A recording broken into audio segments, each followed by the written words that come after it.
I'd like to acknowledge that we are gathering here today on the treaty territory, the Mississaugas of the Credit First Nation, and before them, the traditional territory, the Haudenosaunee, Huron, and Wendat. We also acknowledge the many First Nations, Métis and Inuit, and other global Indigenous people that now call Brampton their home. We are honored to live, work, and enjoy this land. Please all rise for the singing of our national anthem, to be followed by a moment of personal reflection.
Thank you. Welcome to our regular council meeting of June 19th, 2019. All members of council are present today except for Councillor Dillon, who is feeling ill and might be joining us later today. Members of council, there are a few agenda changes identified on the package in front of you. I'll ask the city clerk to review the changes for today's agenda since its publication last Thursday. Mayor Brown, members of council, members of staff, and the public attending or watching this meeting, these are the changes the clerk's office is aware of for today's published agenda. There is some new business proposed to be added, Bylaws 145-2019 and 146-2019. Both these bylaws result from recommendations arising from the Planning and Development Committee meeting of this past Monday, June 17th. As well, on today's published agenda is item 9.12. A report that was requested from Committee of Council last week regarding renewal of inactive taxi plates without registration of the vehicle. That report is not on today's agenda. We understand there is a delegation, which I'll speak to in a moment, 7.6, and correspondence requesting amendments to the Committee of Council recommendations. And as a result of Council's deliberations on that matter, there may be a request for a report to the July 10th Council meeting, and not today. As well, items that were listed on the agenda for distribution prior to the meeting, 6.1, the briefing note from the Chief Administrative Officer's Department regarding various government relations matters. 9.1, a report from the Clerk's Office regarding proclamations at City Council. 9.2, a report from Economic Development and Culture regarding the Brampton Family Festival funding request. 9.7, a report from Community Services regarding the draft youth engagement, a strategic way forward. Item 9.13, a report from Planning and Development Services regarding direction to enter into a consent agreement for a property on Airport Road in Ward 8. Also, there are minutes from the Committee of Council meeting, 11.2, from last week's Committee of Council meeting, distributed to members this morning. And item 11.3, which are minutes from the Planning and Development Committee meeting of this past Monday, June 17th. Recommendations only are presented to Council today. The minutes themselves will be presented to Council on July 10th for receipt. As well, in regard to matters that are listed on today's agenda, we have an added delegation, item 7.6, which is in regard to items 9.12 and 11.2, and specifically zone CW 269, 2019, and that's in regard to various taxi matters. There are two delegations from Zafar Tariq and Dylan Kuldeep Singh. Item 7.7 is a delegation and presentation from Cora Limited in regard to items 7.3 and 9.7 regarding the draft youth engagement strategy. Staff presentation, item 7.8 from our Chief Information Officer is in regard to the corresponding report on today's agenda, item 9.9, on a technology and digital strategy for 2019 to 2024. There is an added delegation, which is identified as 7.9 on today's agenda from Sylvia Roberts, Brampton resident, and this is in regard to item 9.3 on today's agenda, which is a budget amendment and request to begin procurement for a new transit facility at Highway 50. As well, item 7.10 is a delegation on today's agenda, again from Sylvia Roberts, Brampton resident, and this is in regard to item 9.6 on today's agenda, which are proposed options to convert city-owned assets into a community youth hub. As well, there is correspondence item 13.2 on today's agenda, and there are 4 pieces of correspondence as shown on the screen, and they relate to item 9.10, which is the city staff report and recommendations regarding the 2019 development charges background study and recommended development charges bylaws. And as well, and finally, in regard to matters on today's agenda, a copy of the strategy and action plan for the age-friendly Brampton strategy relates to items 7.2 and 9.1. Copies have been distributed on members' desks and will be published online. And Mr. Mayor, those are the changes. Thank you. Are there any additions, changes, or deletions to the agenda?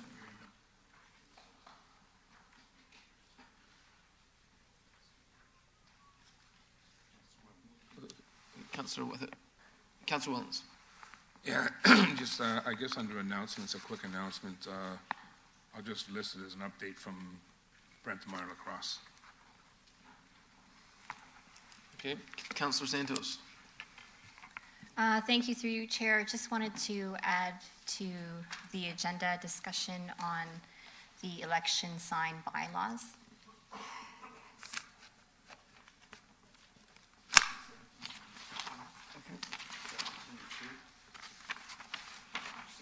Yes. Councillor Singh. I'd like to add a delegation on Flower City, Bungra. And I'd like to add a discussion on FNMI, First Nation, Métis, and Inuit peoples. Flower City, Bungra. BHANGRA, Bungra. 7.11, okay. The additional item? Is a discussion on First Nation, Métis, and Inuit. Okay. And additionally, I have an item seconded by Councillor Singh on Aaron Oaks.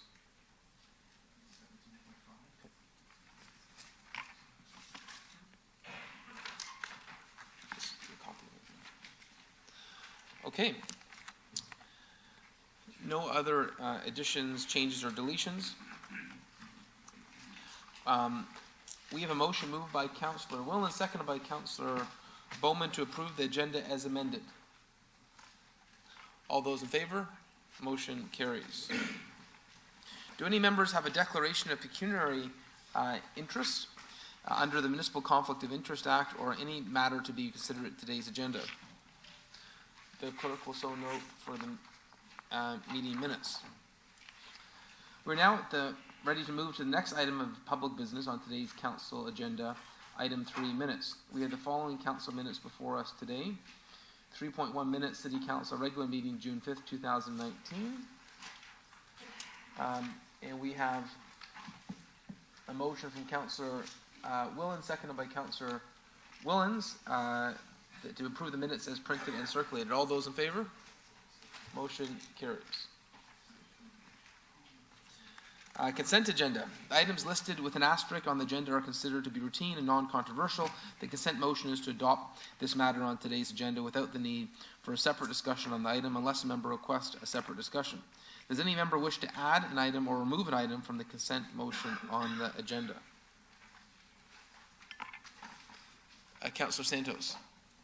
Thank you, through you, Chair. I just wanted to add item 9.5 into consent regarding the 2019 funding request, as well as adding correspondence item 13.1 into consent regarding the Brampton BIA appointment of Board of Directors for 2019-2023.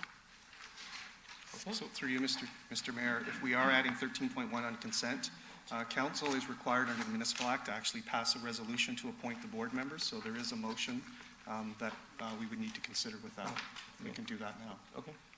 Just I'll pull it up on the screen. If you want to go to the next person, I'll pull it Okay, up. and then Councillor Vicente? Mr. Chair, I'd like to remove item 9.4 from consent to ask some questions. Okay. Seeing no others, so we can adopt the item that Councillor Santos said with the resolution required under the Municipal Act.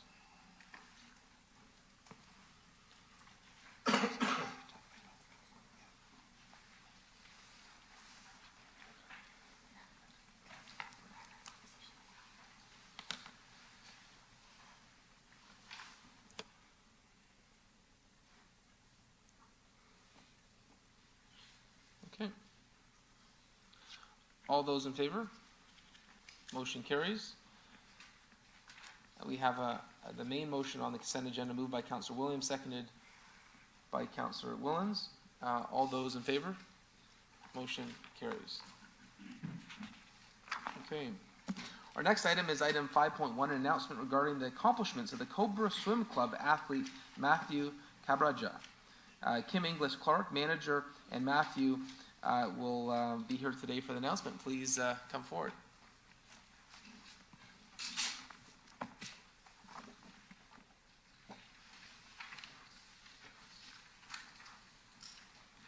All right, Matt, we're in the hot stand now. Here, put your hand here so you can talk. Here you go. I hear we have a champion in the house. We totally have a champion in the house. Mr. Mayor, members of council, members of the public, good morning, and thank you so much for having us. Standing right beside me here today with Matthew and I is our club president. She is an incredible woman. She's been our devoted, supportive president of the Cobra Swim Club for over 2 decades. So she will be doing the announcement and bragging for us today. Okay. Thank you for hearing us. Cobra Swim Club has been delivering development through to high-performance swim programs to the youth of the families of Brampton for 50 years now. Thank you for having us. It is our privilege to introduce you to this incredible young man, Matthew Cabraja. As you've heard, Matthew is making a huge impact on the national and international swimming scene. Just to give you a little background, on Matthew. At the age of 8, he joined the Cobra Swim Club in 2011 with his older sister, Victoria. He had a progressive eye disease to which his then current swim club could not accommodate. In 2011, due to unsuccessful eye surgery, Matthew completely lost his sight. As you can tell, his visual impairment has not slowed him down. He owns the distinction of being Canada's fastest blind swimmer. He's an accomplished musician, exceptional student while attending a regular public school, a computer whiz and Cobra's personal club DJ, just to name a few things he's good at. Oh, and not to mention his wicked, dry sense of humor. His visual impairment places him in the S11 classification of para swimming. This summer, you will see Matthew at the McMurtry Pool training to prepare for the 2019 Canadian Swimming Championships in Winnipeg, where he is planning to break another national record in 50-meter freestyle. In September, Matthew and his coach Ian Rupnerine will join Team Canada in France for a 2-week training camp to prepare for the 2019 World Para Swimming Championships in England. Quite frankly, we think Matthew is a remarkable young man, and he is well within his reach of his ultimate goal of making the Paralympic team in Tokyo 2020. Matthew's disability has not stopped him from achieving his goals. We believe that it has made him stronger. Matthew is going to make a mark in this world as he already has at Cobra. We are only happy that we could be part of the train ride of his life. Our club would like to express our appreciation to this council for supporting youth sports within our city. Sport is a vehicle for developing great people regardless of their apparent hurdles. The one thing I did not do, if I have time, I did not mention, but I believe you might have already been given his accomplishments. No, Jeff is saying no. Matthew Cabraja, 17, Canada's fastest blind swimmer, highlights in Brampton swimming at the international scene. Cabraja's most recent national teams are as follows: 2019 World Series Italia Paris Swimming Race and Camp in Italy, because I can't say it properly. He just finished returning from that. 2018 Denmark World Series Race and Camp in Copenhagen. A 2018 Pan-Pacific Paris Swimming Championships in Cairn. Cabraja earned a silver medal in the 100-meter backstroke. He also captured bronze in the 50-meter freestyle and the 50-meter and the 200-meter individual medley. His performance earned him a spot on the 2019 World Paris Swimming National Team. At the 2018 Canadian Swimming Trials, Cabraja took home a bronze in the para multi-class 50-meter freestyle. His overall performance earned him a spot at the Pan-Pacific Paris Swimming Championships team, his first senior national team. At the 2018 Neptune International in Noel, Cabraja earned 2 Canadian S11 short course Paris swimming records in the 200-meter backstroke, 50-meter butterfly. At the 2017 Canada Summer Games, Cabraja earned a silver in the 100-meter backstroke. We do believe he's only going to continue from here.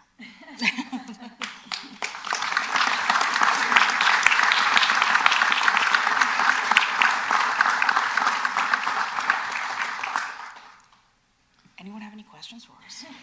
Councillor Bowman first. Thank you, through you, Mr. Mayor. Thank you very much. Thank you guys for coming here today, bringing in front of us an incredible athlete. Brampton has some very, very, very good athletes, and I'm glad that we're able to showcase one. Cobra does great work, and as I say on every tweet that I tweet out about Cobra, that you're training champions. And I've been involved with you guys, I guess, 5-6 years maybe, and every year when we go to banquets and things like that, you're introducing another championship for Matthew, or he's accomplished another record. It's phenomenal, and I'm glad that everybody here is able to recognize Matthew, and I believe the mayor has something as well. Thank you. Seeing no other questions, we really wanted to congratulate you on behalf of the city of Brampton for being such an exceptional athlete and giving pride to the city. So we have a certificate, and I'm going to come and present it to you, and any members of council that wish to join are welcome to. You've got everyone who's standing up.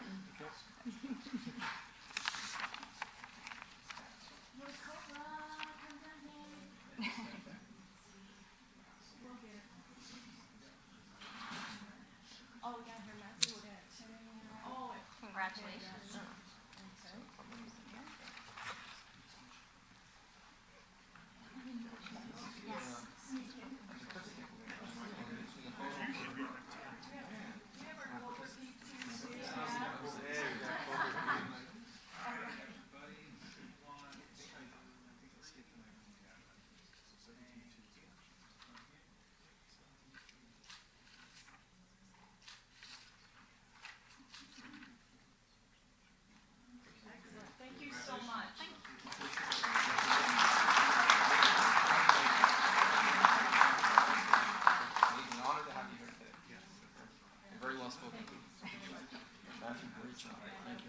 We'll see you tonight. Yes, thank you. All right.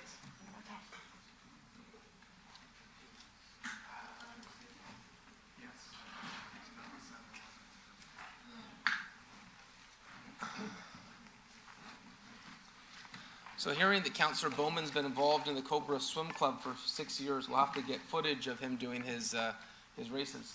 Oh, yeah.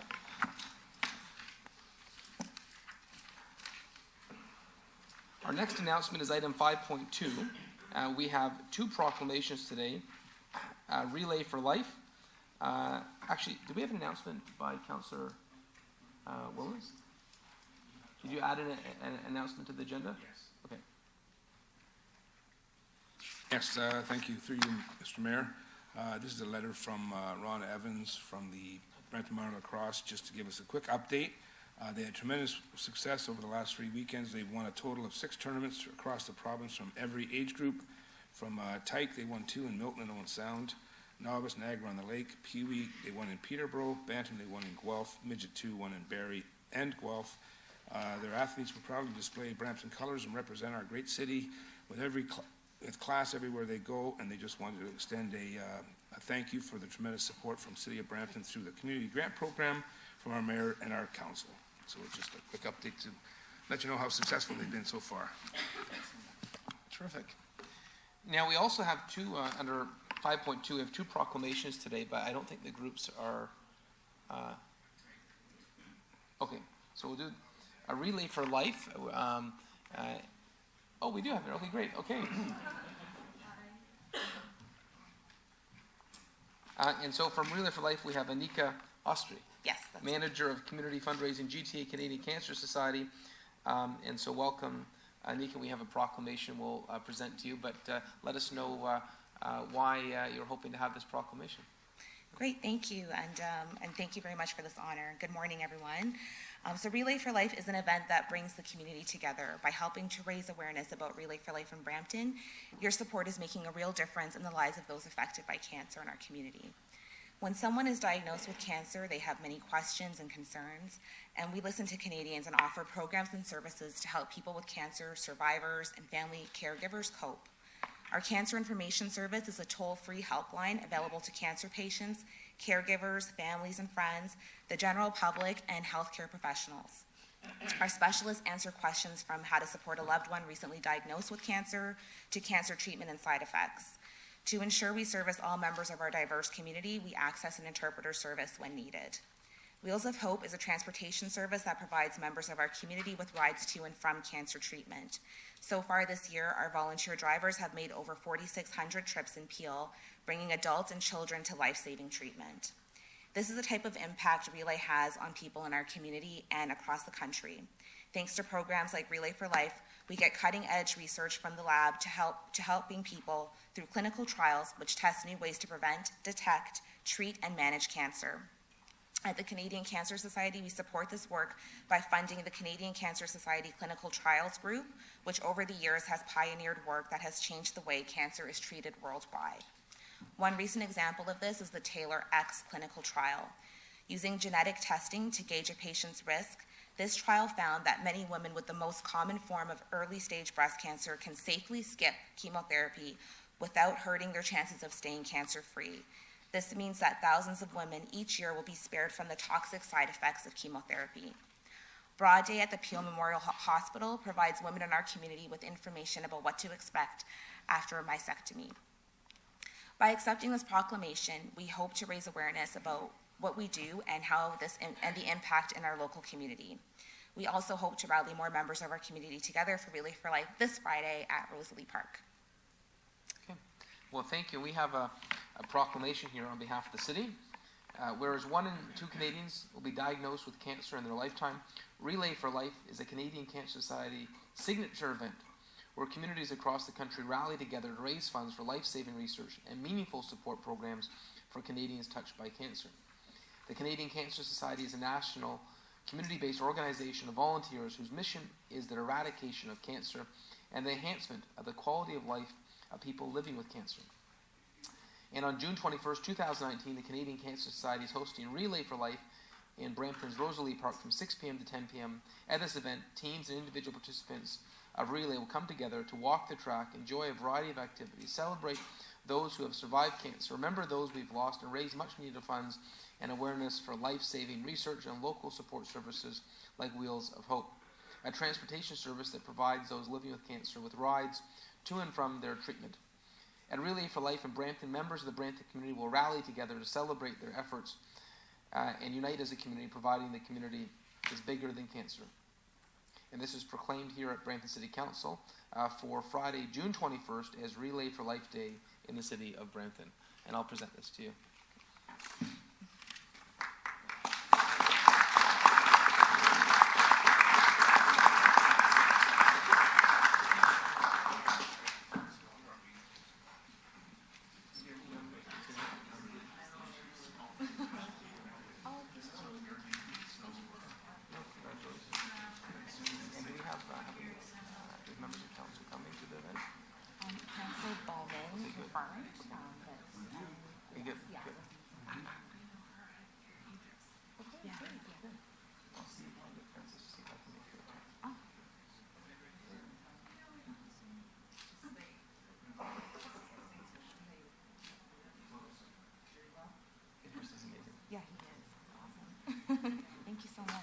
you. Thank you very much.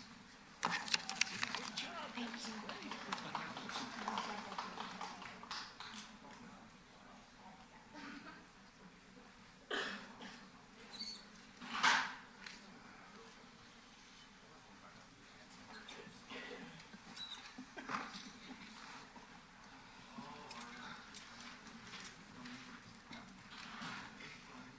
Yeah. Did I just hear we've tired Councilor Williams out with all the walking? Yeah, we tired you out. He's old. Typical senator, isn't it?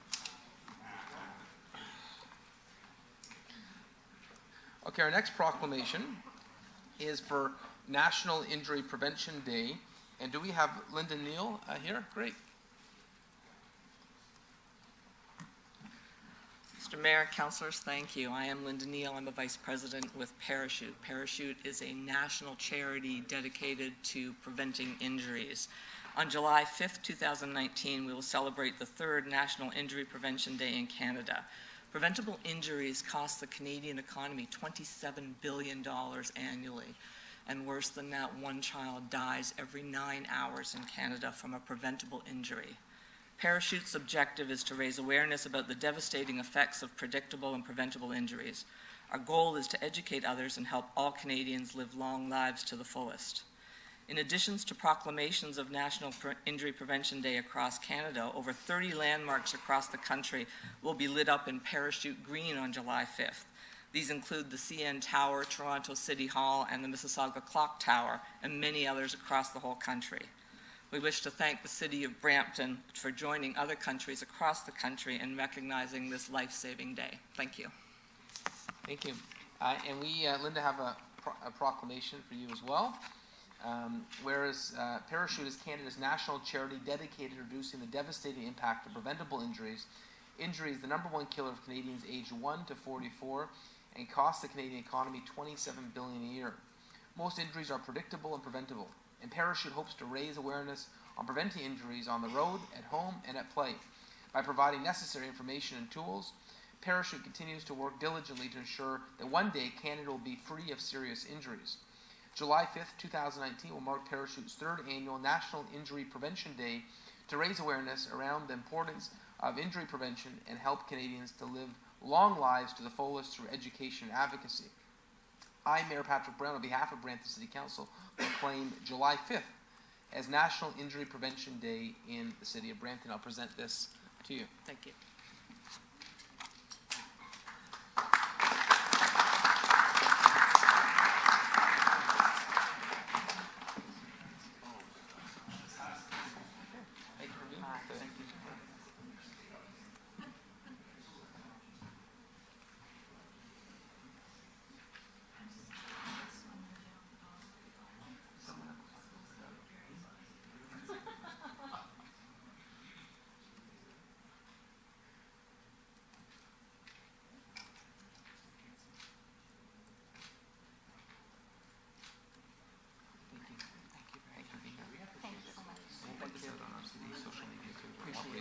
Yes, that's terrific. Thank you very much.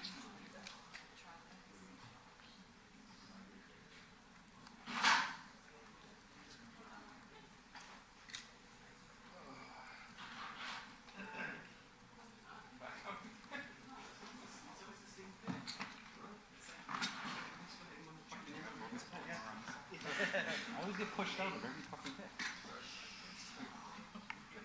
Oh, shit. Oh, that's so crazy.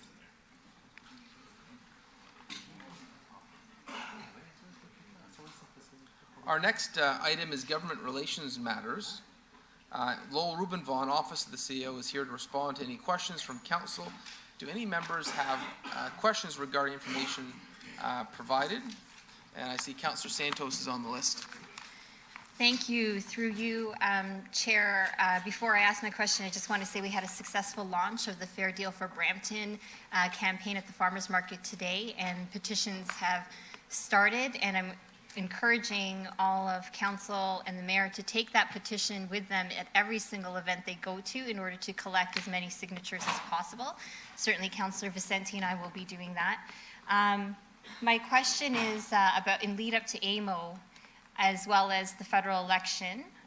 which is gearing up, and all of the advocacy that we are doing as a city for the residents of Brampton. We talk a lot about development charges and property taxes as our source of revenue here in the city. I'm curious, though, as we talk about fair share and fair deals at the provincial federal level, how much income tax Brampton residents contribute to the provincial and federal government, and then how much services and investment do they actually provide the residents of Brampton in general?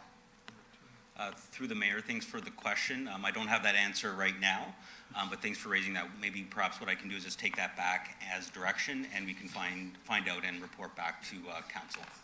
I think that would be amazing if we could get that information, especially as we go into AMO delegating to the different ministers and MPPs and leaders to share with them the reality that the residents of Brampton, as the second fastest growing municipality in the country, contributed a good chunk of money in terms of income taxes to the province as well as the federal government. But I don't think we're feeling the love in terms of the investment from the provincial and federal government. So that information would be great. And even a comparison to another jurisdiction, for example, to show the unfair share that our residents are getting from the province and the feds. That would be awesome. Through the mayor, we'll take that back as direction, and depending on what's available, we'll try to hit the July 10th council meeting, and that would align with our federal election strategy or proposed federal election strategy. Thank you, Will. Okay. Any other questions? Through the mayor, if I can just make, if there's no more questions, Yeah. just a, in terms of this morning, just an update on the GTA West corridor. So the minister was in Brampton, Mississauga to make an announcement that they are officially launching the restart of, or going to finalize the EA assessment. They're going to restart it from the 2015, and they're expecting it to be completed by 2022. So I think is positive news. It's something that we've been asking and advocating for quite some time, I think probably well over a decade now. So there is that positive news on that. And the other piece that we are monitoring is yesterday we participated in a Bill 108 conference call as it relates to the upcoming regulations. So again, just wanted to make sure, and perhaps on our next GR update, we'll include the presentation plus some of the concerns that we addressed, or we would like the Ministry of Municipal Affairs and Housing to address as it relates to the Planning Act as well as the Development Charges Act. And what would the timetable be for the GTA West corridor to actually be constructed and completed? To you, Mayor, that's a great question. We'll probably know more as the process concludes, so probably by 2022. I don't think it's going to happen in 2022. It could be quite some time, maybe within an 8-year window in terms of actually starting this construction period. So staff is going to digest this, understand what the next phase is. The biggest point right now is to actually identify an appropriate route alignment for it. So. But a construction road like that could take 10 years, right? Correct. Yeah, okay. Councilor Medeiros. Sorry, Mayor, on the board, off the board, just because in terms of government relations, it had to do with our town hall yesterday. Councilor Bowman and myself want to recognize the contribution you made in talking about regional governance. And I know it's a highly complicated piece of business, but the residents seemed quite engaged, and I would encourage my colleagues, if you have the same opportunity, to invite, I don't want you to give up your nights, but these town halls, but surprisingly, it was just everyone was engaged, everyone wanted to know what was happening with regional governance, and you did a fantastic job, so thank you very much. Through the mayor, I appreciate that, but thank you and Councillor Bowman for inviting me. It's great sometimes to be the front person for the team behind me who really helped to corral all that. So on their behalf and my behalf, thanks for giving us the platform to do that. So thank you. Okay, Councillor Paleshi. Thank you, Mr. Mayor. Lowell, can you elaborate a little bit on the EA announcement that happened sort of this morning, yesterday? Through the mayor, at 8:30 was the announcement, and I think the news release came in probably around 9 o'clock. This morning? This morning. Did we understand, did we know it was coming, or I didn't get a notification or anything?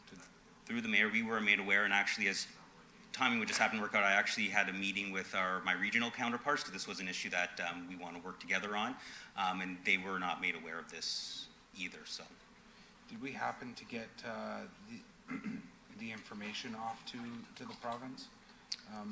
based on the last resolution, or that's still too soon, probably, right? Sorry, through the mayor, did we get a response, or did we circulate the letter? Have we circulated the information that Brampton had done through the motion that committee or council passed? Through the mayor, we'll have to follow up with the mayor's office just to make sure if it has been distributed. But I know that the letter was drafted and including with our 2 reports that were listed in the recommendation. I would just have to confirm, and I can send a follow-up email later this morning. Okay, thank you, Mr. Mayor.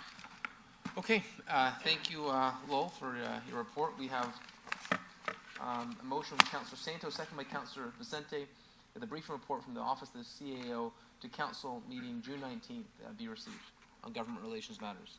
All those in favor? Motion carries. Our next item is Peter Howarth, Canadian Association of Retired Persons, CARP, and Myrna Adams, the Brampton Seniors Council, are here to delegate regarding the Brampton Age-Friendly Strategy and Acting Plan.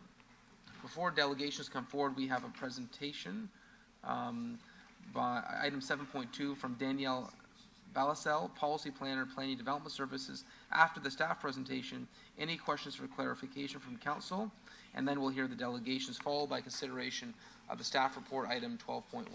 Welcome, Daniela, first. Yeah. Yeah.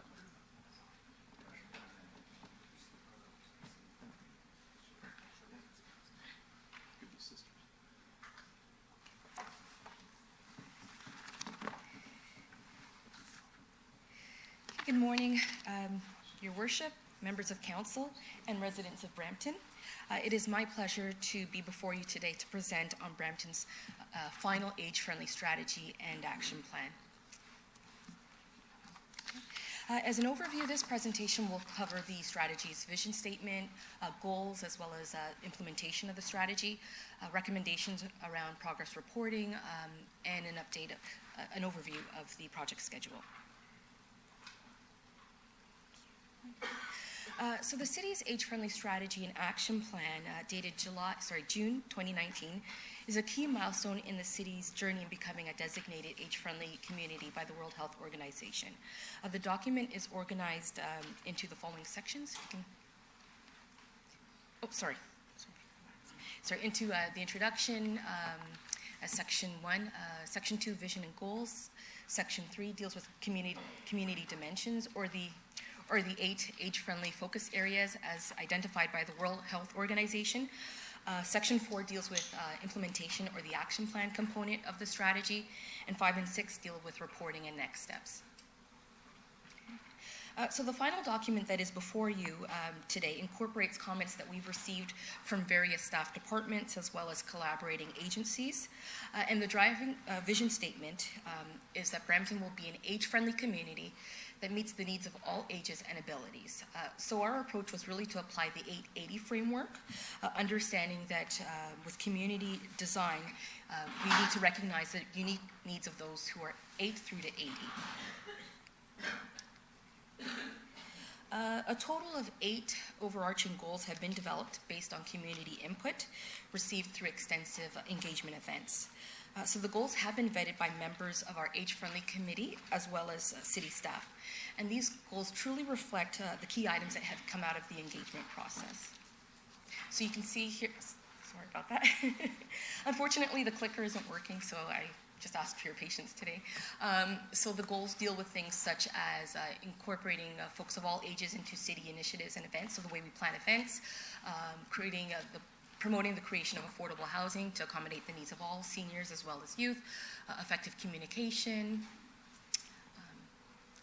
going ahead here, intergenerational opportunities, so ways of connecting folks from different age cohorts, as well as the development of community hubs. The implementation of the strategy will be through the action plan. Tables have been developed for each of the 8 community dimensions. So each action plan table identifies the action item itself. So there are a total of 55 action items, as well as the action lead, so the department or agency that would lead the implementation of that action, along with potential partners, if there are multiple, and performance indicators as well.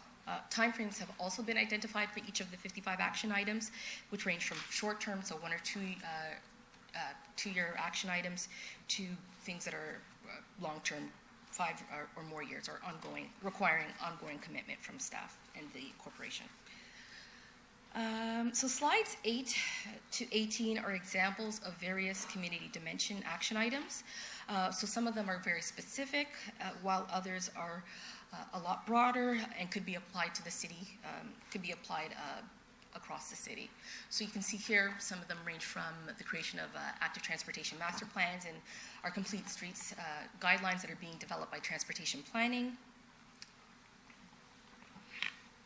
Others relate to various forms of housing options,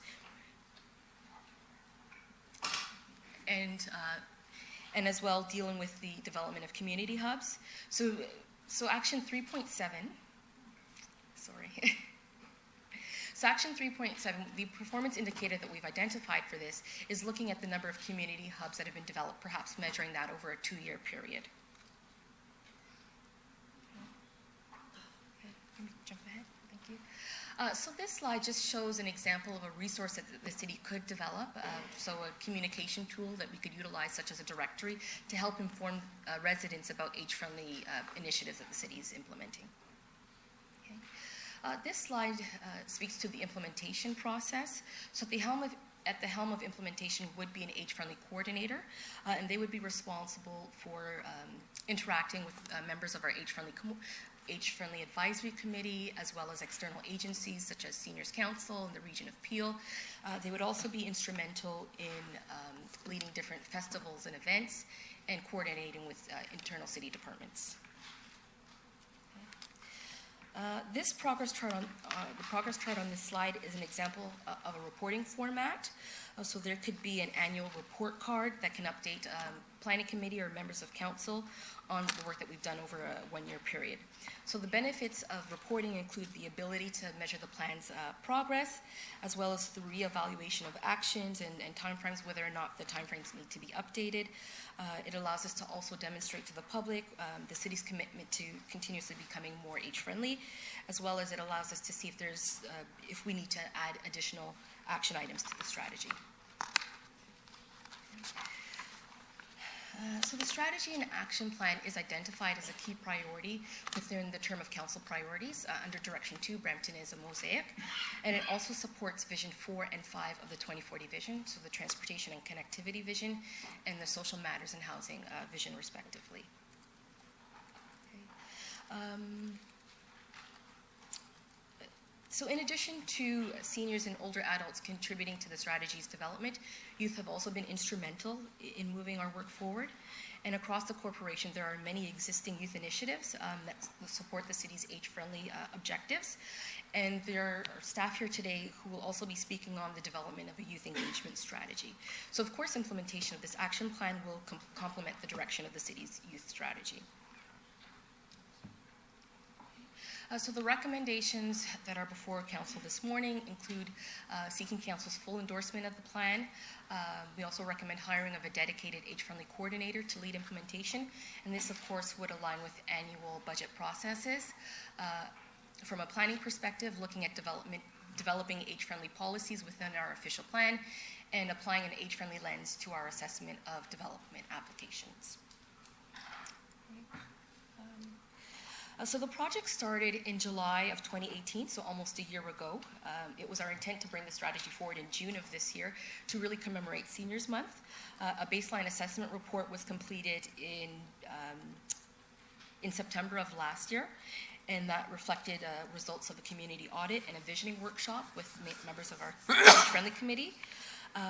And between last September and January of this year, there have been numerous engagement events.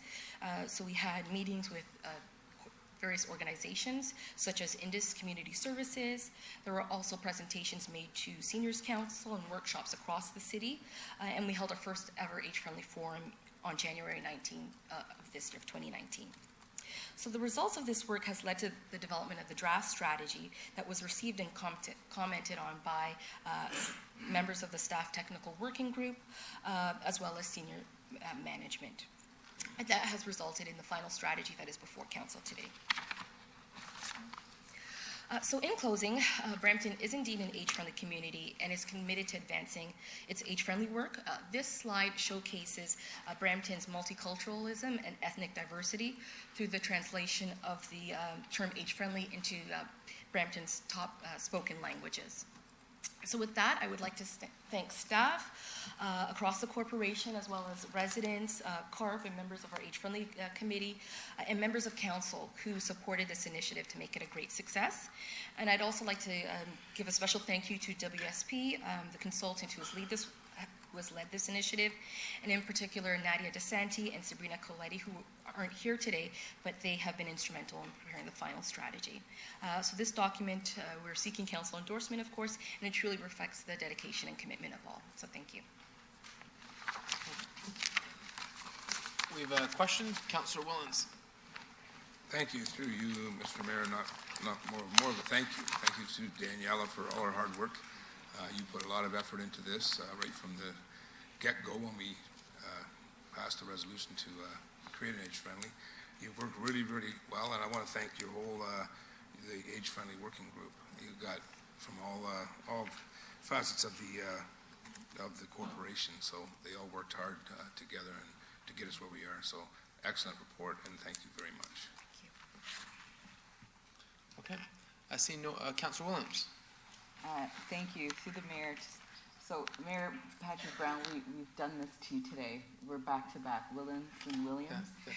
You know, I keep chuckling every time you have to kind of differentiate between our two names. Thank you so much for the report. It's so comprehensive, and you know it's going to really guide best practice for us moving forward. And you know, there was some discussion at Age Friendly around Bill 108. And great concern with how Bill 108 is going to impact the age-friendly strategy. So can you speak to that, or do you have any input to share with the community on Bill 108 and what we're going to do to kind of mitigate some of those concerns? So through you, Mr. Mayor, so my understanding is that staff will be preparing a letter working with members of the committee to look at the implications of Bill 108 on the implementation of the strategy, particularly as it relates to the use of outdoor spaces and public buildings, and the fact that the impact of reduced development charges and parkland dedication requirements as well. So we'll have to, if we can get direction from council to take that back and really get a sense of what the financial implications would be, then we can report back to council on that.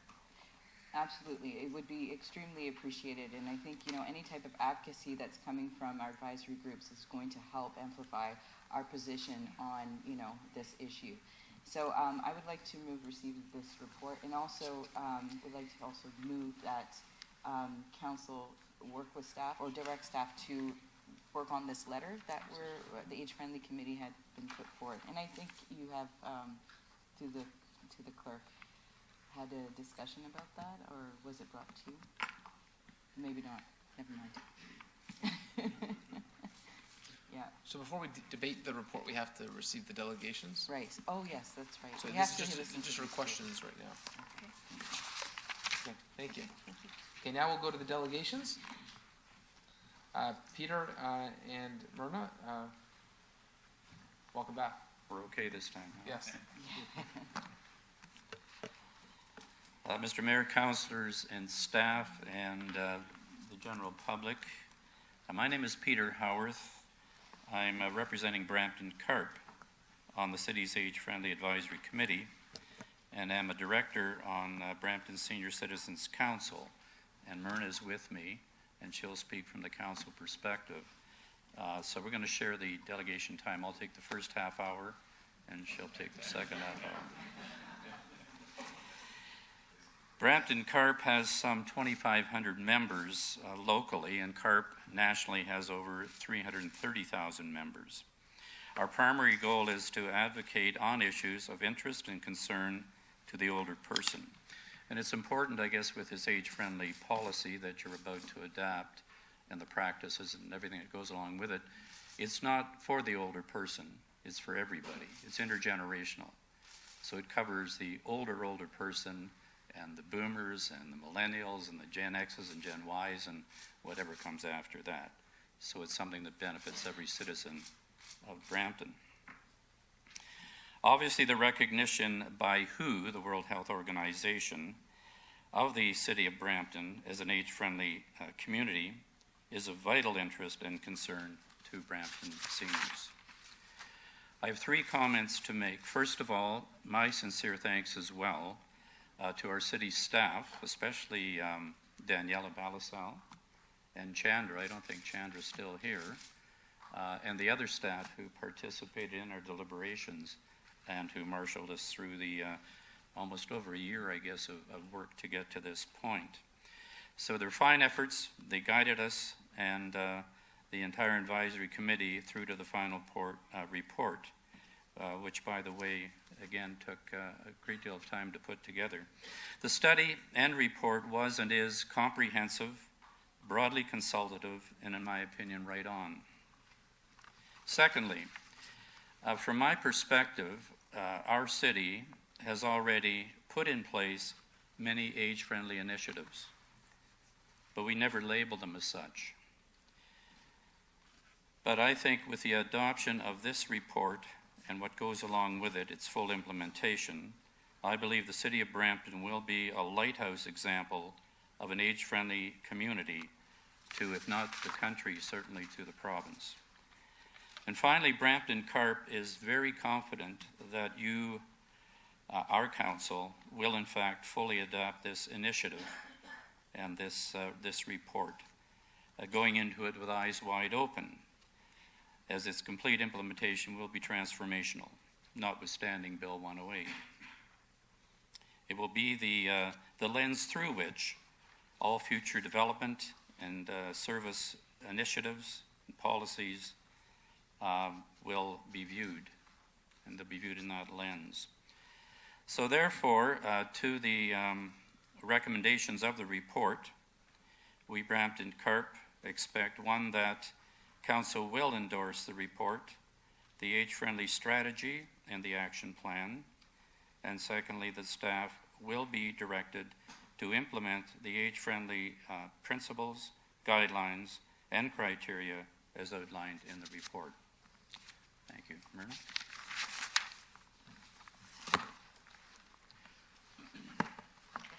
Good morning, Mr. Mayor, members of council, city staff, ladies and gentlemen of the audience.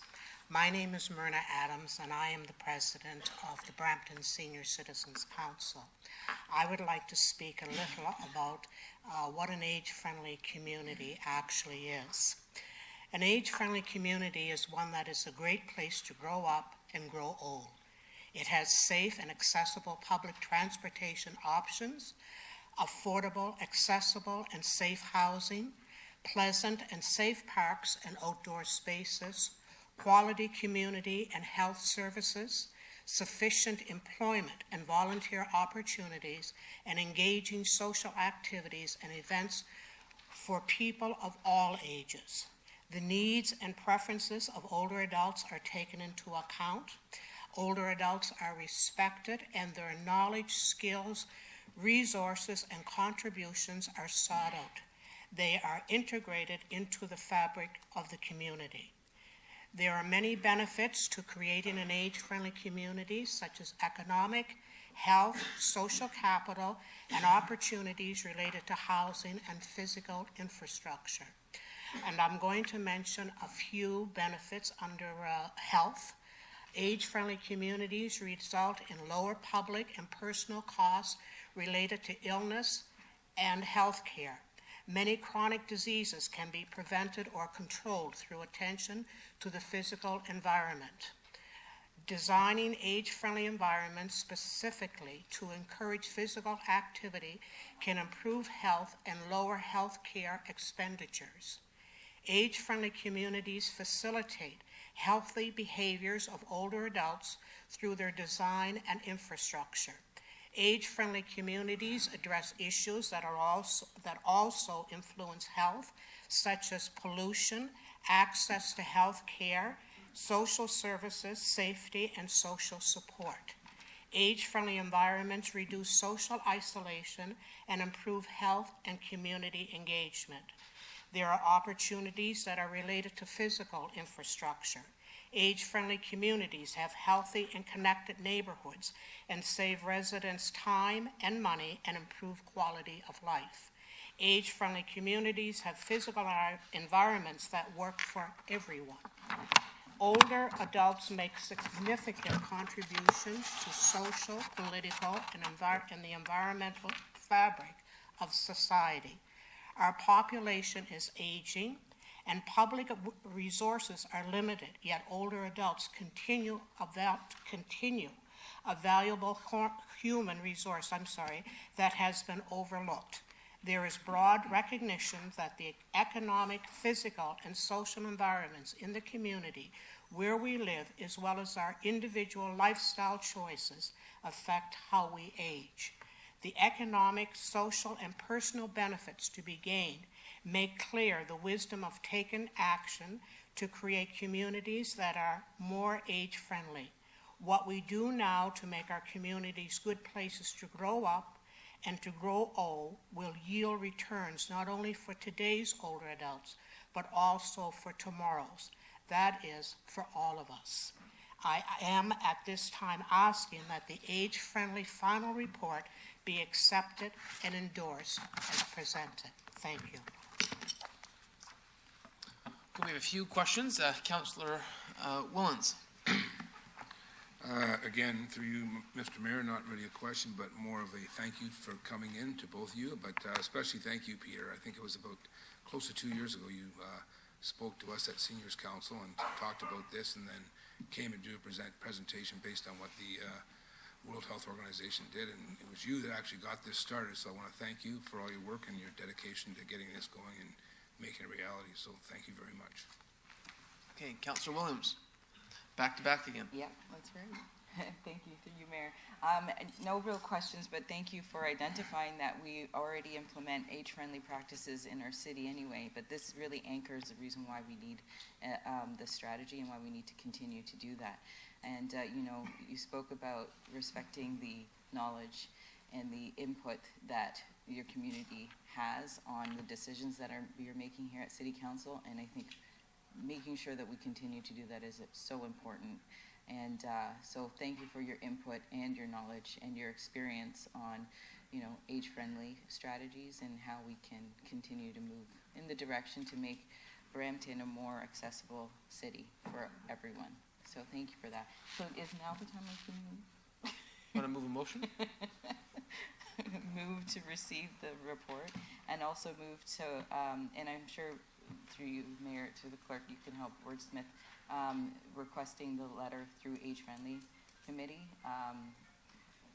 to support or to address concerns with Bill 108.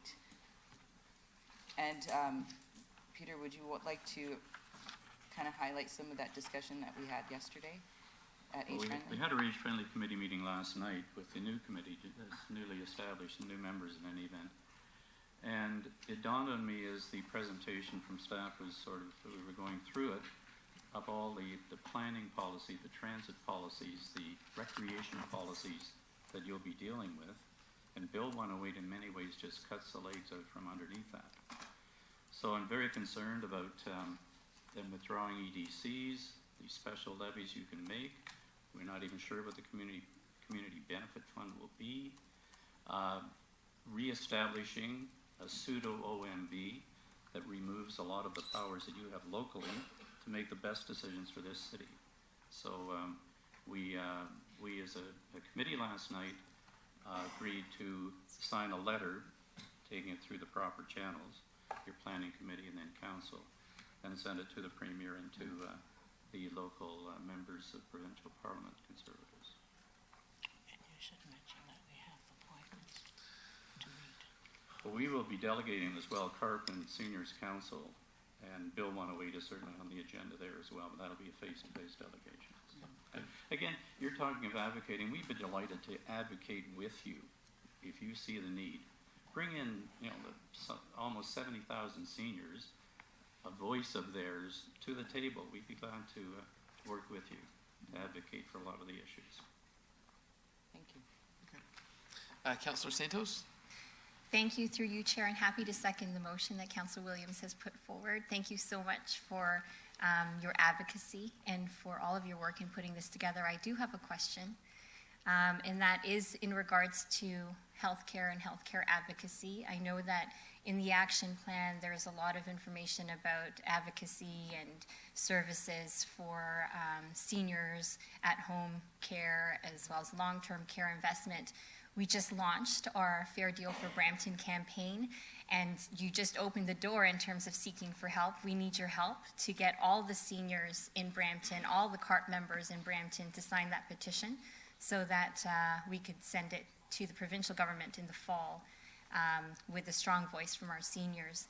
Would you be able to do that for us? I signed the petition at the farmers market on Saturday. It's a great move. And I'd be delighted to take it to my board, both boards. Both boards. Yeah, and I'm sure we can help facilitate that. And even if the members each took a page of that petition each and then got their neighbors, it's very hard to say no to a senior. No, but, we'll certainly give you all the help we can. Thanks so much. Okay. Seeing no other questions, we have the motion on the floor. And this was, should we receive the delegation first? So a motion to receive the delegation by Councillor Willens and Williams. All those in favor? Motion carries. And then we have this amended item with item number 7, moved by Willens and Williams. All those in favor?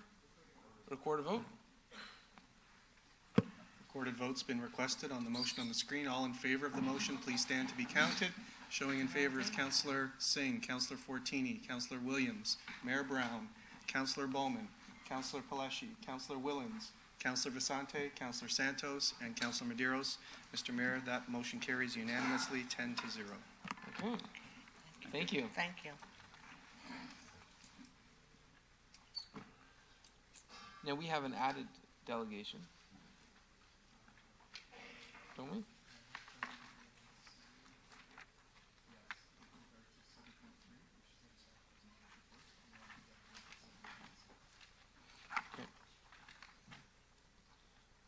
Youth engagement. Okay, our next item is delegation 7.3. A staff presentation from Alexis Ruddy Ridley and Alexandra D. Santis, interns community services regarding youth engagement, a strategic way forward. After the staff presentation and any questions for clarification from council, we'll consider the related staff report 12.1. Welcome, Alexis and Alexandra. Hi, thank you, Mayor and members of Council. First and foremost, we want to thank you all for the opportunity not only to present, but we want to thank you for demonstrating how you've been both leaders and allies in all things related to youth through various motions, like internships, like youth safety, for example, and through motions regarding a youth council. Alexis and I have been listening, and we decided to prepare a comprehensive research-based strategy for everyone to guide future youth-related decisions strategically forward. And so what makes this strategy truly special was that it was created for youth, by youth, and we wanted to establish the voices of youth across Canada, but most importantly in Brampton, as primary authors of the strategy through consulting various national youth surveys and a youthful surveys 2016 survey that we did in Brampton with 900 Bramptonian youths. Brampton is one of Canada's youngest cities. We have over 125,000 young people here. And so we strongly believe that a dedicated resource needs to be put towards bringing some of the items and recommendations in our strategy to life. And so that's what we're asking for you today. This is a brand new, unique opportunity, no other strategy of its kind in Ontario, so it's very exciting. And to zoom into some of the highlights, we're going to basically be presenting to you a quick snapshot for the interest of time. And so it all starts with the question of who are youth. Youth are between the ages of 14 and 29, but as we definitely know, a 14-year-old most likely has very different needs and interests than, say, a 29-year-old. And so we came up with a life stage lens to further break down the category of youth and better understand it. And so we have high school students, young adults, and young professionals. Those are the 3 life stages within the category of youth. And it's based on the different environmental factors that shape their life. If we zoom in closer to young adults, for example, we know that they are in a building experience process. and they typically would therefore need to build experience, and their interests are typically in networking and strengthening the skills that they have started to develop.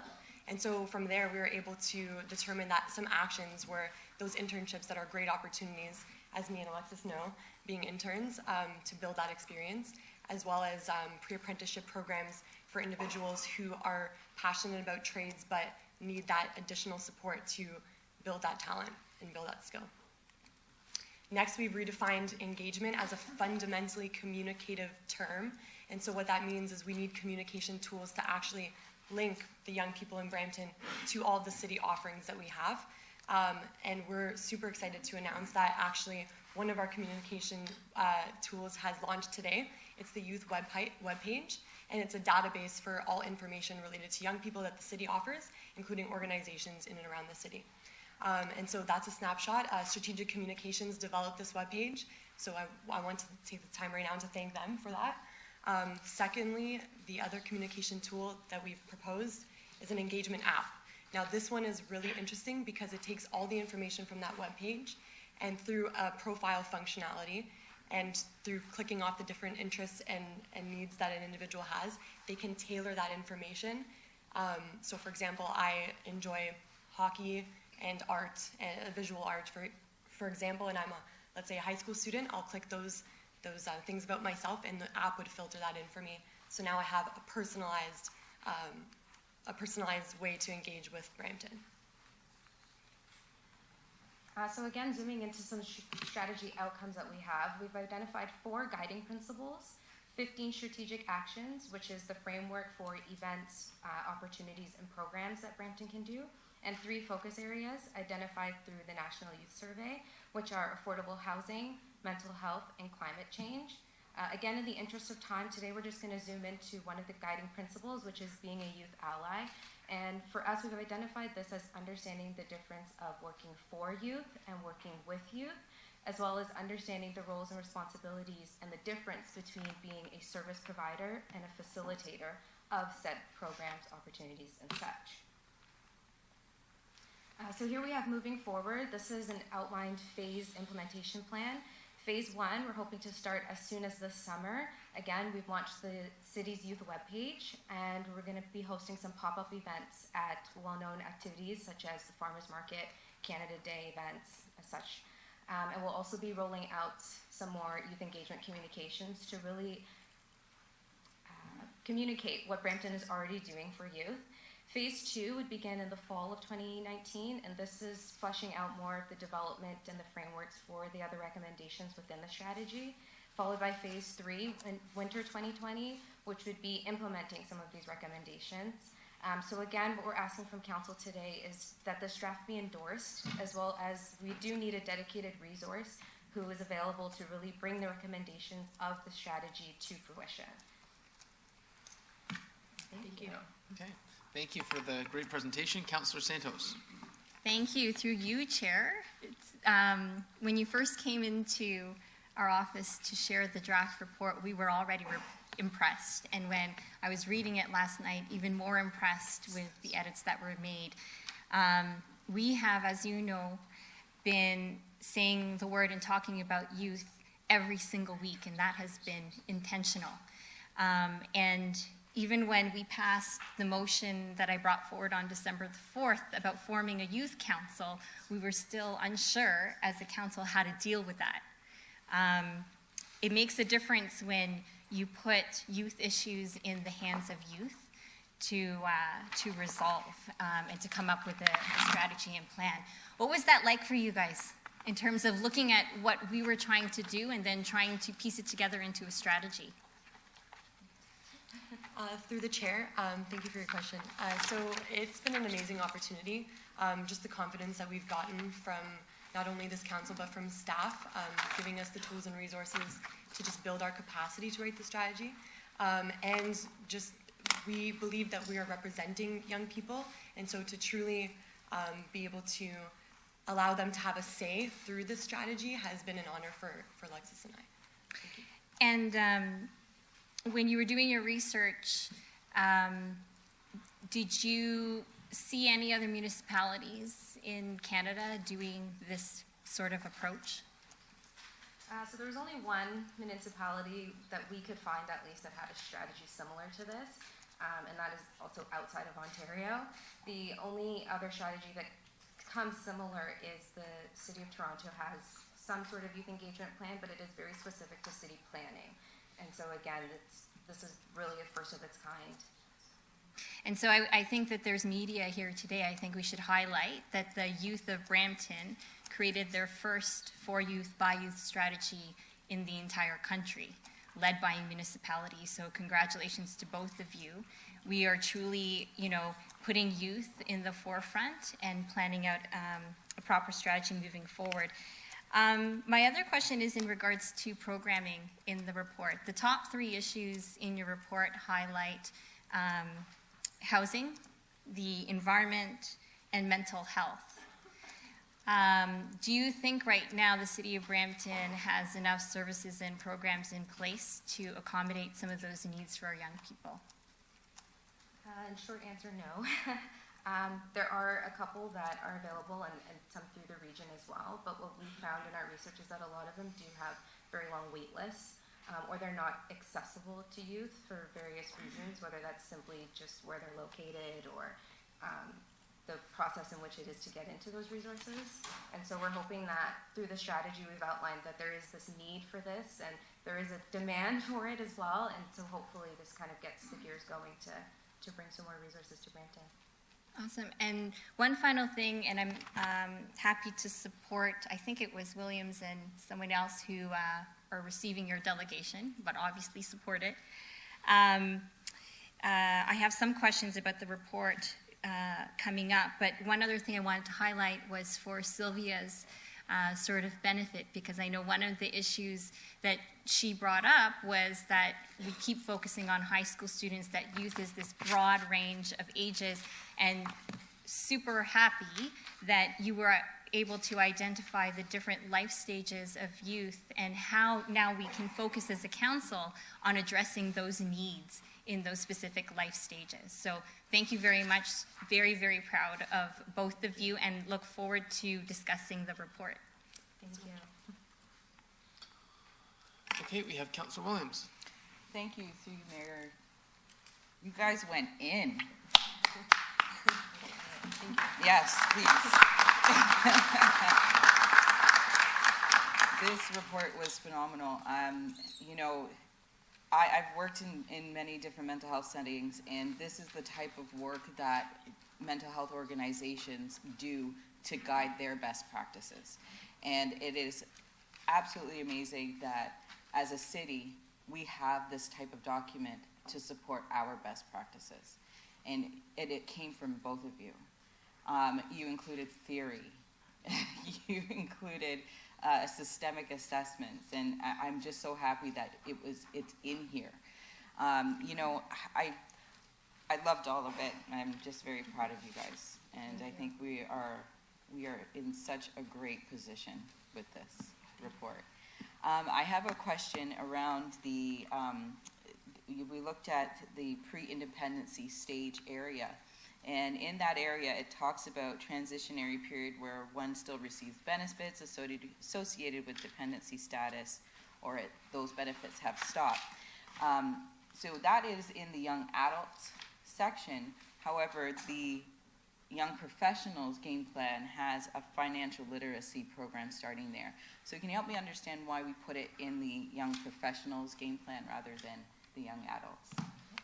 So through the chair, the reason for that is the majority of those in the young adults life stage are still completing their post-secondary training or education, where young professionals are now beginning or searching for that full-time employment and really laying down the foundational steps for the rest of their life. And so for us, it was just identifying that that's the cohort that really needs that financial literacy and would benefit the most from programs that centered around this. Mm-hmm.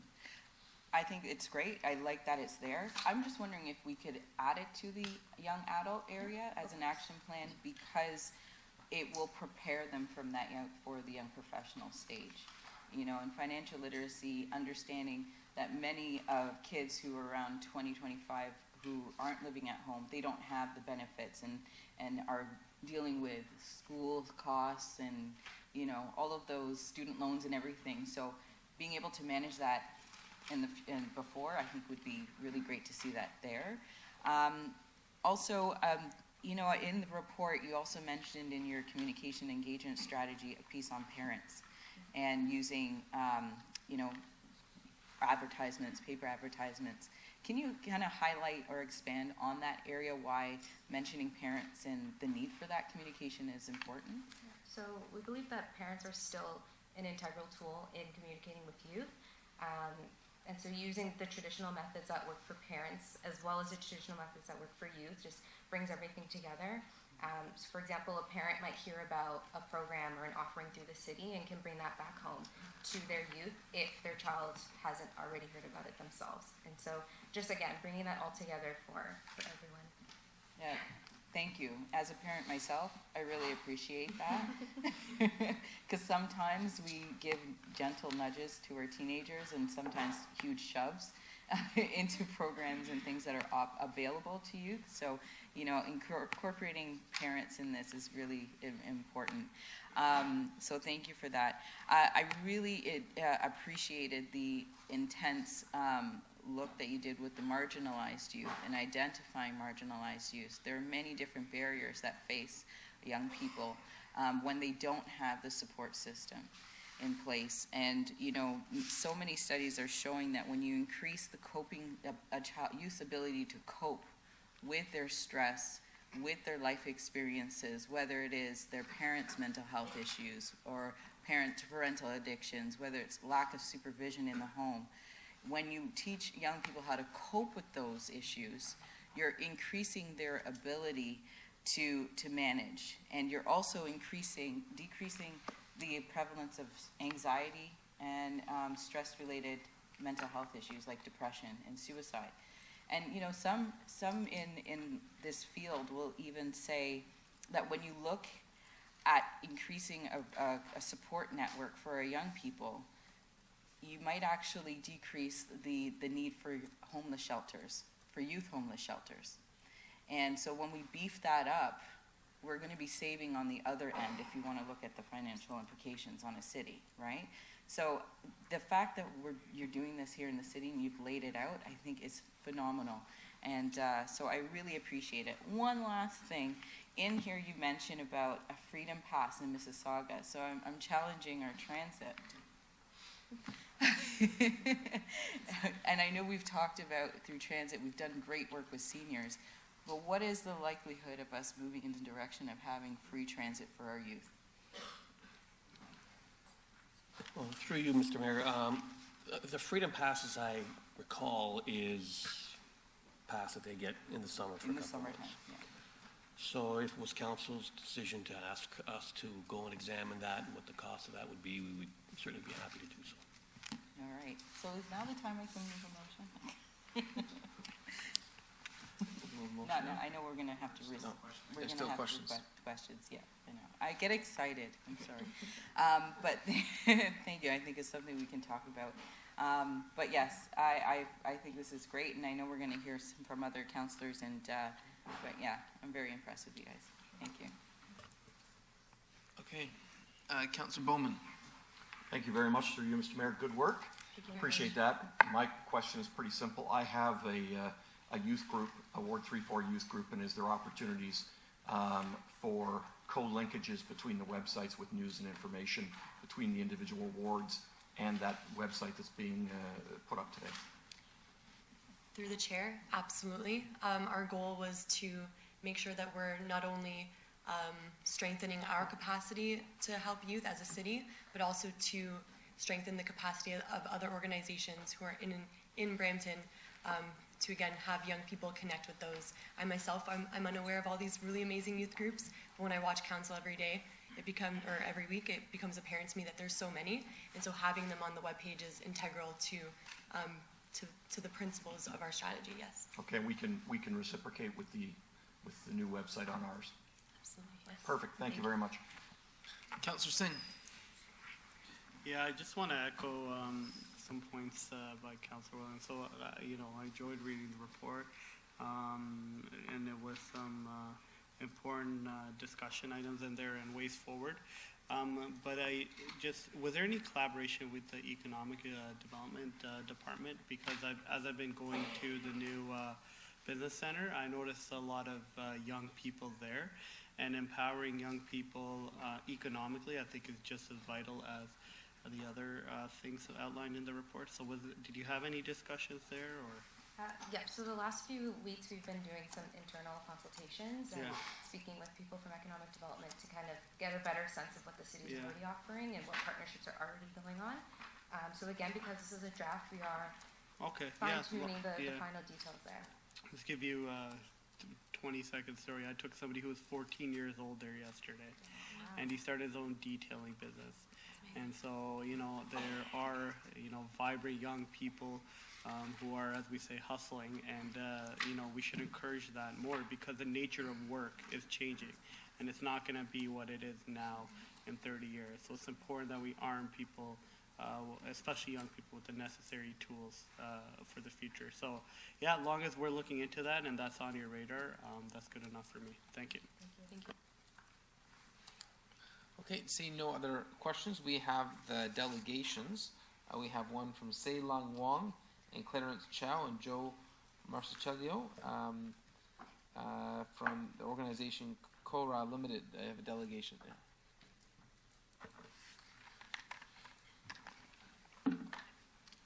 So there is a deck. Is this going to work, or okay?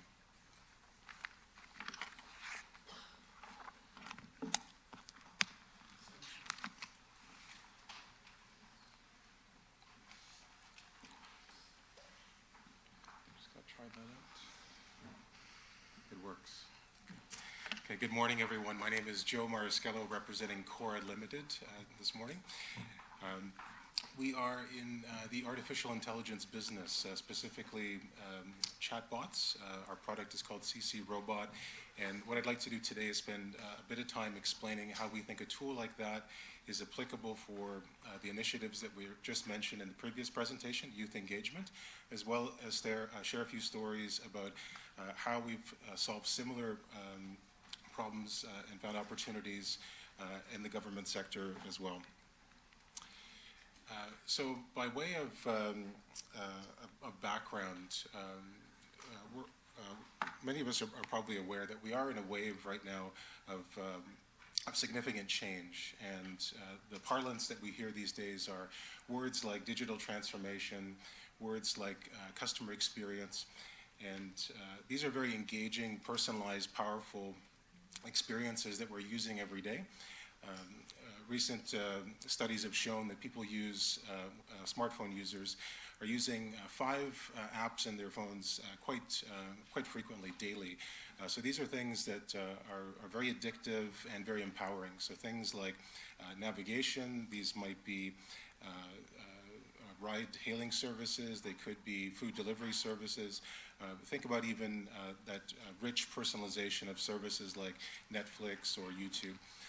So these are very powerful experiences that as citizens and as consumers we've come to expect and demand. It's the minimum standard for interacting with an organization. So of course the flip side of that is when you're interacting with an organization such as the City of Brampton, if there's a failure to meet that minimum standard, to meet that minimum value, there's that potential for frustration, there's that potential for disengagement, and no more so than with the youth sector that we just discussed. So there is that expectation of being able to engage 24 hours in the channels that they prefer, and we believe and proven that that chat interface is one of the preferred channels to do that, in addition to 2 of the channels that were mentioned in the previous presentation, so the mobile app and the website. So that's a bit of the background there. So how can we be more specific about the ways that we have proven and shown that chatbot technologies have an impact in the government sector? The examples that are on the screen here are very much aligned with city services like 311 services, so an engagement along the lines of things for fixing potholes or other services, such as garbage collection, waste collection. So this is the type of solution that we see that's using a combination of both artificial intelligence, so the automation of this, in conjunction with live agents. To tie this back to the youth engagement discussion that we just had, it's not too difficult to take these types of use cases and apply them to the youth priorities that were discussed. So if we think about employment, we're hearing over and over again that youth are looking for employment resources. One way of consuming those resources are the fantastic mobile app and website that was in the youth engagement report that we just saw. But increasingly, youth and citizens are looking to consume that information in a slightly different way. There's an expectation that using voice or text-based chat to receive that information is the preferred channel. That's how they're consuming other content and other services outside of their interaction with municipal government. If we apply that to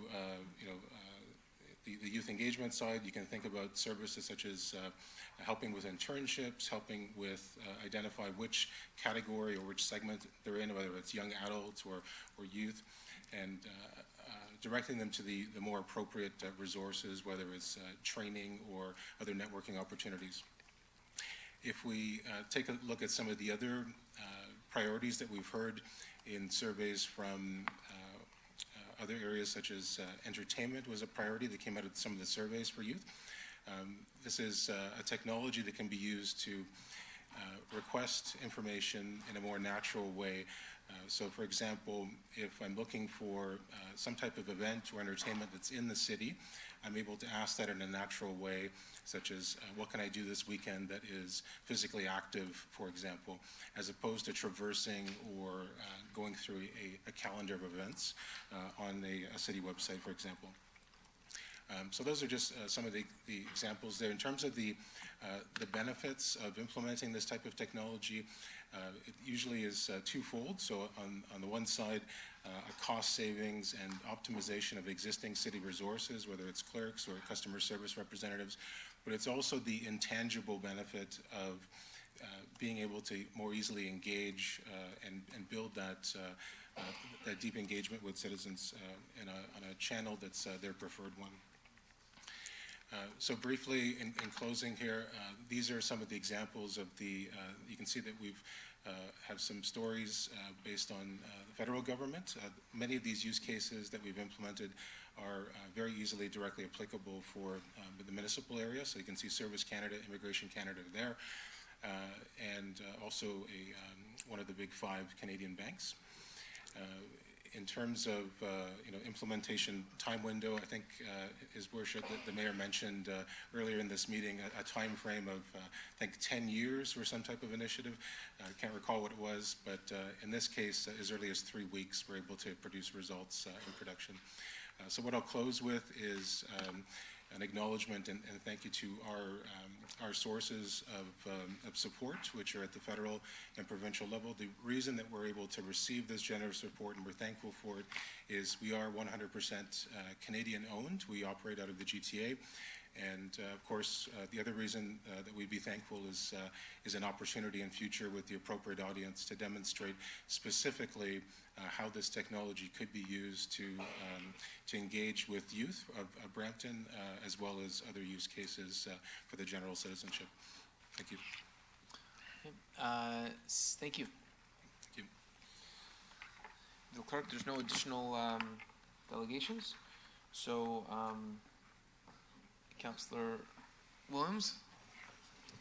So I know we had talked about just a couple of things with the youth transit, and I would like to move that transit staff come back with a report on a youth transit strategy.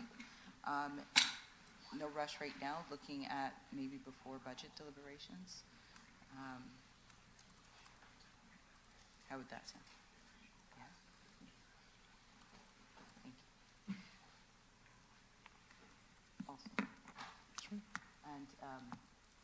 moving to receive the report. You want to put a motion to receive the report? Put a motion to receive the report as well.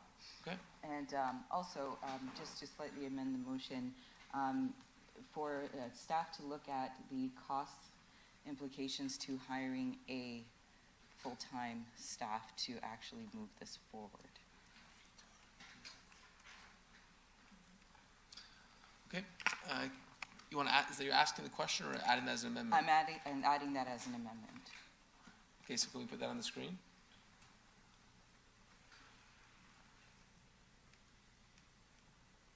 I think it's important that we really look at this seriously and start implementing these action items in the report. Through you, Mr. Mayor, I believe staff recommendation 4, I think it is, already speaks to identifying required resources. That was alluded to in the presentation. So in terms of staffing and things like that, that will be brought back as part of the annual budget process. Okay. And then the added motion that you're moving is the transit staff be requested to report back on A youth transit strategy. options for implementing a youth transit strategy.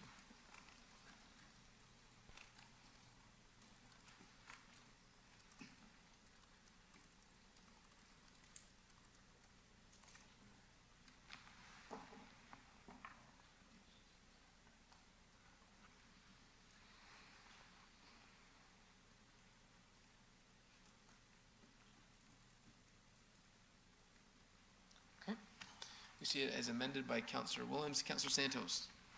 Thank you, through you, Chair. I do have another amendment, but also wanted to acknowledge the fact that One Voice, One Team, Orlando Bowen, is here today showing support for this report and also the presentation from our interns. Thank you, Orlando, for being here. I wanted to include in here, so similar to what Councillor Williams is saying, it's important that we don't let this particular strategy sit on the bookshelf collecting dust and making sure that we implement things. This particular motion, the plan, everything that we're doing with what young people since the beginning of this term speaks to the motion that we passed to address the systemic issues of crime and gun and gang violence in the city of Brampton. And so it's super important for us to commit and implement some of the action items. So the amendment that I'd like to add is for staff to provide quarterly updates on the status of the implementation of the youth engagement strategic way forward plan. I understand that the interns that put this draft together are leaving us in August, and we're getting some new interns coming in. And so this quarterly report coming back from staff will give us the opportunity to have those young people present on what's happening next in the plan as we move forward.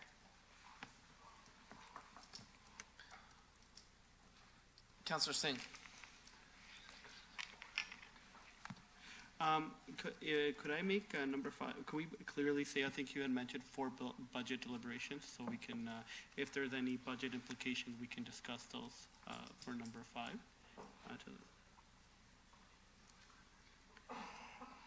So that isn't. I see 354. Through you, Mr. Mayor, I believe, so staff recommendation 4 does speak to any okay, so reporting it'll be back on covered budget in that? deliberations. Yes. Okay, I'm good then, no problem. Thank you. Thank you for clarifying. Okay.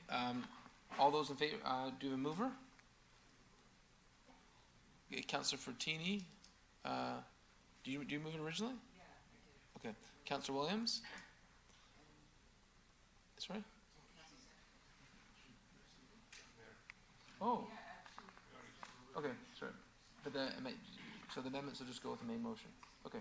So Councillor Willens is the mover, Councillor Williams is the seconder. Recorded vote. Recorded votes. Sunshine there. Been requested on the motion as shown on the screen. All in favor of the motion, please stand to be counted. Showing in favor is Councillor Dillon, Councillor Singh, Councillor Fortini, Councillor Williams, Mayor Brown, Councillor Bowman, Councillor Willens, Councillor Visante, and Councillor Santos. Mr. Mayor, that motion carries unanimously 9-0. Okay.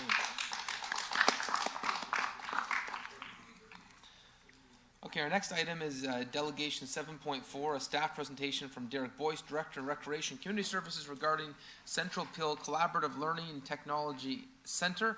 After the staff presentation and any questions for clarification from council, we'll consider the related staff report, item 9.6.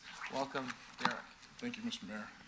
Thank you, Mr. Mayor, members of council. So you have a related item in closed session, and I thought it would be important to talk about this exciting initiative that we're happy to bring forward to you today. There we go. There we go. So very quickly today, I'm just going to give you an overview of the genesis of this project, what it is, the proposed structure of it, and moving forward what this Collaborative Learning Technology Center will serve. I want to start out by acknowledging our colleagues in economic development. About a year and a half ago, they had been working with Central Peel on some specific initiatives, and had brought to us in recreation the fact that Central Peel wants us to collaborate on some initiatives. So we took direction from that, Denise and her staff, and we started bringing this item to the table. We meet quarterly with the both district school boards, both the Catholic and the Peel District School Board, and we added this to the agenda. And as you can see here, we wanted to just demonstrate some of the exciting items that have come out of those discussions over the last 3 years, and one that sort of preceded my career here in Brampton. So the Judith Nyman Secondary School, we've done a collaboration on multi-purpose courts that are utilized very heavily at Bramalea and Williams Parkway. We've done an outdoor turf joint facility collaboration at Jean Augustine Secondary School, which is fantastic. We're in the midst of doing the Brampton Soccer Dome at the Brampton Soccer Center, and that has involved some land exchange with the Peel District School Board. And then now we're excited to bring to you this Collaborative Learning Technology Center. So the Collaborative Learning Technology Center is going to be situated on Central Peel's property. There's an old building. Some of you who are in Brampton would know that they used to hold driving school classes there. It's been an administrative building for a while, but it's been vacant for the last number of years. So it's about a 7,000 square foot facility. It's separate than the school, but it sits on their property, so it's ideal. And it's ideally located in the Queen Street Kennedy area, which we know is an area that is in desperate need of youth opportunities and investment in terms of activities for youth. Oops, apologies. So what is a Collaborative Learning Technology Center? In short, it's a space that will allow youth to come together and ideate. The Central Peel Secondary School has a shooting program that's very focused on robotics and technology. Coupled with the city's recent investment in terms of STEM programming that we have been delivering in recreation throughout the city, we felt that this was a good merger and a good mix to bring together the Peel District School Board and us to create a space where we haven't, and one of the things that Alexis and Alexandra spoke about is to not really define it or prescribe what's in that space right now, but to build a space that can be flexible, multi-purpose, and allow a variety of technology-related initiatives to come together. So the space will be 5 program rooms, 2 collaborative open space. There's a couple of drawings that I'll show you in a couple minutes. But the main thing is that it's flexible to allow workshops, to allow programming, to allow people that come in with ideas that they just want to mock up. So the technology piece is very important.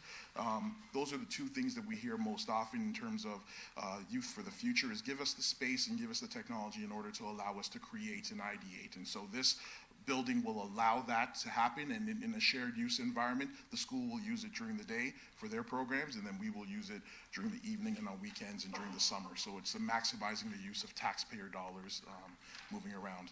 As I previously mentioned, some of the ideas coming from on our side would be registered programs, of course. We could run camps from there. And it's also, even though we call it a collaborative learning technology center aimed at youth, we also have the ability to run adult and family programs in there. So as I said, as we build a space, we want to make it as flexible as possible and be able to integrate a variety of purposes. But the programming piece is a mix that will help accentuate what we already offer here in the city. It fits very nicely with what we've said in the Parks and Recreation Master Plan, what you have said as council in terms of your support for the 2040 vision, City of Opportunities, a well-run city, a mosaic, and then your recent term of council priorities, partnering with publicly funded agencies. It's something that through Joe Patari and Al Menesis that we are very active in searching and seeking and trying to leverage public dollars to deliver the best value to the citizens. And then it strengthens our local system partners. So we envision this space not only as just being delivered by Recreation and the school board, but other partners can come in, utilize this space, and use their expertise to deliver programs to the youth of Brampton. So these are very preliminary drawings, very, very preliminary. I just want to state that just so that it does, but this is the renderings that we've achieved from the school board. So we're going to make it vibrant, exciting, something that, you know, inspires and innovates and ignites passion and technology. The floor plan really is very open, so innovation classrooms, collaborative halls, flexible so that we can utilize that space in a variety of configurations with a variety of uses. So this is the upstairs to the building, and then the downstairs will also have a couple of labs and lab areas and open collaboration spaces. So the key to this area is really, what does the furniture look like? What is the equipment in there? What is the, how do we bring partners into the building to allow us to deliver services and programs to the youth? And we're really excited to work with the Peel District School Board. These are some artist renderings in terms of the type of feel and look that we're going for, and we think it will help complement some of the spaces. We want this space to be more vibrant than a typical community center meeting room. It's got to have the ability for youth to use it. So that is a brief overview of that. You have another matter for consideration that's related to this, but I'm happy to take any questions that you may have at this time. Okay, Councillor Santos. Thank you, through you, Chair. So there certainly is a demand for this type of space in the city, right, Derek? Absolutely. We have a lot of hackathons that happen. We have the VEX World Robotics competition that happens that focuses on the school age and elementary age students when it comes to STEM and robotics. And in fact, the Brampton team for the VEX World Robotics Championship has been, like, I think the third time champion in the world in terms of robotics. And when we spoke to the organizer of that event, they told us that they didn't have any space in the city to continue to train, similar to like sports and everything else, where we've got so many sports things to train athletes. We don't have necessarily anything from the city to have a space to train on STEM and robotics. Would you agree with that, Derek? Yeah, I think this is a field that is, I wouldn't say relatively new, but as you say, the spaces to allow that ideation and creation are very limited. So I think this will be a space that's highly in demand from a number of outside groups as well as the school and the city. Well, I'm looking forward to the in-camera discussion on this. I'll reserve my other questions for that conversation, but thanks for putting this together and sharing it with us. I look forward to next steps. Thank you. Okay, Councillor Bowen. Thank you, through you, Mr. Mayor. Thanks very much, Derek. Appreciate this because we've been asking for many years for more collaboration with our school board, and I think this goes a long way, as did the Judith Nyman, the refurbishment there. I'm just wondering, is there any opportunity for outside sponsorship for this building or for any of the programs that go in there to help offset some of the costs? Through you, Mr. Chair, absolutely, we will consider any funding sources. Right now, we've got to lay the foundation with the school board in terms of the agreement, but then in terms of other funding, I'm sure there's ways that we can incorporate that, absolutely. Okay, so perhaps our special events and sponsorship group may be able to get involved with that. Absolutely. Great, yeah. Thank you. Thank you. Councillor Williams. Thank you, through you, Mayor. Just question about, I know the cost. Is there any discussion around cost sharing with the school board and using some of their budget to help fund this? Through you, Mr. Chair. So we will, the in-camera items that we'll discuss, we'll talk about the funding, and there is a proposed cost sharing. Okay, thank you. Okay. And welcome to Councillor Dillon. We hope you're feeling better. So we have a motion. No motion. Just Through you, Mr. Mayor, there is a motion to receive the presentation. On the agenda, we originally identified this item as linked to item 9.6, which is on community youth hubs. But as we understand from staff, it doesn't directly relate to that. So council can decide to deal with 9.6 at this time, and there is a delegation on that from Sylvia Roberts, or that can be dealt with in the agenda order, and we can receive Mr. Boyce's presentation. Why don't we receive Mr. Boyce's presentation? Thank you. Okay, all those in favor? Motion carries, and that was from Councilor Vicente and Medeiros. Okay. 7.5. Okay, 7.5 has been withdrawn. So now we are on to the added, which is Councilor Singh's.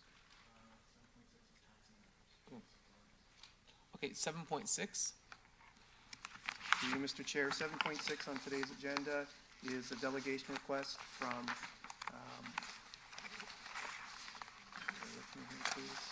Zafar Tariq. Yes, thank you.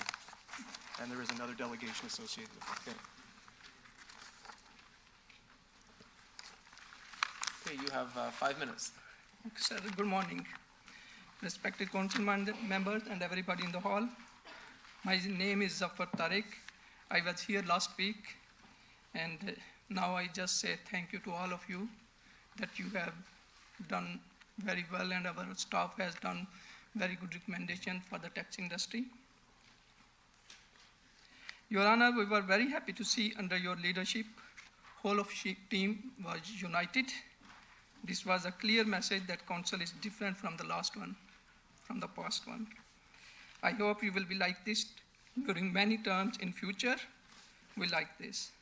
Sir, when I see here at the back, some of my members are sitting here, I can clearly see there is not much they are requesting to you, only a couple of things.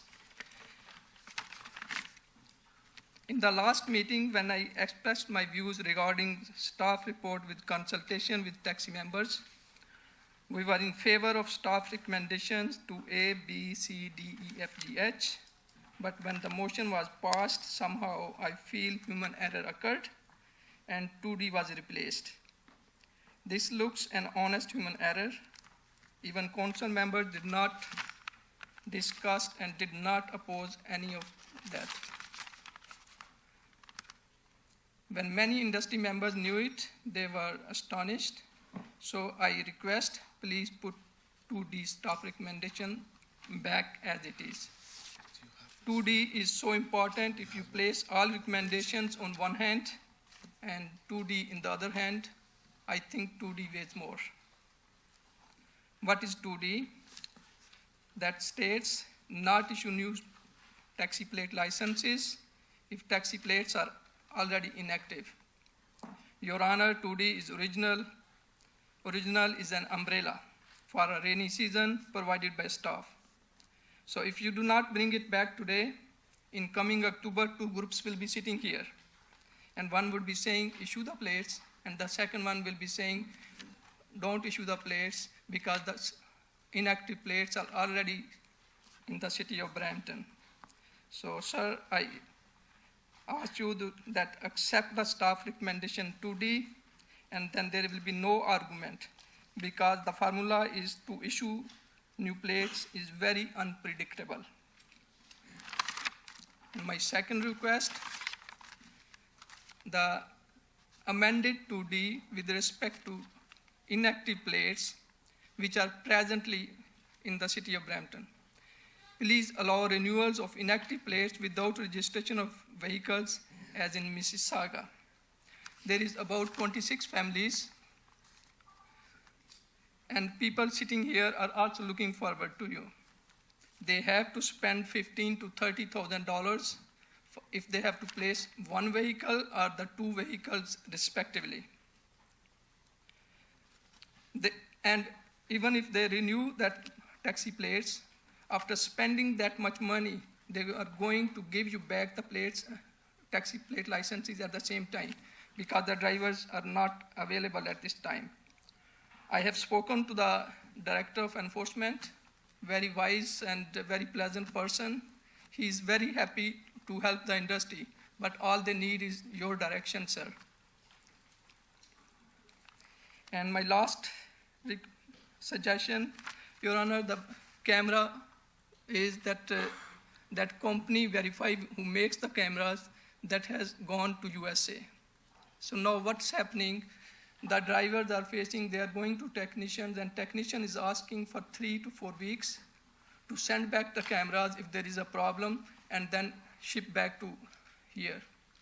So I would request that if there is an issue with the cameras, then the driver should be allowed to work during that time when the cameras are sent back to USA for the work to be done. Thank you very much, and I hope if these matters are resolved, we will not see you till the autonomous vehicles comes, and we will be back in front of you again. Thank you. Okay, Councillor Frattini. Yeah, thank you, Mr. Mayor. I think there was a recommendation. Do we have it on the screen up here that we changed? And I just wanted to ask. So we have another delegation first before the motion. Want to wait for them? I just wanted to ask him just one question. So I understand about the cameras, say in case it broke, but if we look at the recommendation, what we're looking for, we were going to look what Mississauga model does. So it's giving you the option. So if they're broken, what makes the difference? It's giving the driver, I think, the option to put them in and not to put them in. So that's fine, sir. That's fine. So I'll wait for the other delegation and I'll put the recommendation up. Thank you. Next delegation is 7.62, Dylan Kuldeep Singh. Good morning, everybody. My name is Kuldeep Singh Dylan. I think my fellow drivers already mentioned all these 3 points, so I don't have to say anything. Thank you. Okay, thank you. So now, Councillor Frattini, if you want to put forward a motion. Yeah, it's on the board. So we worked with staff on this, and I think I showed this to them, and they were quite happy with it. I just wanted to ask, on that camera issue, was I right? We're leaving it, I can't remember what we did last time, if we're leaving the option to them or not. Through the mayor to the councillor, the recommendation right now is that cameras will be reviewed by TAC as the very first item to be reviewed. But we can certainly, as staff, for any of the cameras where the individuals are waiting on parts and that, as long as we have proof for that, we will permit them to operate that way. Okay, that's good. Okay, great. Okay, so we see the... And I like a recorded vote, please. Okay. No other questions? All those to take the recorded vote? Recorded vote's been requested on the motion on the screen to receive the delegations of correspondence and to amend recommendation CW 269-2019. All in favor, please stand to be counted. Showing in favor is Councillor Dillon, Councillor Singh, Councillor Fortini, Councillor Williams, Mayor Brown, Councillor Bowman, Councillor Palashi, Councillor Willens, Councillor Vasante, and Councillor Santos. Mr. Mayor, that motion carries unanimously 10-0. Thank you.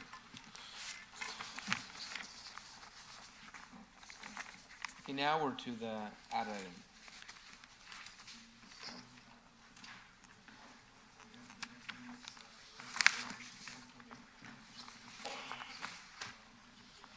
Okay, so I don't have that agenda. Okay.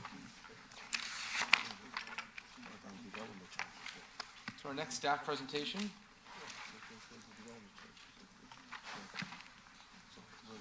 This is on digital information changes.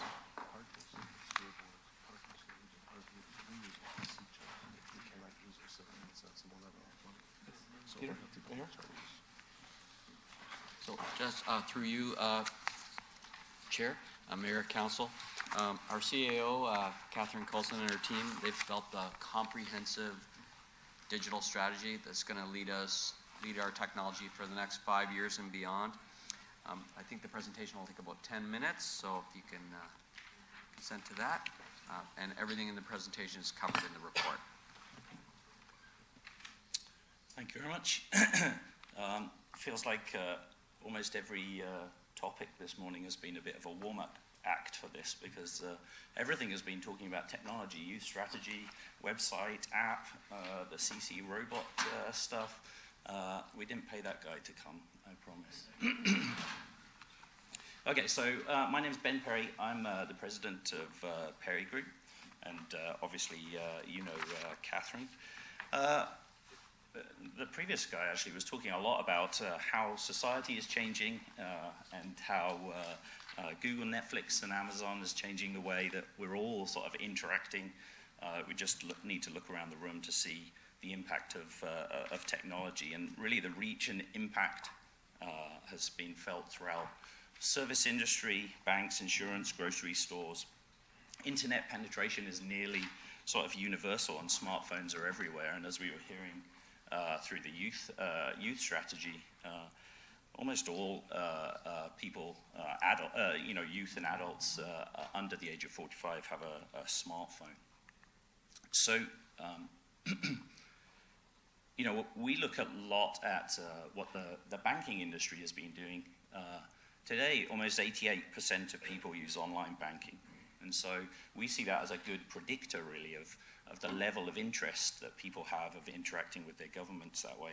And banks have gradually, over the last 20 years, really worked through a digitization process whereby they've gradually delivered ABM machines, telephone banking, online banking, and now smartphone banking. And they've done all of the work, the hard work in the background to make sure that we as customers get ease and convenience. We can cash a check, or we can record a check anytime, anywhere, using the device that we like to. And fundamentally that offers us as customers great service, but it also saves the bank a significant amount of money. Ultimately, there's information that suggests that a face-to-face transaction might cost $30, a phone transaction might cost $15, and a web transaction or a digital transaction might cost $1. So we can do 30 digital transactions for really the price of one. Council's first-term priority is to be a well-run city, and we would argue that a well-run city relies upon digitization. And as we're developing the strategy, we really asked ourselves, do we offer the same level of service as a bank, or do we offer the same level of service as a bank might have done 20, 25 years ago? Too many times, customers, citizens need to line up, need to come into City Hall, need to come into a city facility to transact with us. And we realized that too many of our processes are paper-based, and we really need to drive them towards digital processes. In fact, the KPMG service review also pointed out the importance of a digital strategy. So just like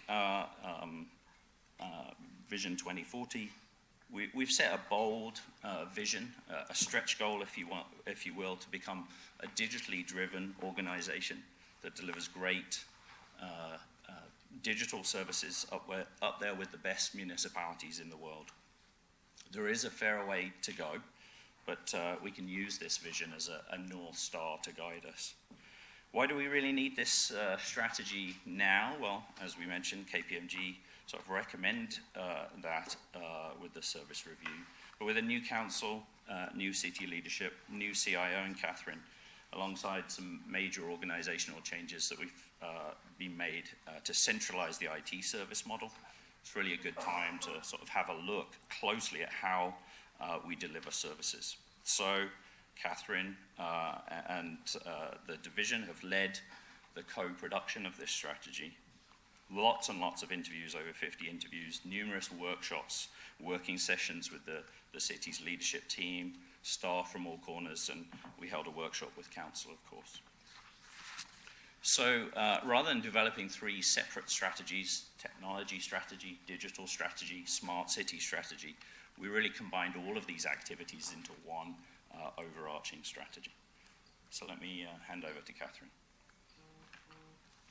So we have 5 strategic priorities for the next 5 years. So they are 1, exceptional customer experiences, process digitization, data-driven, connected city, and a digital workforce and workplace. Under exceptional customer experiences, we have some key initiatives that are here, which include a new citizen portal to replace our Brampton.ca, Brampton mobile app store, civic engagement platform, online planning, permitting, licensing, and expanded payments, and some improved online recreation and facility booking. So the end-to-end digital experiences need to be available 24/7, 365 days a year, and it's about fully completing transactions digitally. We want to create experiences that rival the best online services and available on any device that either our staff or citizens desire. We want to create a significant intake on digital services, and we want to create omni-channel service support. So what does that mean? It means not eliminating necessarily in person if it needs to be, but being able to appeal to all citizens in the type of service and how they want to interact with the city. In order to underpin those types of digital services, we need to do some work around process digitization. So digital is a lot about enabling self-service. So HR and workforce management processes are really about empowering staff to be able to deal with their own timesheets and leave requests and these types of things, get easy access to finance, budget reports and these types of things. Planning, permitting, and licensing, you're making some investments in the Unity platform. Asset and work management, really about enabling field crews to deal with work orders in the field and track activity from end to end. And some significant enhancements to the customer relationship management solutions, so being able to handle customer complaints end to end.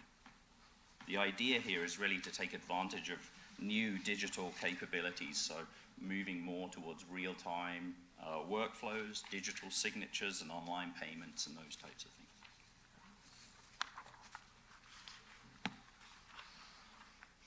So we're building a data-driven organization that makes operational strategic decisions informed by trusted, accurate data and analysis that provides clear and actionable insight. So we've already started designing services and processes with data in mind. Data visualization, operational dashboards, business intelligence, and predictive key analytics derive insights that optimize utilization of resources and help in making decisions. At the foundation of this priority is a workforce who needs to recognize the value of data we will achieve with our data literacy program. Data is also a key foundational element in all 5 priorities of the technology and digital strategy. So another key area is around the connected city, and this is about applying the concepts of the Internet of Things, applying sensors and monitors to our infrastructure, helping us to be able to manage the city more effectively, understanding how the city operates, and really improving the living experience and working experience in the city. So Vision 2040 talks about avoiding unwanted distortions, and we're very conscious of the importance of this concern, collecting data that we haven't collected before. So we've talked here about connected city policy and working with the community advisory board to make sure that we're working within the realm, the suitable realm of collecting data and sharing data. We're also going to be working with the community, startups, and industry through labs and community challenges. So the last item is digital workforce and workplace. So creating a modern digital savvy workforce, which is supported by digital education and training to help staff with new capabilities. A mobile connected workforce. In the next 5 years, over 40% of city employees will require mobile capabilities to do their work. Modern and secure collaboration tools that increase collaboration. And also our goal is to empower staff to do their best work to get the job done. Just as the youth strategy was talking about metrics and monitoring progress, with any strategy it's important to make sure that we've got the ability to keep track. The CIO and the CIO's working group, which consists of all the commissioners and CIO and key CIO office directors, meet regularly, and they'll review this quarterly on the progress. We've defined clear success measures for each of the themes. With Catherine leading this, I'm got good faith that the city's going to be making good progress. She's very focused on outcomes, but we've also built these mechanics here to allow us to monitor and make sure that we're achieving the progress. So for 2019, work is already underway. So we've been re-energizing many departments and divisions with digitization projects. Departments include finance, HR, planning and development, public works, economic development and culture, and Service Brampton, just to name a few. So, as your CIO, my goal is to deliver exceptional digital services, empower staff, and to enable optimized productivity. We will accomplish this using data to optimize our resources and building a connected city that makes the lives in our community better. I would like to take this opportunity to both acknowledge my team and all of our SLT and staff who've contributed to the development of the strategy, because we would not be here without them. The strategy brings forward tangible outcomes to spur us on to become a leading digital-first municipality. Mr. Mayor and members of council, I ask that council endorse the technology and digital strategy. Thank you, and if you have any questions, we'll answer them. Okay, Councillor Vicente. Thank you, Mr. Mayor. Thank you for this report, and it's important for, I've always believed since when I was growing up, software was really coming into being and was starting to be recognized for the power that it can have to simplify and to speed up repetitive processes that exist in so many different organizations. And so I think that most members of council are probably very eager to see how we can leverage software and computing power to reduce the burden that is on staff to maintain services. In particular, when it comes to 311, I know that in our office, both Councillor Santos and I, we get numerous requests from residents, and we work and endeavor to address their concerns. And one of the challenges is in ensuring that the item is being followed up on and that a process is followed to completion to the satisfaction of the resident. And so we're looking forward to seeing that piece of this strategy come to fruition sooner rather than later. And because I believe that with software, there's so many things that you could do almost instantly, and following up on customer service is one area that we're very eager to see happen. As another note, one of the things that as new members of council, we were so pleased to see is that the city of Brampton for many years now has been quietly working in the background to make this city quite powerful in the respect that we have a fiber optic network that crisscrosses the entire city from corner to corner to corner. And that asset puts us in good stead, and we're poised to be able to take advantage of that network to enable all of our departments and all of our locations to work seamlessly across that network. But one of the things that I'm not sure if staff are aware, at the past meeting of Peel Regional Council, members received a report on the public sector network, that is the fiber optic network that both the City of Mississauga, City of Brampton, and Peel Region have built. And whether there was a section of that report that talked about the public sector network, that fiber optic network, it's not utilized to its full capacity because fiber optic has a huge amount of data bearing capacity. And one of the questions that was asked was, as you use a fiber optic network more, in other words, the amount of data traveling across that fiber increases, does it wear out more quickly? And of course the answer to that question is no, it does not. It can handle 100% of its capacity 7 days a week, 365 days a year without it wearing out more quickly. And so my question to staff is, do you have an idea or a sense of how utilized is our fiber optic network in the City of Brampton?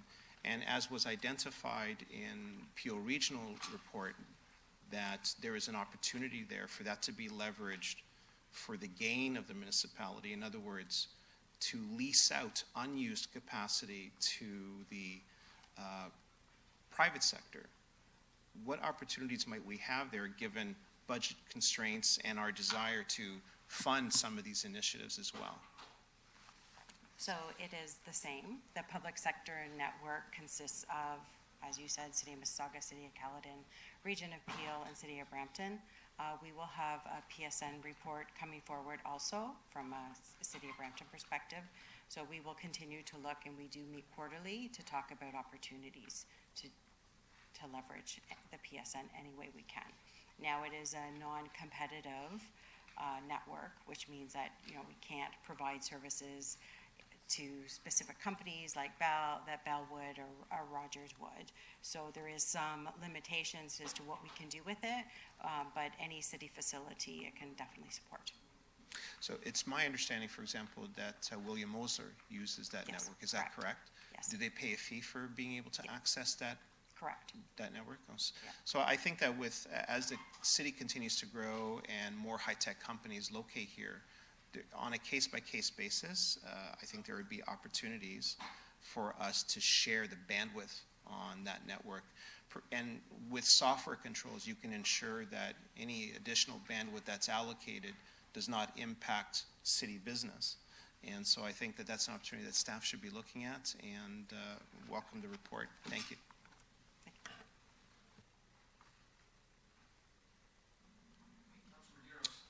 Thank you, Mayor. Thank you for the presentation. I guess one of the things I'm not feeling too comfortable with is the type of presentation, the way it's walked on, considering, for example, our smart city strategy, because this is some pretty important stuff for us to consider. I'm hoping, I want to put a deferral on the floor, members of council, so that it comes back on our July 10th meeting for final approval. So just gives us time to really understand how this links in with our smart city strategy, and for us to just really gain a fulsome understanding of the strategy.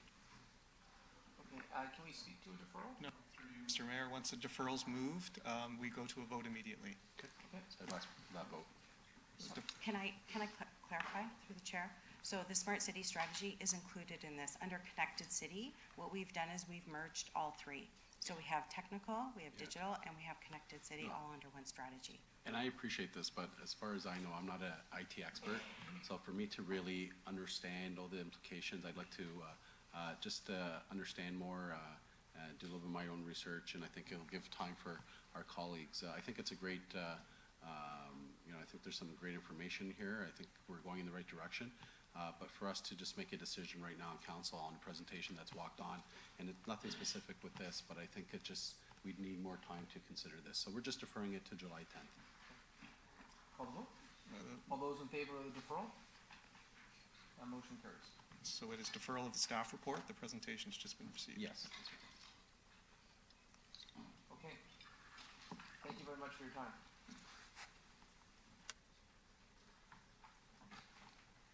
So through you, Mr. Mayor, the next item is added delegation 7.9 from Sylvia Roberts regarding the transit facility report, which is staff report 9.3 on today's agenda.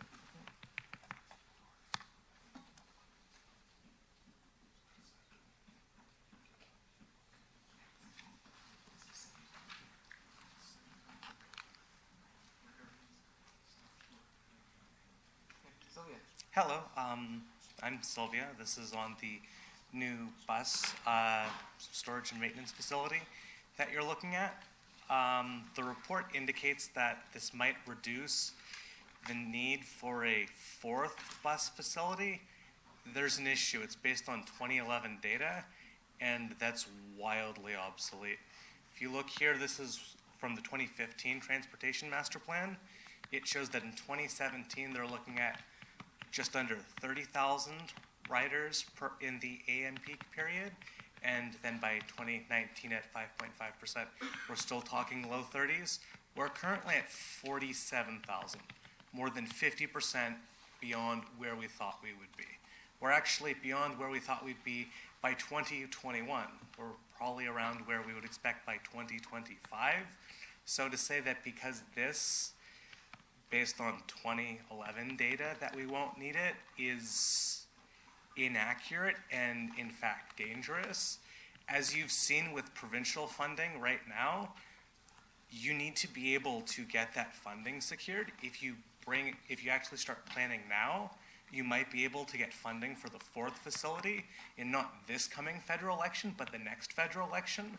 Whereas if you wait and don't do it, you're stuck between mid-cycles when no one has any reason to give you money, and then you could be holding a bag for you need to come up with $300, $400, $500 million on your own, and that's a lot of money. When if you move it forward, you could look at get money from the provincial and federal governments, which could save you hundreds of millions of dollars. That is a lot of money. Their idea is that, well, instead of building 250 capacity facilities that hold 500, we'll build one for 350. The numbers just don't work. They talk about a single garage saving space, but there's an issue with that. If you look at this map, so we have we have the Sandalwood facility, which is over by Sandalwood in here, Ontario. Then we have the Clark facility, which is a little bit to the southwest of Bramalea City Centre. And in blue, we have our new site, which is way in the northeast corner. So yes, the northeast corner is a good location, but there's a reason why it was proposed to have a facility in the southwest corner, and it wasn't just for another facility. It's because you have very little coverage towards there, and for buses, labor is your largest cost. If every morning you have to spend 15 minutes sending the bus out and 15 minutes sending it back, when you start talking 30 minutes for 300 buses a day, every single day, for decades, we're talking hundreds of millions of dollars. That doesn't necessarily save you anything. And so I think that you do need to move forward with the third facility. It should have been done and moved forward several years ago, but to save money, we didn't. Now look where we are. We're waiting to hopefully get some federal money, and we have no idea if it's going to come. If we had moved it forward a couple years ago, we might not be in this situation, staring down this major financial expenditure potentially on our own when we could have had help. You need to, probably before the end of this term of council, you'll probably need to start looking for a new location.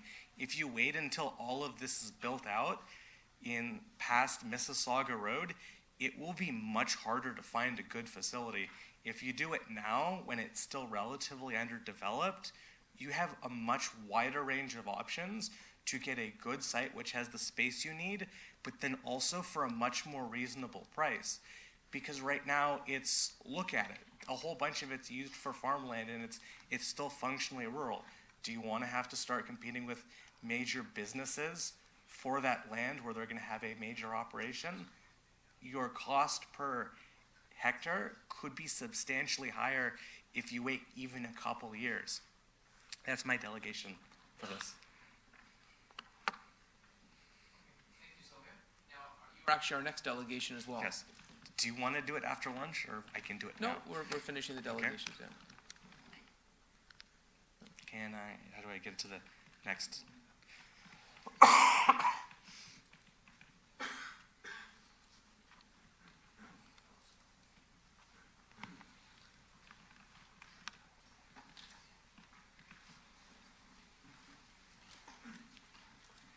Can we reset the timer?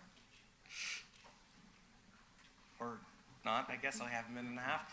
Okay, so for our major facility, you have a community youth hub proposal going on.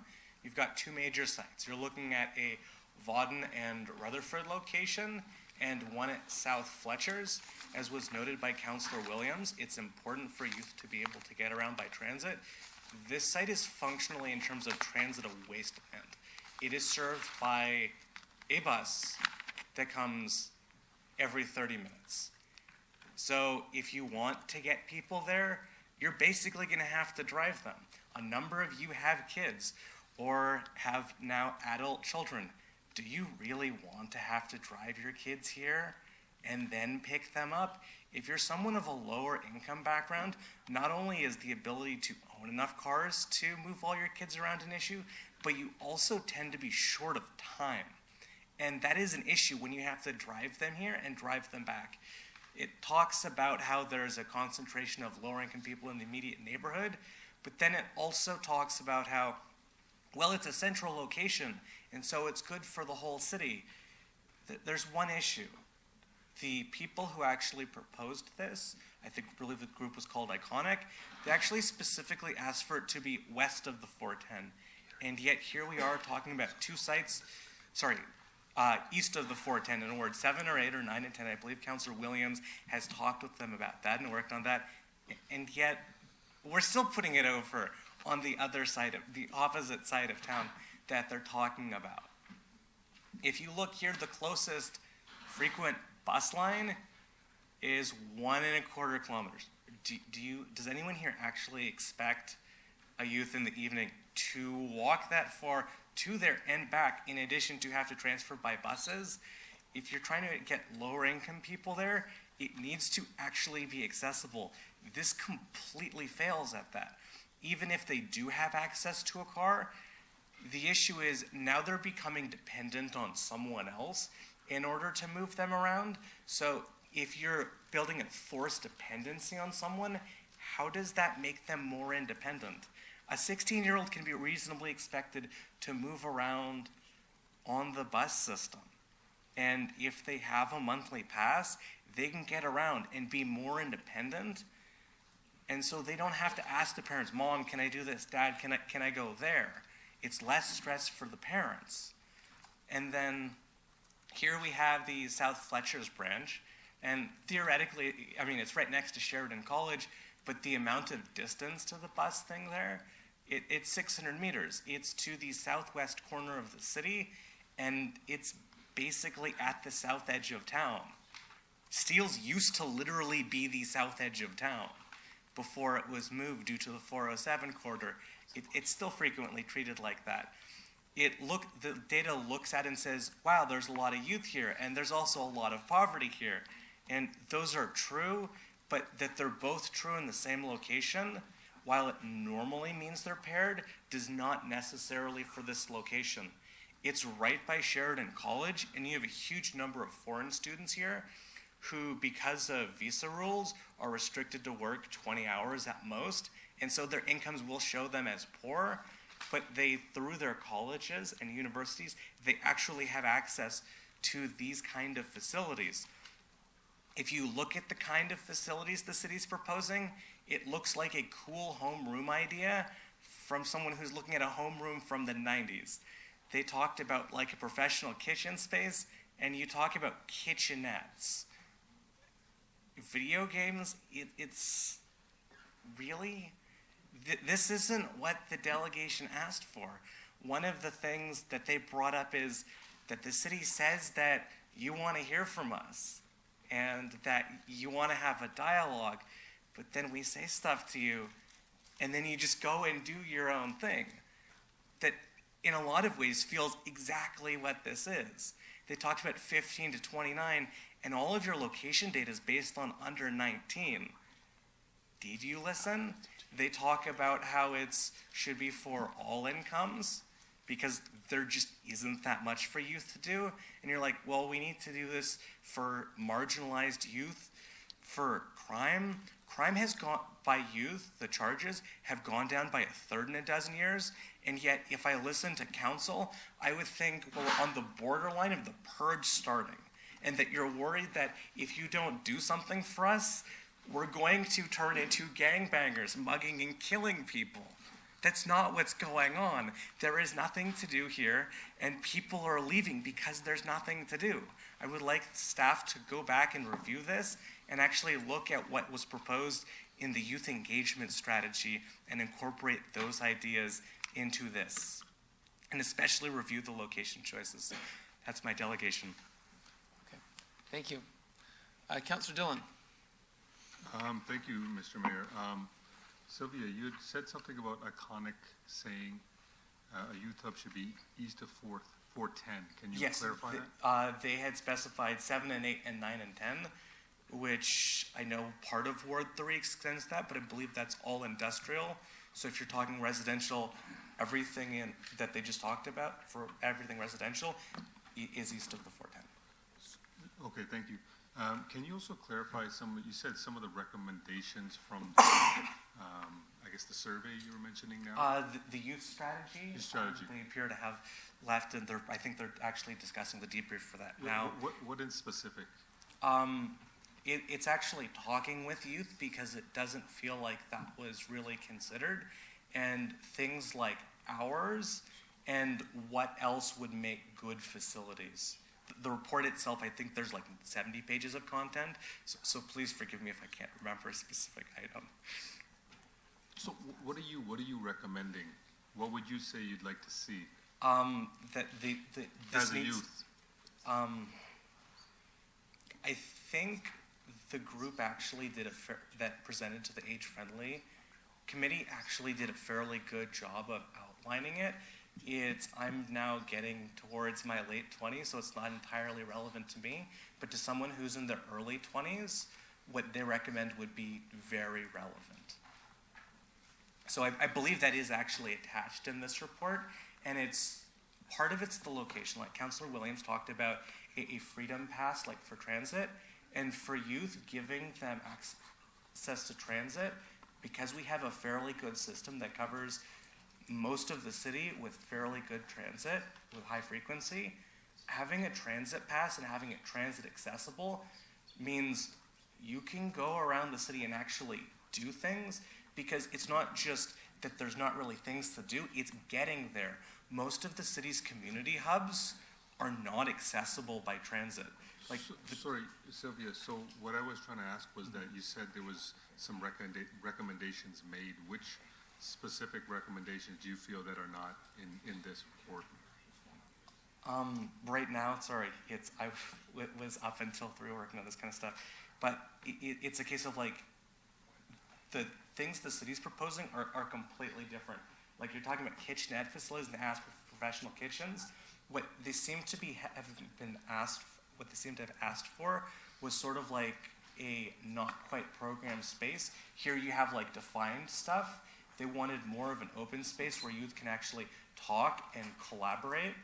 I believe they're called like third places, where you have it so it doesn't really matter what your income background or class. You can go there and primarily like conversation, interaction, socialization, and networking is a primary focus of the space. All right, thanks. This seems to be like, hey, play video games, here's like air hockey, have fun, cool homeroom from the 90s. That's what it feels like. It feels like I'm watching YTV from the 90s and someone thought they would make it cooler. No, appreciate it. Thank you. Okay, Councillor Santos. Thank you, through you, Chair. So part of why I think we're linking some of the systemic issues to crime and safety in the city to our young people is because in conversations with the police chief when we were discussing it, he said, and when I asked him, what would you do? Where should we put our money in terms of the upstream investments and opportunities to prevent crime and increase safety in our community? He said you should invest in our young people. And safety is one of the biggest issues in this city, so I appreciate some of your statistics, but I think that providing opportunities for our young people, whether that's through any sort of hub or what have you, is an important thing for us to do. The other note in terms of the programming that was recommended to staff, the report's coming through later and we'll be discussing it at that time on the agenda. But we hear you. The youth engagement strategy does highlight 3 specific things, as I said earlier, on the environment, on affordable housing, as well as on mental health. And so I think that report is information only, and that discussion is still open in terms of what will attract youth there, what services should be provided in that center. Mm-hmm. So I appreciate your delegation, but we're still working on what that programming will be, and obviously opportunities for funding of the Youth Hub. The rest of this stuff I'm going to save for the report itself, but thanks for your feedback. Councilor Medeiros. Thank you. Through the mayor, thanks for your delegation. So I think we haven't had the chance to bring the report, so part of me wanted to reserve my comments to when we receive the report. I think some of your comments and what we've lost focus in the delegation is the focus of the Youth Hub was started off as more for service providers. Idea is Boys and Girls Club, Eclipse, groups who have services that are geared in towards youth have problems with space. So they were here last week. We get them on a daily basis. We get communication. People call us. So the idea by creating this youth hub, similar to, and it's almost about that community service model that we started at the region, was to identify an area where youth can go and then get access to all the possible service of service providers. So it would create that community hub. And that's the concept. Now, what is lacking, and I guess when we get to the report, is that engagement with the user groups, which we hope would be user groups, so your Boys and Girls Club and every other club that deals with services, to help us model exactly what we want to do in terms of that youth hub. So it's not so much the programming. I'm not so concerned, and I'm not sure if the city would be best appropriate to do the programming, and that's something that, you know, part of my comment for the report, but it's more about giving facilities to those community organizations that have services and programs for youth, and then trying to match them up and have everything centralized so youth can go there. Based on what staff went to go do, which I agree with, is try to identify high needs communities. And based on the statistics, so there's a couple of things I think you have to consider. You don't have any of these community organizations out east, out west. They're more in areas which are more dense in the city of Brampton, because that's where they get more clients. One thing we heard from youth as well is transit. They can't be in areas where it's very difficult to get from point A to point B. Right now, it's easier in highly dense areas, which are in areas identified, where you get more of that concentration, you get more of that density, which it makes it easier for transit, and you get more clients, et cetera, et cetera. And I think this is an initial phase of an overall maybe city strategy going forward, where we identify other areas throughout the city of these type of community hubs. But right now, the focus is how can we leverage this investment out and work with the region? So the idea, and what I would invite you to, is look at the Malton Youth Hub, which was proposed, and that's sort of conceptually, and we've sort of adapted to what we are in Brampton. And I know some of these comments are more relevant to the report, but I think that is the focus of, and what I see as the focus of the Community Youth Hub. I do appreciate your comments of the 90s, but I will tell you that Nintendo, for example, from 1984, are my kids' favorite games to play right now.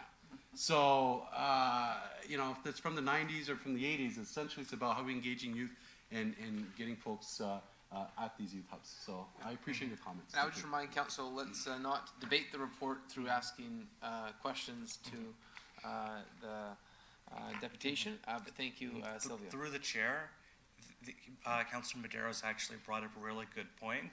He basically explained what the city's idea of a youth hub is, and it's actually substantially different from what youth's idea of a youth hub is. So we're both using the same word, we're both using the same phrase, but we actually mean two fairly substantially different things. But then, like in the staff report, the city talks about it like the city's version of a youth hub matches the youth's version of a youth hub. So we need to start getting on the same playing field in terminology and agree what the words mean before we can come up with meaningful strategies to address this stuff.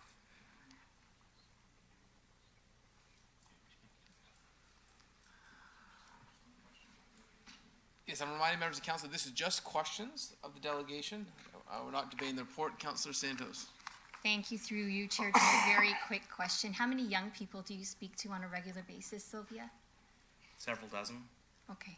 Just because I realize that you spend a lot of time here at City Council and Regional Council, and just curious to know how many young people you actually speak to. Yes, I speak to several dozen people, mostly in their 20s. Okay, thanks.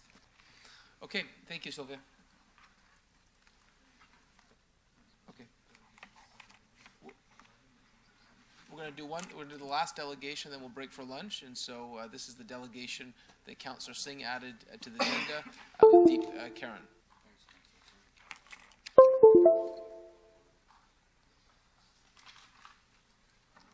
And we are expecting Bangor today as part of the presentation. There you go. whatever makes you guys happy. So, my name is Deep Karn. I'm from Flower City, Bhangra. Thank you to the mayor, members of the council. I'm just here to extend my warm welcome to everybody to attend Flower City, Bhangra on August 10th at Rose Theatre. I also have a presentation just telling us, everyone, about our background and what we have done so far, because this is our third year, and we were also part of the community grants program. So thank you, everybody. Thank you, city staff, for helping us out with Flower City, Bhangra. So the presentation here. So we're just really more than just a Bhangra competition. Our organization is called Saath Foundation. Saath means companionship.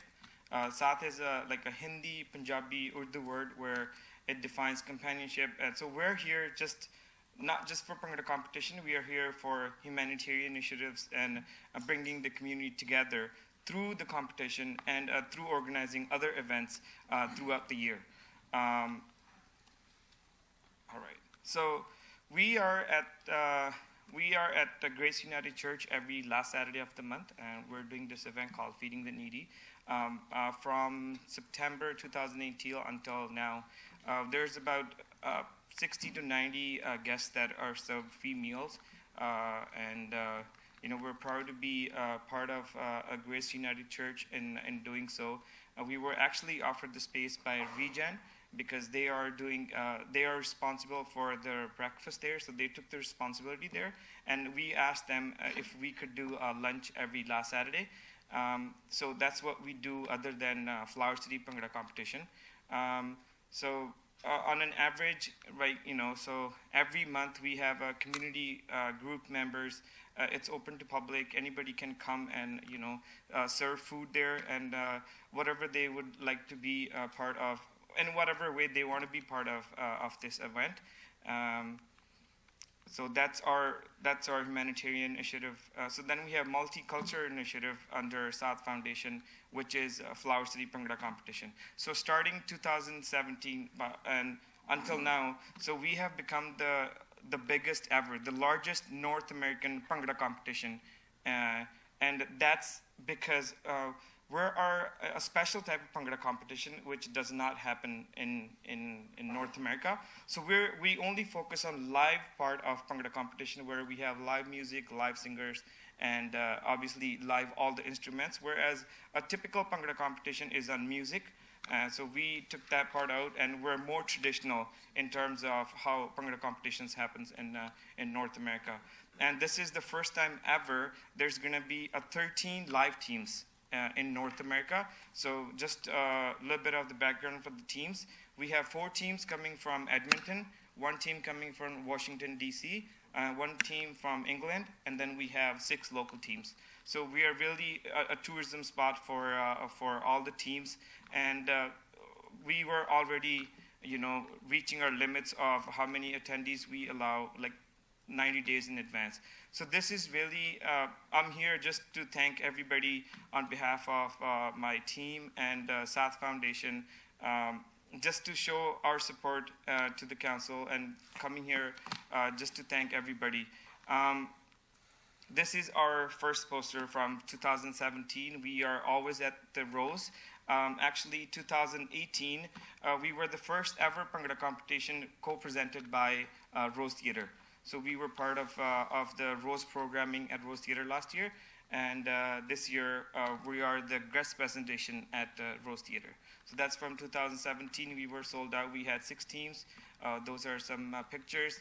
And actually, this year we have, from the 13 teams, we have 4 girls-only team, which is a big accomplishment in our society. The women empowerment is a big task that we're taking on this year. And it's just not the senior teams. We have 2 categories, live and junior. We also have 2 junior kids teams, and it's all girls. And so we're going to have about 250 dancers on that weekend, on August 10th weekend, just to be Brampton proud, because we are Flower City Bhangra. We are all the business, all the vendors, and all the locations are in Brampton. And so we don't go out of the Brampton boundaries just to celebrate and showcase our diversity and just to show everybody what Brampton offers to Thank you, Deep. We've, all the we've communities. exhausted the 5 minutes. Yes. Sorry about that. But I do 40 know seconds. that I see on the screen it's August 10th. Yes. And we'll make sure to spread the word that there's that event. And That'd be awesome. I know Councillor Singh wanted this on the agenda to make sure we had enough time to promote the event, and maybe Councillor Singh will let us know if he's going to participate as well. Yes. To help raise awareness and attention of this cultural function. I'll move for staff report on. No, joking. Anybody has any questions, I'll take it. If anybody wants to know more about Bhangra. I think Councillor Dillon also wishing to participate, volunteer. Yeah. No, I just want to thank you for coming in. I've had a chance to come there. It's been amazing, and I know the mayor was interested in showing off his dance skills. I know. And so I'll look So if forward to everybody that shows as up, well. we might have a dance-off. Regional Exactly. councillors versus city councillors. Yeah, Anytime. we'll definitely, I can For volunteer, Councillor Singh, we'll be dancing up there. Well, can I request everybody to come here and we can take a quick picture for our social media, and that'd be awesome. No problem. See, sorry. Yes, we can do that. So let's just learn one basic step Okay, so of Bhangra. why don't we accept the report? Delegation moved by Councillor Singh, seconded by Councillor Dillon. All those in favor? Motion carries. We're going to break for half an hour for lunch, and we'll grab the photo with Deep on the way up. Awesome. Thank you, everybody.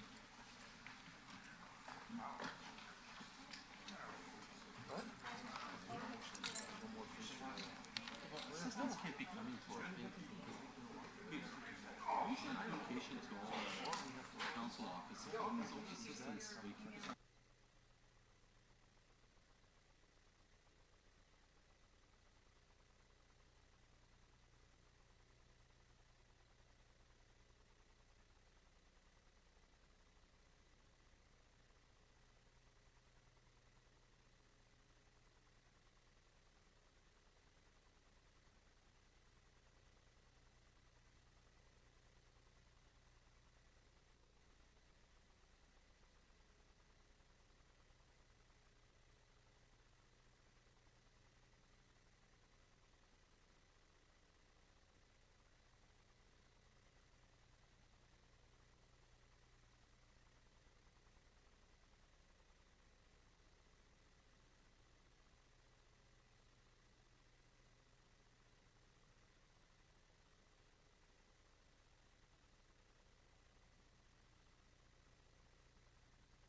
Was there anything added in number 8? No. So we're at item 9.1. Proclamations at City Council meetings. Do any members have questions regarding the staff report? Sorry?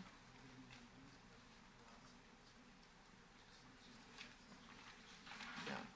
So if we could work with the clerk to have an amendment, I do think it's appropriate to allow groups to speak when presented the proclamation. So I think that would be the only amendment that I would see in the staff report. Yeah.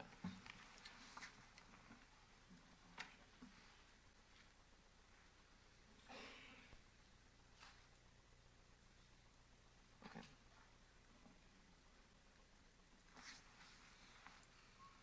Okay.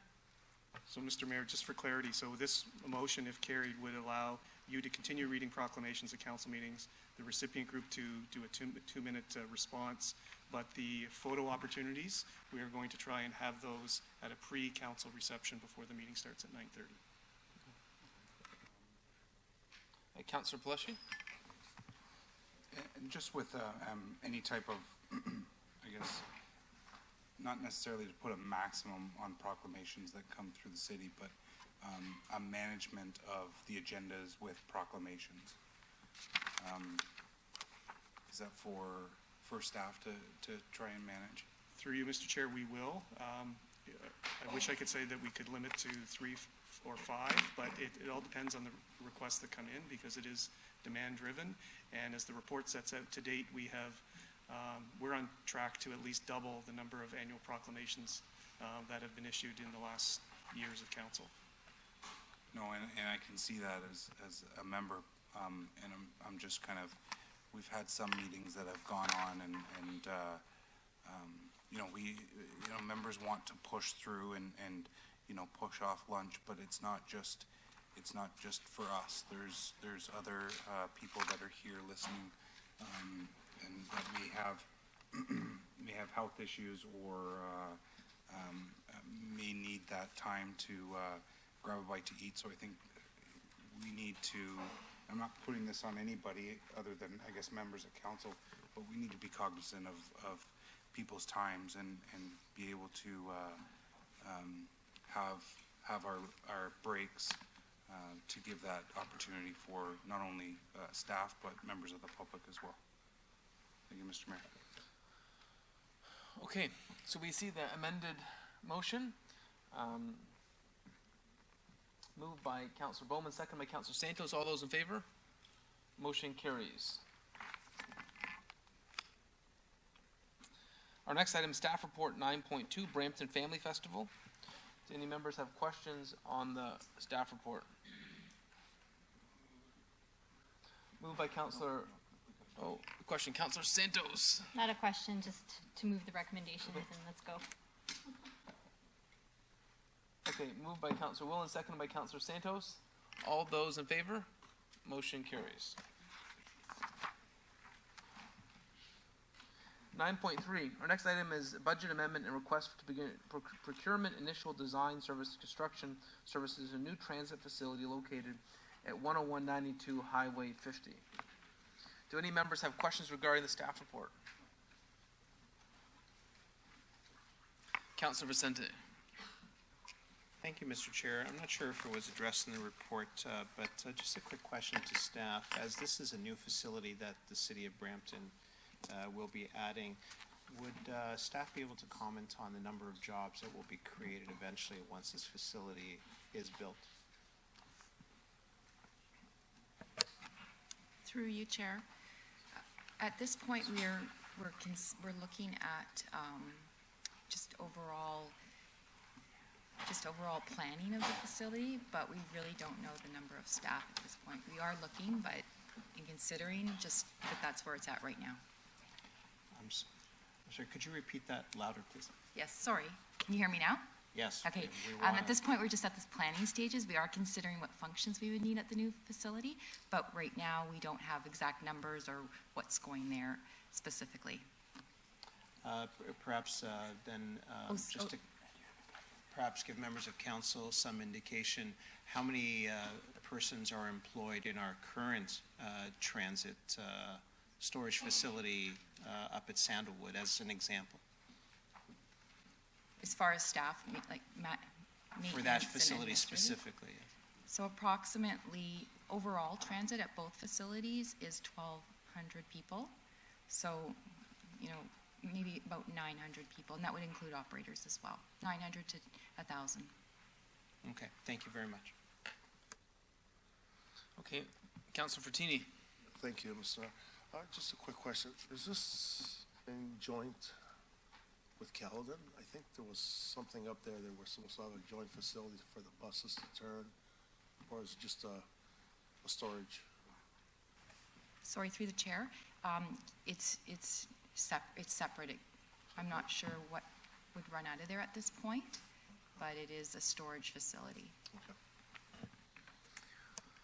Okay, so one question I had was, we're not going to know the results of regional governance review until November. And I don't want us committing to a major project until we know whether there's going to be a different, whether there's going to be a single transit agency, or we're going to continue to have the current setup. And I spoke to the commissioner about that. I understand that prior to November, it was only a small amount being spent. Can I get an idea of what we're, it says right here, it says, these are large numbers, right? The 15 million from external debt. What are we committing to right here? So, to you, Mr. Mayor. So we are purposely sort of building this and committing this in incremental phases. Right now, in front of you is a $15 million. So we've already got a $15 million approval for this overall project to commence it. And what we're doing is very strategic in what we're doing. So what we're seeking approval right now is to move forward with the initial stages of the environmental assessment and to start doing some initial design work. And we are going to be basically committing that in incremental phases, slowly over time, so that when those sort of question marks are erased in terms of regional governance, in terms of provincial funding, in terms of federal funding, that will be the time then that we're prepared to ask for the bulk of funding and move this forward. This report in front of you allows us to move forward to respond to the incredible growth of transit in a responsible fashion, but doesn't exclude the opportunity for us to sort of swivel if we have to, depending on what happens with regional governance and whatever happens with the federal and provincial funding. So you're likely going to be in incremental phases. It might be a couple of 100,000 here, it might be up to $1 million there, depending on how we're phasing this. But there will not be, the bulk of that $15 million will not be committed. So how much, I know it says 2020 capital budget, but how much are we, I really don't want to be spending anything prior to November on this. What are we spending prior to November? So, through the mayor, so the real danger here is that if we don't commence the project now, right now we're forecasting that this facility will be built and operational by 2024. The fear is if we don't start doing some of that environmental and initial design work now, we're going to miss at least one construction season, maybe more. That will then put transit in a very precarious position because we continue to expand our service, we continue to purchase more buses, and we will not have the ability to service those buses in a timely fashion. If the specific question, how much will be committed, how much will be spent before November, it's going to be a minimal amount. I can't give you an exact number. It won't be anywhere near the $15 million mark. It might be $500,000. It might be a little bit less than that. We don't know until we start going out and defining the work packages. And we're only going to be committing, so if you can imagine a design package that might have 6 phases, we will be dividing that up into 1 or 2 phases and moving forward in that fashion. So not knowing the number, it's sort of difficult to, it's a bit of a blank check. I just ask council to consider this. We have to be careful how much we are committed to for what could shift in November. And we hope that nothing shifts and, Brampton could get its way and the regional government will continue. But I'd hate to spend a few $1 million that would be wasted if things change. So what is the consequence of waiting till November? To you, Chair. If we wait and we don't proceed immediately or in a timely fashion, the likelihood of getting the building built by 2024 and having that operational are next to zero. It's already a complete challenge to even get it built by 2024 just because of all the regulatory things that need to get approved. If we don't start now, the reality is we will likely lose at least one construction season, which will then put the facility opening date likely in 2025, if not maybe a little bit later. Would also have implications in terms of the overall number. We all know that The current construction market is very fluid. The trade wars between the U.S. and China have caused a lot of inflationary pressures on the cost of steel. We would likely have to look at the overall budget as well, because now we're pushing that back a couple more years, likely, or another year, and then we'd get new revised pricing as well. So there's some risks associated with delaying this for sure. Councillor Pleshy. Thank you, Mr. Mayor. And Mr. Mayor, I completely understand where you're coming from.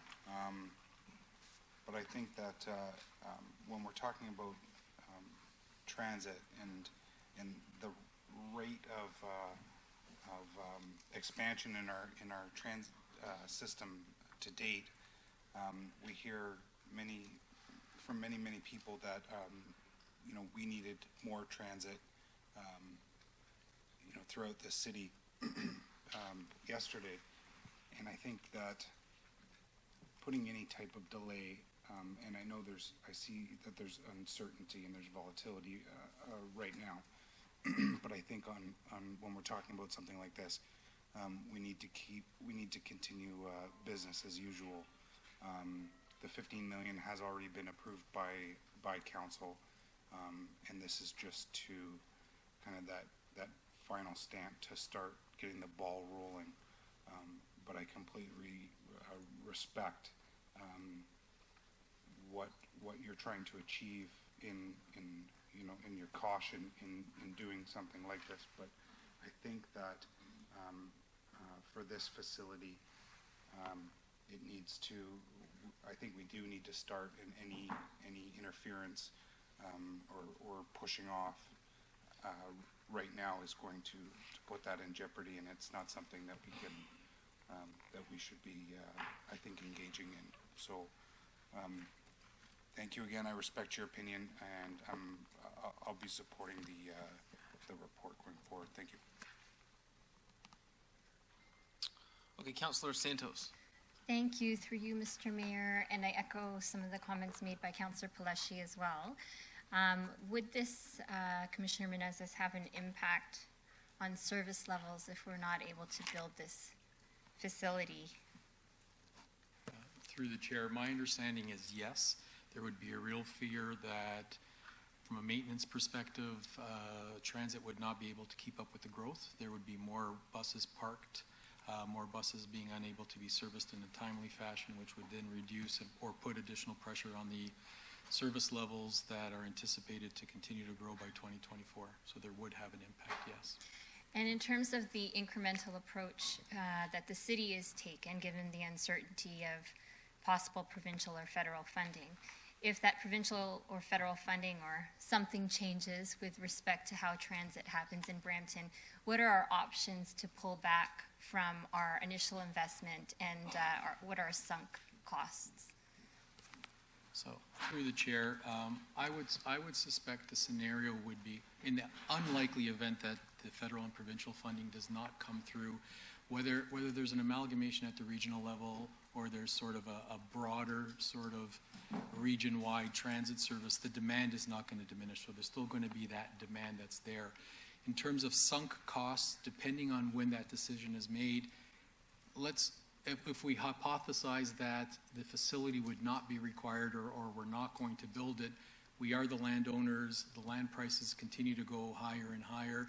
I would suspect if the city were to declare the property surplus and sell it, we would recoup any sunk costs that we would have at that time and then some from an eventual sale of that property. So yes, we would have some initial investments in there, but I think council taking this leap of faith at this time, it would be the right choice to take, and I think it would be something that would serve the community well.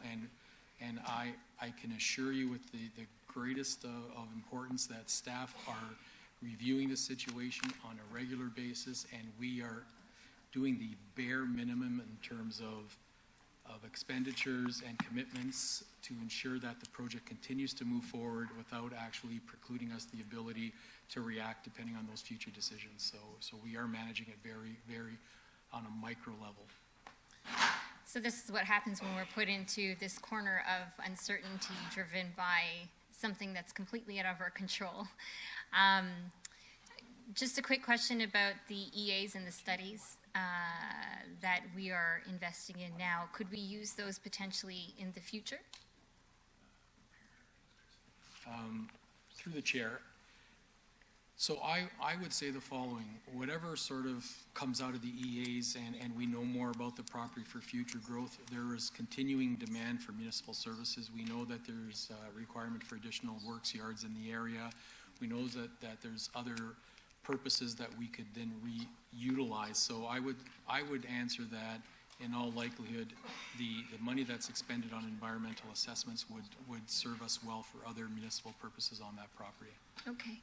Thank you so much. I do support the incremental approach being proposed here. I think there is a backup plan if something happens in the unknown world of provincial government. And so I support the recommendations as well. We have Councillor Vicente. Thank you, Mayor. Through you to staff, just a question.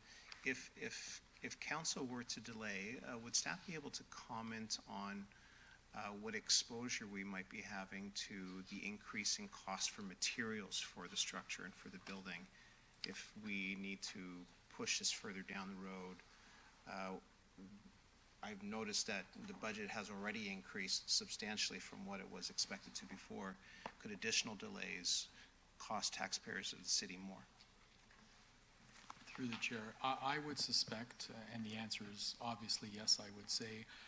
I can only speak in terms of the experience we had with the Sandalwood project, where initially we had visions for X. We ended up building it a little bit smaller and then coming back a few years later and expanding it. And it cost the city significantly more dollars, in the multi-millions of dollars. So like everything else, today's dollars are certain. We know what it is. It's impossible to know what the marketplace will bear in a couple of years. But if history is any indication, the longer we wait, the more expensive it will be. Okay, thank you, sir. Councillor Bowman. Thank you. Through you, Mr. Mayor. Just a couple of questions. Do we store any of our buses now outdoors, or is everything stored indoors? Through you, Mayor. Combination of, right now there is enough capacity in both garages.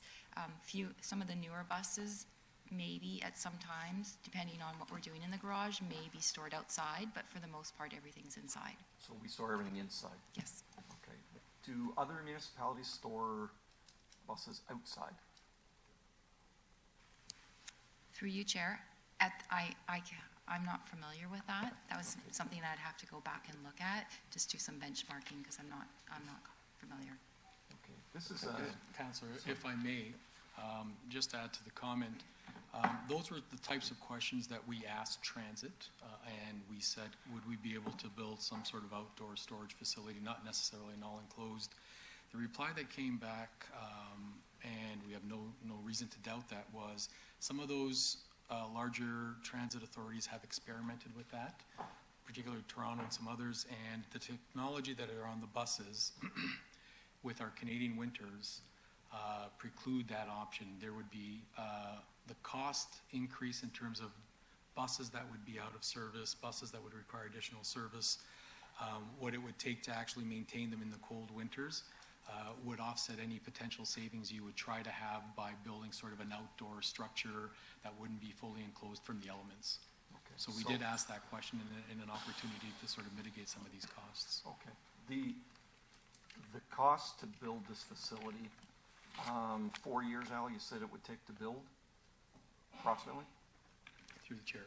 Might be 3 years depending on the design process, but overall we're talking, if we were to start now, we're talking about the facility likely being open in late 2024. Okay, and at the time the facility opens, will it still satisfy the needs that we will have, or the anticipated needs up to that point? Through the chair. Yes, so Brampton Transit right now has sort of put that forecast in place. There's a few sort of unknowns. One of the unknowns is the impact of an LRT, whether it's up Main Street or across Queen Street, and that would free up capacity of current bus inventory to then reallocate it to other surface routes that, so if you get an LRT coming up Queen Street, for example, does that negate the need to have as many buses as we would have there, be able to redeploy them? So when we talk about 3 facilities, 4 facilities, those are the types of things that transit is analyzing on a regular basis. And so based on current estimates, based on what we're looking at, the 3rd facility that's being proposed here would be able to accommodate the growth that Brampton Transit sees well into the future. And then depending in the next few years what happens with sort of the transit master plans, what's going to happen with the LRTs, we would look then at that time what would be required, if there would be anything else required. Okay, because this is an interesting juggling act that we've got to do. I don't want to say we're being held ransom, but we're sort of being held up by what's going to happen with the regional. We expected an answer end of August. Now we're early November. If that gets put off for another 2 months, then we're looking. Then we have lost an entire building season by that point. So then we're really behind the 8 ball. So it's this is a question of future costs that we're going to incur versus taking the bull by the horns now, continuing doing business the way we always have, and when the decision's made, we deal with the decision at that time. So again, it's a tough decision to make, but I think I'm in favor of moving ahead, and we can't put everything we do in the city on hold for anticipated decisions, I don't think. Thank you. Councillor Dillon. Thank you. I think we should move ahead. I think there is indeed a sense of urgency. We cannot shut down the city and all projects. We just approved the Center of Innovation. We've moved ahead with some of the downtown developments. There's a number of other projects we've moved forward with, and I think we got to keep the city moving, literally, in terms of transit. And so I do support the recommendations going forward, and I believe Councillor Singh does as well, though I'm not going to speak for him.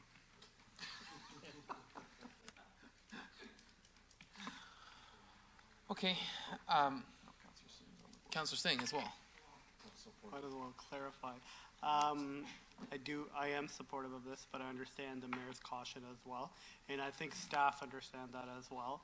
So whatever is absolutely necessary, I know we can trust you with that and make sure that work begins. But the concerns of the regional review, if we can delay as much as possible, but still be able to meet that timeline, I'm confident we will do that. Thank you. What's going to be the total cost of the transit facility? To you, Mr. Mayor. Right now, the working estimate is between $240 and $280 million. It would house about 350 buses indoors. Okay. And what would it cost if it was outdoors? Through the chair. So we looked at that a long time ago. As I said, I don't know what the exact cost is now, but what we did look at would be over the long term, it would cost us more.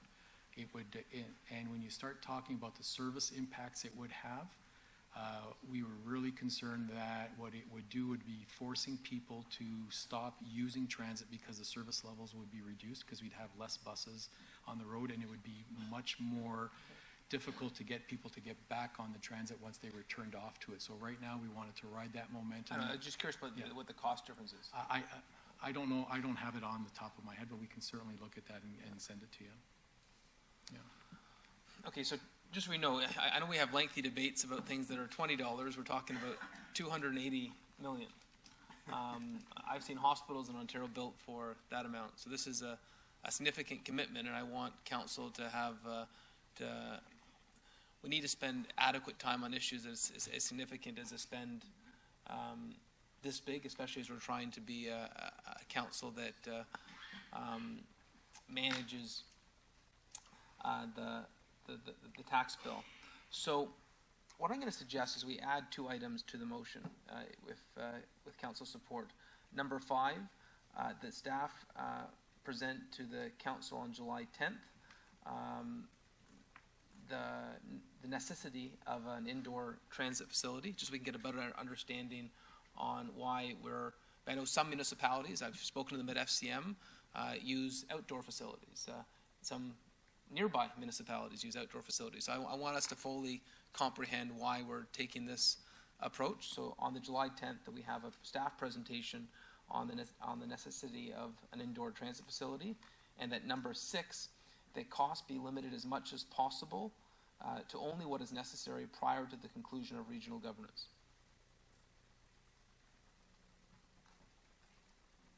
If we could put that on the screen.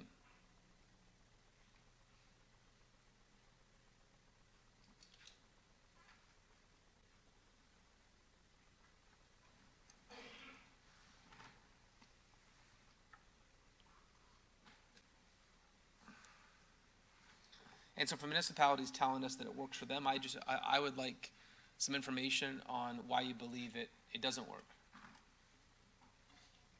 Yep. And a cost comparison for council as well.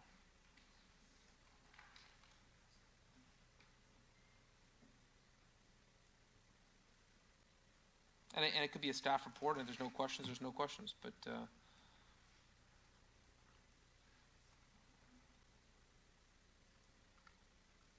who knows, maybe it's very straightforward. Maybe Brampton is geographically placed where it is abundantly obvious. But I think even Mississauga had a outdoor facility. So I just want all the information.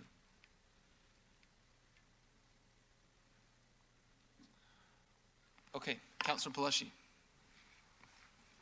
Thank you, Mr. Mayor. I have no problem supporting that. The July 10th date, though, seems kind of tight to me. That's completely up to staff. But I recall having a discussion about this. I don't know if it was necessarily a report, but Alex did do a presentation last term where we talked about some of the issues that Mississauga had, and I think maybe it was this term. But Alex came from Mississauga, right? So he knew a lot of that information. I don't know what this report is actually going to look like, how in-depth it's going to be. So that's why I just questioned the July 10th date. And maybe if there's an opportunity to have some flexibility in that date, I don't know, but maybe if we can hear from staff and get a better understanding of what level of detail do you want in this report to come back? If I may, if council's looking sort of for high level, so Vince came from TTC, so he's very well versed in it. Alex from Mississauga, they're both the two industry leaders on this. I believe that they will be able to provide something to council by July 10th. It won't be sort of in-depth and sort of a 50-page report, but it'll be enough where council will give you a little more certainty and a little more confidence in the recommendations that staff are making.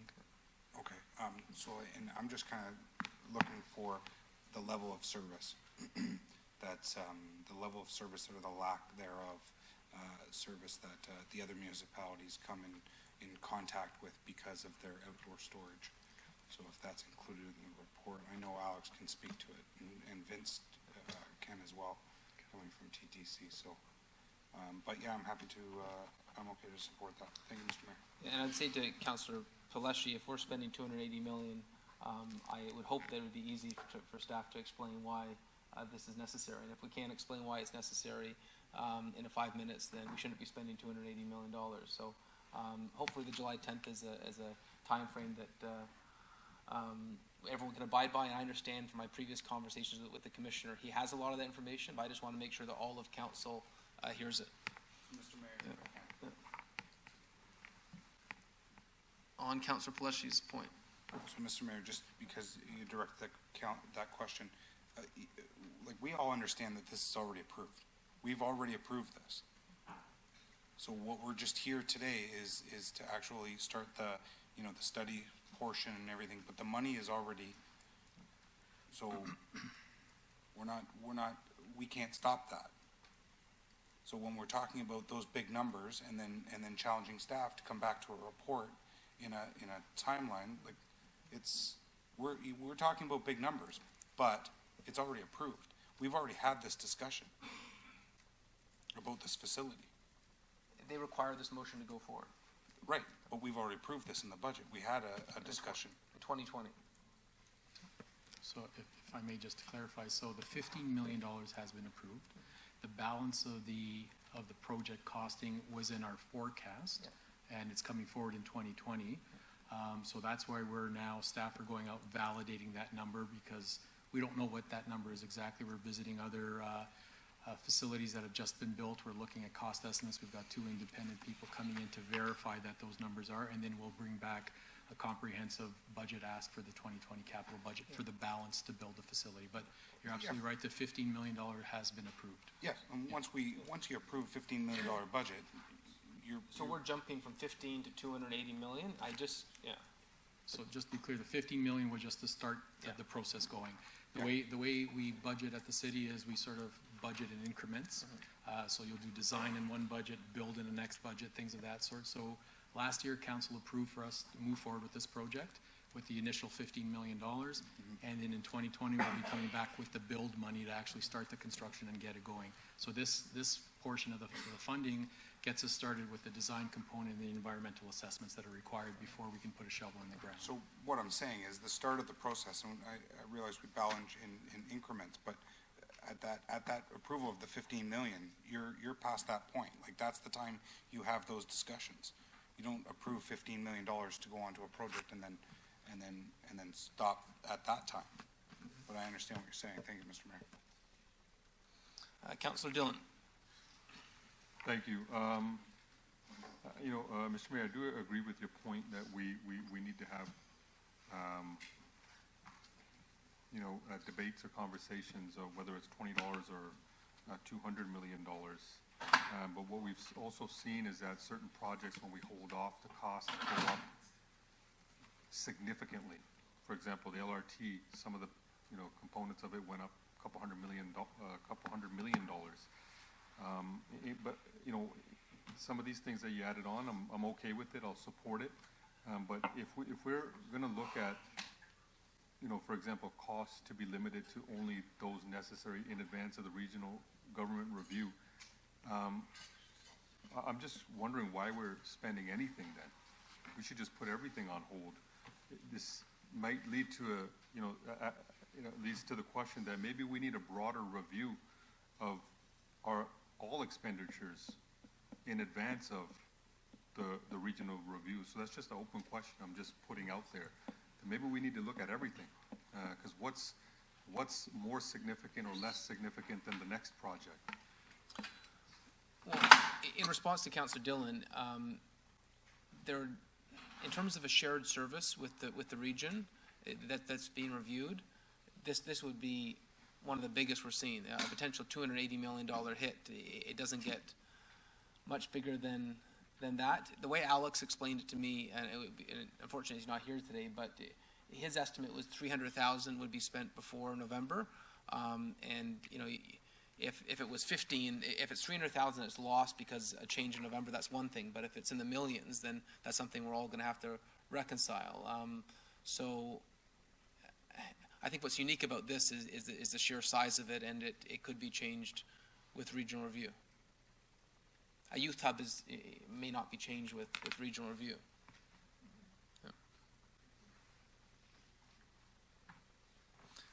Councillor Williams. Yes, thank you. My question is to Mayor. If we're looking at the cost and if we really want to get a better sense, have we explored cost sharing? I understand that Caledon is having talks, but do you know if Mayor Thompson is discussing or getting any closer to transit? Because this would be a good opportunity for some cost sharing. I'm just wondering that. So everyone's talked about that, but it's premature. It's premature. Yeah. Just an exploration question. Wanted to know if that's a possibility. Councillor Vicente. Thank you, Mr. Mayor, for allowing me to speak for the second time on this. I support the motion with the amendments included by the mayor. I'm very confident that staff can come back with some insights and information with respect to the necessity for indoor facilities versus storing vehicles outside.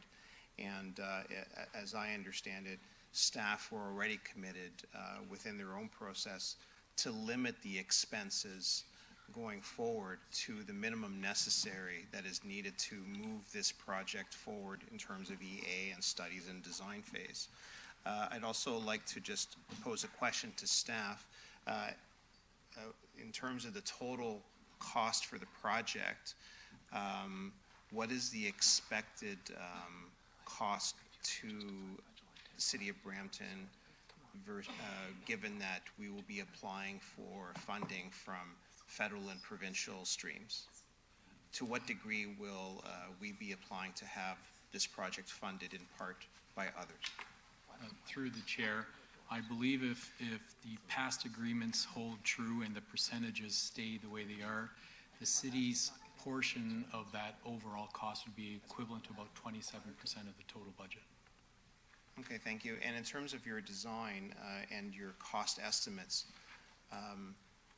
when you say that the cost is going to be somewhere between $250 and $280 million, how accurate might that be, given that you're just about to begin design, and as part of your design, I'm sure you can find numerous efficiencies or design characteristics that could potentially lower the cost of this facility and the construction of it?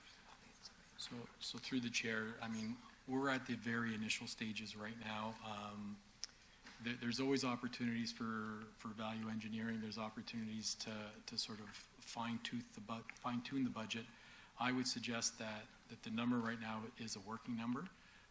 Depending on market conditions, depending on what happens at the time that we actually tender it, it can come in way below that. It can be a little bit higher than that. It would depend on our standards, our finishes.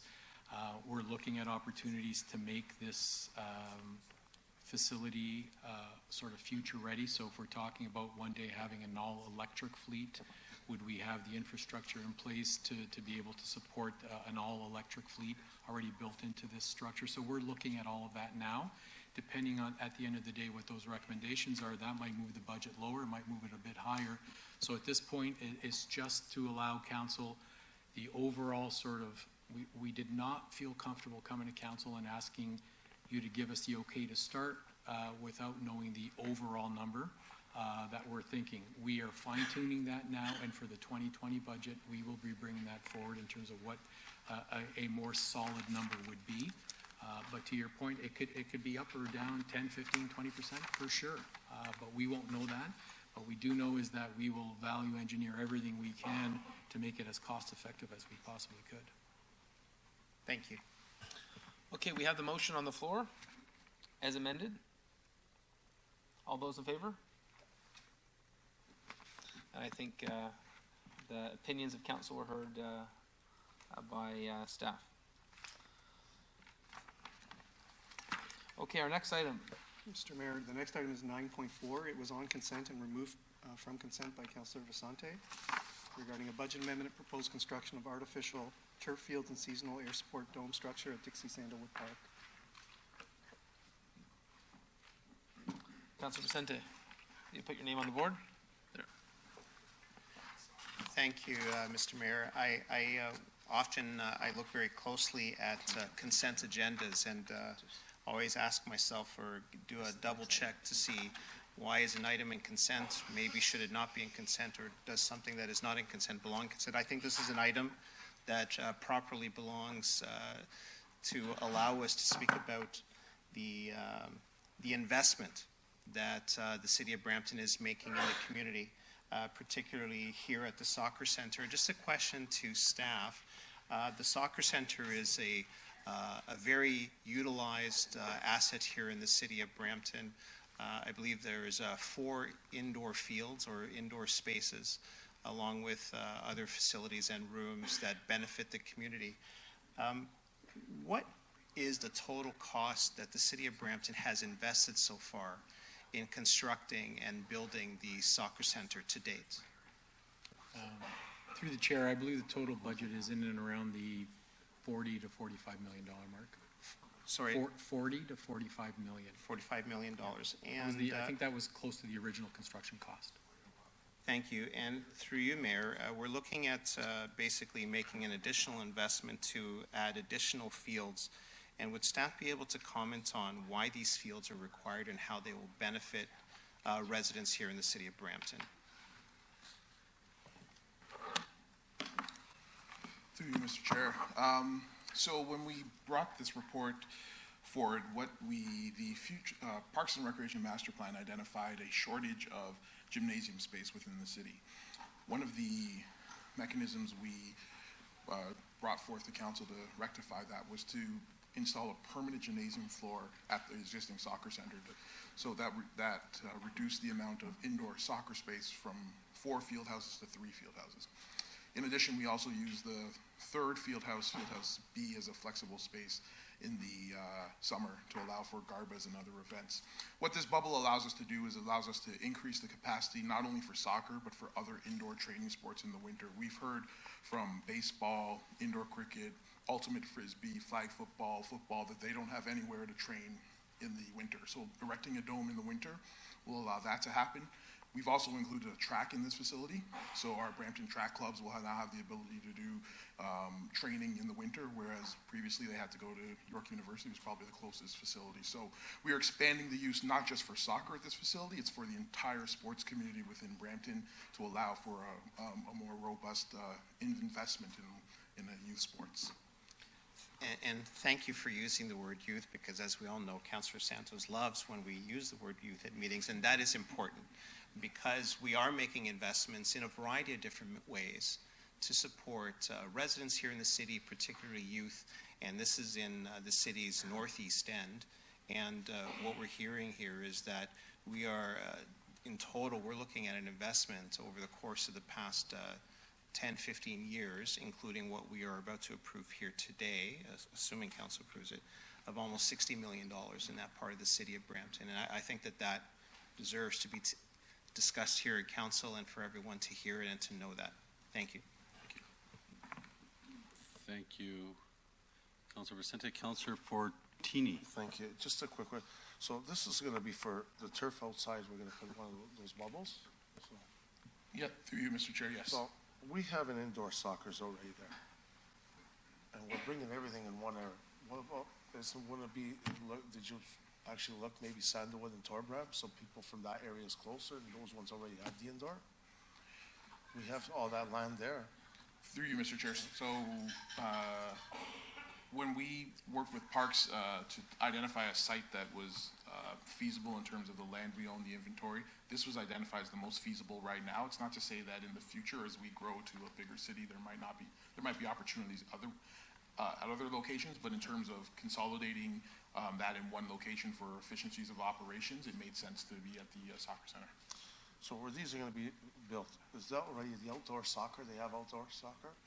So right now, they will be built where the cricket, it's an overlay, cricket soccer, where it is. So we're going to take up the one soccer cricket overlay and put 2 artificial fields there. So it's the closest to Sandalwood.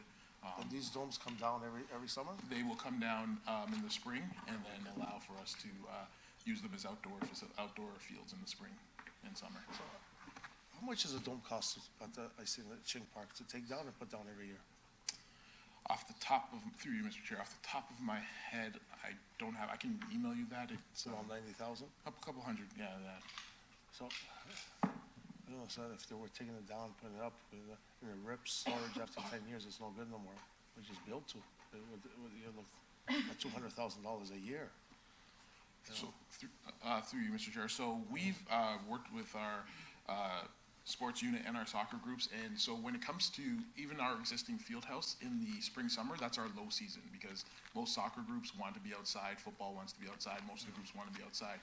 So this is actually a way to get the best of both worlds. In the winter we enclose it, and then in the summer we allow the groups to play in their natural environments. And if we leave it up, we have to pay DC charges? Well, you have to pay, yeah. You don't have to pay, because I remember Wet and Wild, they came and they wanted the $35,000 to put it up and that $70,000 to take it down and store it and rip it. It cost them that much. They were willing to give the money to the city or to charity but then we asked, they had to pay. It becomes there all year round. It becomes becomes DC charges. So we, through you, Mr. After 6 months. So we are leveraging DCs for this project. And just so you know, and I'm just going off the top of my head, but I think we have built the cost in for a third party to be responsible, so the same manufacturer, for the up and down, so that that liability exists with them. So if there's any damage, then they're responsible for the repair. Okay, thank you. Thank you. Thank you, Councillor Martini. Councillor Dillon. Thank you. I'm not sure what Councillor Vicente was alluding to, $60 million, but I think it's an important investment in Ward 9 and 10, and I can say without a question that Derek, not to toot your horn, but since you've come, we've seen significant changes in terms of recreation. A number of different groups have said it's night and day now. For example, finally we're starting to utilize our soccer center much better, and the number of people that come and visit there just went up exponentially.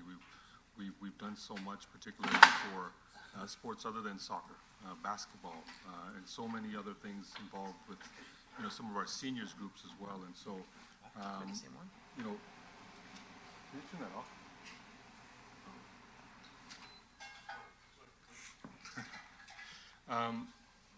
When you look at Ward 9 and 10, just at some of the numbers, the demographic there, it's the highest population in all of Brampton, two wards, Ward 9 and 10. We also have the highest youth population as well in Ward 9 and 10. We don't have as many services or facilities maybe as other parts of Brampton, but we're really appreciative and grateful that we at least have Gore Meadow and we do have soccer center. There's only 5% of business in all of Brampton is in Ward 9 and 10. We've had an issue with some housing sprawl there for the last few years. And so when we look at facilities, I think it's an appropriate facility. And if we had one in Ward 1 and 5 or 2 and 6 that we wanted to add today, I'd be supportive of it as well, because it only helps our population.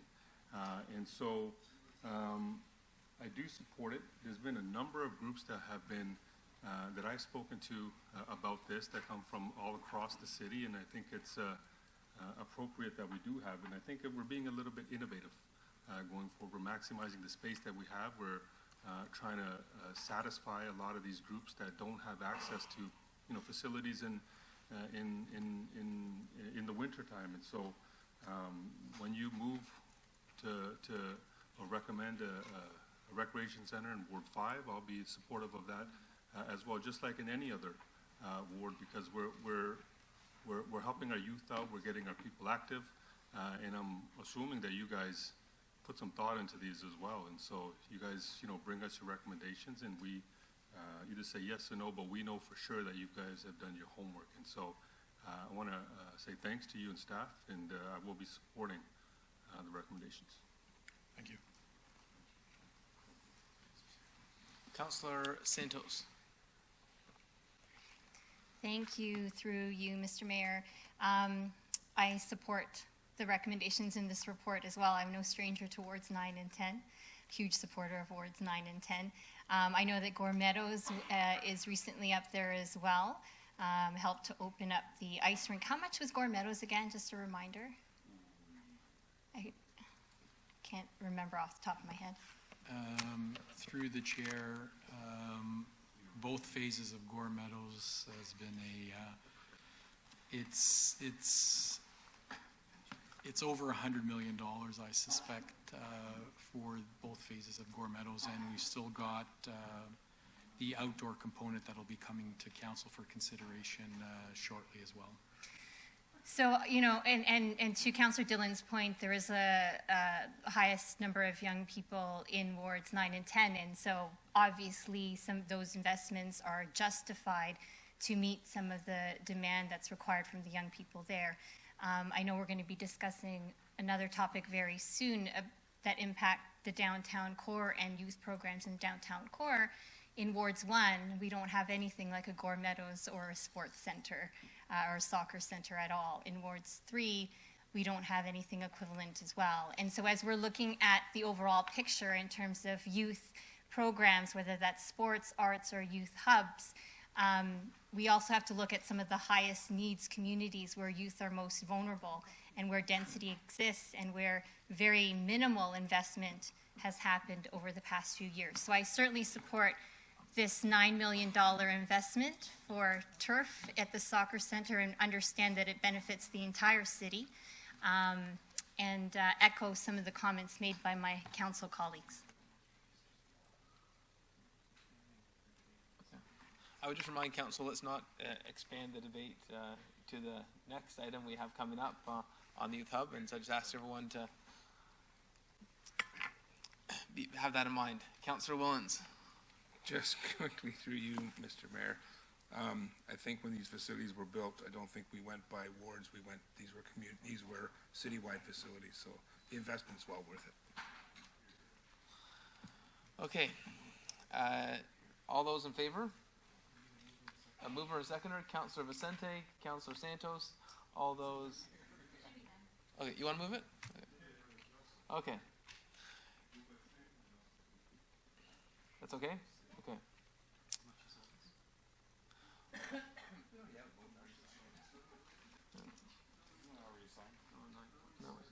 No, it's consent. All those in favor? Motion carries. 9.5, right? Yeah. 9.6. Youth Hub. Now, if members want to debate about Youth Hub, this is the right opportunity. Councillor Pelletier has called the question. No. Councillor Santos. Thank you, through you, Mr. Mayor. So just to staff, how and why were Century Gardens Lawn Bowling Club and South Fletcher's as the second option as well chosen as the sites? Through you, Mr. Mayor. So staff, when we got the referral matter, we took a look at a number of factors. As outlined in the report, one is looking at demographics of the area, one looking at what locations could most benefit from a youth center. The other was also taking a look at our existing assets within our inventory and underutilized assets or assets that we have that may not be particularly used to their fullest. And so those two factors coming together actually were, I wouldn't say a panacea, but we were fortunate that we had some assets that we could take in areas that we identified that needed this type of investment, and within the parameters of what this referral matter to staff we were able to identify these two locations. I'd like to point out that these are really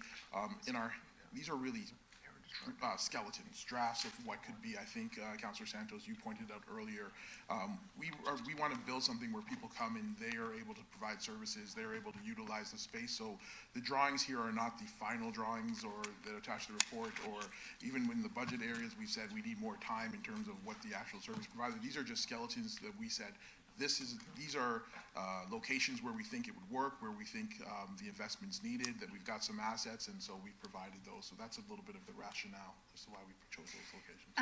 And can you talk about accessibility for transit and cycle paths for young people to get to either South Fletcher's or to Century Gardens? Through you, Mr. Mayor. So I'm going to try to stay in my lane a little bit and not talk about, because transit routes are not really my purview. But what we do know in that the Century Gardens area, speaking with staff, and if you physically look at that area, it is a dense area. And so there's a lot of youth on bikes and walking to school in their local area school. So we have a number of youth that hang out at Century Gardens, and South Fletcher's would be the same way. There are bike paths, just because I drive by there, that I know up Rutherford to Century Gardens and the South Fletcher's area as well. So I can't comment on the exact routes and bus routes and bicycle paths, but I will say that we know from our staff and taking a look at our numbers that these are centers that are heavily populated by youth. We see a lot of youth walking to, from those centers, past those centers, and so we feel that accessibility there's some good accessibility at these locations. And part of the reason why I think Councillor Medeiros and myself brought this forward was because there was a motion that was passed at Regional Council supporting funding to be given to the Malton Youth Hub at the amount of 50%. And part of the reason why we supported that was because Malton was a community identified as high risk and in terms of socioeconomic status, high needs. Would you say that this is also part of the reason, or if you could comment on that, that would be great. Through you, Mr. Mayor, absolutely. So I think in the report we work with the region's neighborhood information tool, which identifies areas that are high risk, and the United Way has also done some studies on the high risk index, and so these are two areas that do demonstrate those characteristics. And in terms of what the existing rec programs that exists in wards 1 and 3 right now, the high risk areas, what sort of things are there existing now? I know Chris Gibson is going to be going under renovation soon, so there's going to be limited access to that particular facility, but if you could share a little bit more about what we have in the downtown core for young people at the moment. Through you, Mr. Mayor, again. So the downtown core is sort of bounded by our rec center, so there's not actually something physically there. So we feel that this location, this youth hub, will help serve some of that need. We always look, not try, but we always look to see where do we have some gaps in terms of service areas. And the other thing that we know is that in these two areas that we just have a high number of youth just hanging out, right? And so for me, when I take a look at that, we need to provide safe spaces. We need to provide spaces that that hanging out can be maybe a little bit more productive, or it can just be a safe space to hang out in, right? And so youth hubs and some of the models we looked at are great spaces to negate some of the conflict you have in a community center setting where there's people rushing to go skating lessons or people going swimming or whatever. But a space of their own helps alleviate some of that. So we know that this will help augment some of the services that we provide currently. Great. And in addition to the possible and the 50% funding, should we get support from council to proceed, the 50% from the region, are there also opportunities, for example, the $150,000 for equipment and furniture? Could we look for sponsorship of the rooms, and perhaps tying programming to federal, provincial funding streams associated with mental health and addressing gun and gang violence? Are those opportunities for funding for us as well in this particular space, given its location and socioeconomic status in the community? Through you, Mr. Mayor, absolutely. The sponsorship group with Tara and Michael, and as well as Lowell in his role, we're working very closely together, always looking at opportunities, and they've done a fantastic job on the sponsorship unit to date in terms of supporting some of our programs, and we feel like this could be another win situation in terms of local businesses or businesses getting involved to support youth. So I think that would be a fair assumption to make, that we would try to obtain some additional dollars. Great. So I support the recommendations in here. I know it's for information purposes only, but I do want to refer it back to staff for us to take a look at some of the programs and support services that we could provide within the youth hub that are consistent with the youth engagement strategy, and open up funding options and funding streams from the federal and provincial government. And hopefully, if we can get that report back to us, I don't know if it's possible by July 10th, but certainly before any announcement regarding regional governance is made, maybe September would be good. That would be great. Then we could properly bring that forward to the region and request for 50% funding and support. So that's a referral. So through you, Mr. Mayor, perhaps Councillor Santos, do you have that written down in terms of the conditions for your referral? I don't, but I can do it now. Thank you. Okay. So we're speaking to the referral. Councillor Williams. Thank you. Through you, Mayor. Derek, as Councillor Dillon said, toot your horn. I think you should, because you've done a really great job in bringing in the services and revamping the way things have been working in the city. so kudos to you. You know, I think we all heard the excellent report given by the two, you know, staff here this morning about youth engagement hubs, and I'm just wondering if you can kind of clarify, because there's a number of 3 different types of locations that were brought forward today, and if you can just clarify the 3, and in that also speak to what we're doing here. Is it a hub or is it a center? Sorry, through you, Mr. Mayor. This is speaking to the referral only. This is a referral debate now. It's not a debate on the merits of the proposal. Okay, so, and speaking to the referral, if we're looking at having programming options, and this is the reason why I wanted that clarification, because if we're looking at programming options for this center, we still need to identify, are we looking for hub options, so different organizations to help create this location, or are we looking for programming? So I think that clarification is important. Through you, Mr. Mayor. So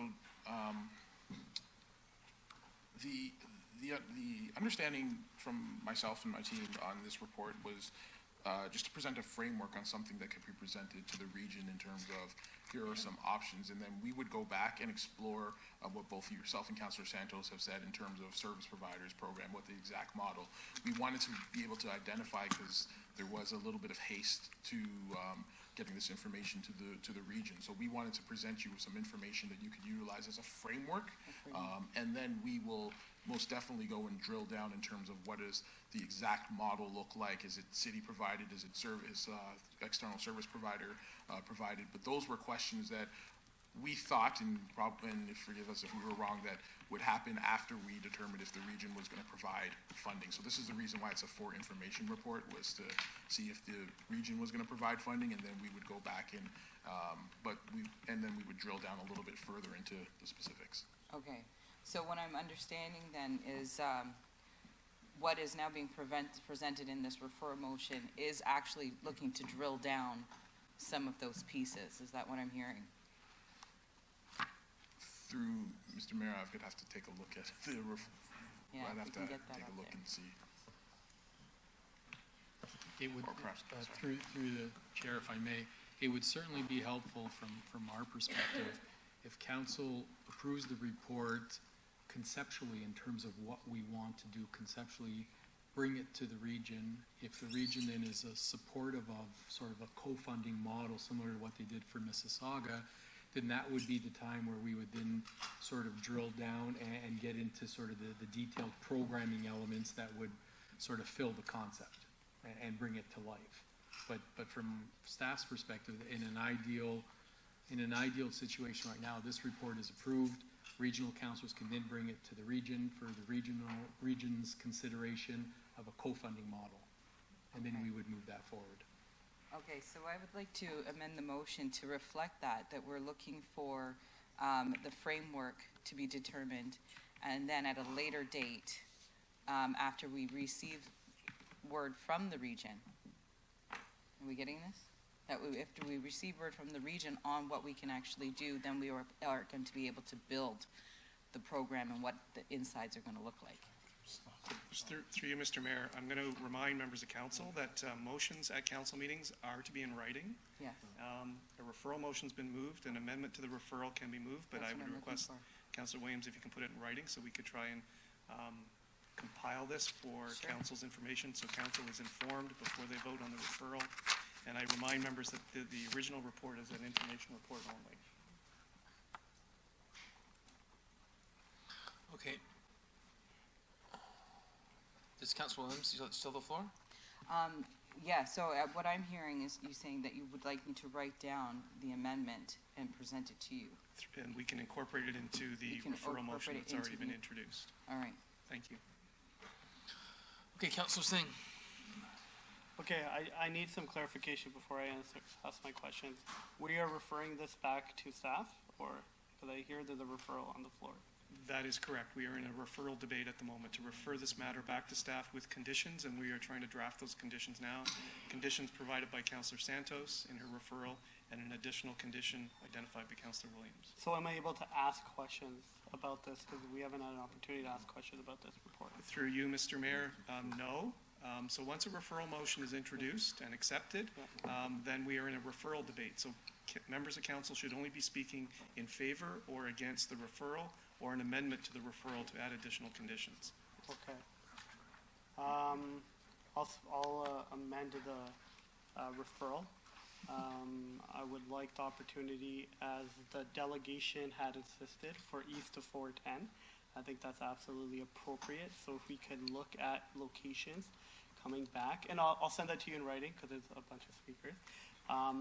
But because if we look at what was approved in Malton, it was with Lincoln Alexander School right there, and there is opportunities for that on our side where we've had incidents of murders happening right in that property. So I think it would be very appropriate for something youth-related at Sandalwood and Torbram, for example, or Riverstone, as the delegation had also indicated. So I'm okay with the report. I think those, given that sort of the delegation also echoed those sentiments, and given that, you know, there is need of east of 410 as well. I'm not going to say there's no need of west. It's not about that, but I just feel like this report neglected east of 410, and there's a huge community out there, the youngest populations out there, and a lot of issues out here. So I think it would just be appropriate to have Riverstone and Sandalwood Torbram also looked at, and I'll also send that over in writing to you in email right now. Through the mayor, if I can respond. I don't want council to think that this is sort of a one and done approach to our youth hubs and what we want to do. This is very much a preliminary step. It was an introductory step. The way I believe council would see this vision unfolding is you would have youth hubs throughout the city. And this is really just an introductory. It was something that staff looked at our existing inventory, looked at our underutilized assets. We took in a bunch of factors into consideration for us to move this forward and get to the region sooner rather than later to kickstart the program. In an ideal world, we will be coming back to council on a regular basis, expanding the success of these youth hubs and moving it forward so that you will have similar youth hubs spread throughout the city in every ward, and it will become sort of a success across the city. This was very much, I would hate for this debate to start getting into locational challenges and things of that sort. If staff are being asked now to refer this back to staff to start looking at additional locations, you're likely looking at substantial delays, you're looking at substantial costs, because if we're now looking at areas where there isn't a city facility and we want to address certain aspects of this initiative in certain wards, you're talking a lot more analysis that would be required and a lot more delays and ultimately a lot more costs. The beauty of what's in front of you now is we took all of those factors into consideration, but we wanted to utilize underutilized assets that we have now as a city to get this kick-started and move it forward right now. We certainly envision that this will be a success, and then we would expand that model across other wards and in every quadrant of the city over time. But we need to get started sooner rather than later. So I would ask the council take that into consideration. Thank you. Any further questions, Councillor Sen? Okay, Councillor Dillon. Thank you. And so I kind of agree with what Councillor Singh was saying. We certainly, I certainly think there's a need in Ward 1 and 3. I know there's particular issues that they do have. And this is not about competition. That we, you get one, we get one. We think that we should take a more of a holistic approach to this, because the designation to the age-friendly committee, Iconic Youth, and maybe if Sylvia can confirm, they mentioned multiple localized youth hubs. and specifically mentioned So Riverstone. you're speaking to the referral, Councillor Dillon? Yep, I'm speaking to it. Speaking to referral? Yes. And so I'm speaking to what the amendment that Councillor Singh had. So are you providing an amendment, or are you speaking to the referral? I think he moved the amendment, no? I'm sending it over right now. Okay, so you're speaking to the amendment, to the referral? Yes. So through you, Mr. Acting Chair, we're still speaking to the referral even though there's amendment. Okay, so I'll speak to the Again, it's not referral. about the merits of the It is- proposals, it's about referring or not referring. Right, and so I'm just going to summarize what I said just so I can collect my thoughts again. Iconic said they wanted multiple localized youth hubs, specifically mentioned Riverstone, Sandalwood, and Torbram, and even Springdale Library, but from what I understand, they had indicated that Springdale Library is already at or over capacity, and so some of the rationale behind having a holistic approach now rather than later is because we feel that there's certain needs in some of there's certain needs across the city, whether you're looking at 2 and 6 or 1 and 5 or 9 and 10. If you take a look at Ward 9 and 10 off the Peel region website and the City of Brampton website, Ward 9 and 10 has the most young families. Ward 9 and 10 has the most immigrant families. There's larger families. As I mentioned earlier, we have the highest populations. We also have the highest proportion of youth age 15 to 29 in Brampton. And so if you have it far away, they're not, most youth that I know in Ward 9 and 10 have never been to downtown Brampton, never been to Ward 1 or to Ward 3. They stay within the East End. Took it off. We do have, I mentioned the certain issues that we do have in our area in terms of accessibility, in terms of transit, in terms of access to opportunity. And so having a youth hub for them, I think in Ward 9 and 10 or even Ward 8, Riverstone, where Iconic had mentioned, I think it'll do a great service to us. And so I think at this time now, we need to expand our focus. Recently, we looked into, we moved ahead asking to look into a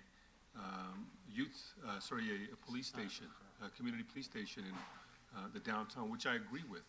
But my question then was, why don't we have one in Ward 9 and 10 when there's a huge need for it there as well? And so, staying on focus with what we're talking about, the amendment to simply just expand the scope and add some of those places that Iconic youth had specifically mentioned, I think those should be included as well. So Councillor Singh mentioned Sandalwood and Torbram, which is where the former the YMCA was supposed to be, where we have a huge need for something like this, and Riverstone, I think, should be considered as options. And when you speak to Sandalwood and Torbram, there's no existing facility there, but if the opportunity arises for us to build to suit, whether we're speaking to youth or our seniors, I think there's a huge opportunity for us there. And so I hope the mover of the referral can take this into account and understand the needs of our families and our youth there, and the need to have a holistic approach to this and look at youth citywide. I think it'd be beneficial to everybody.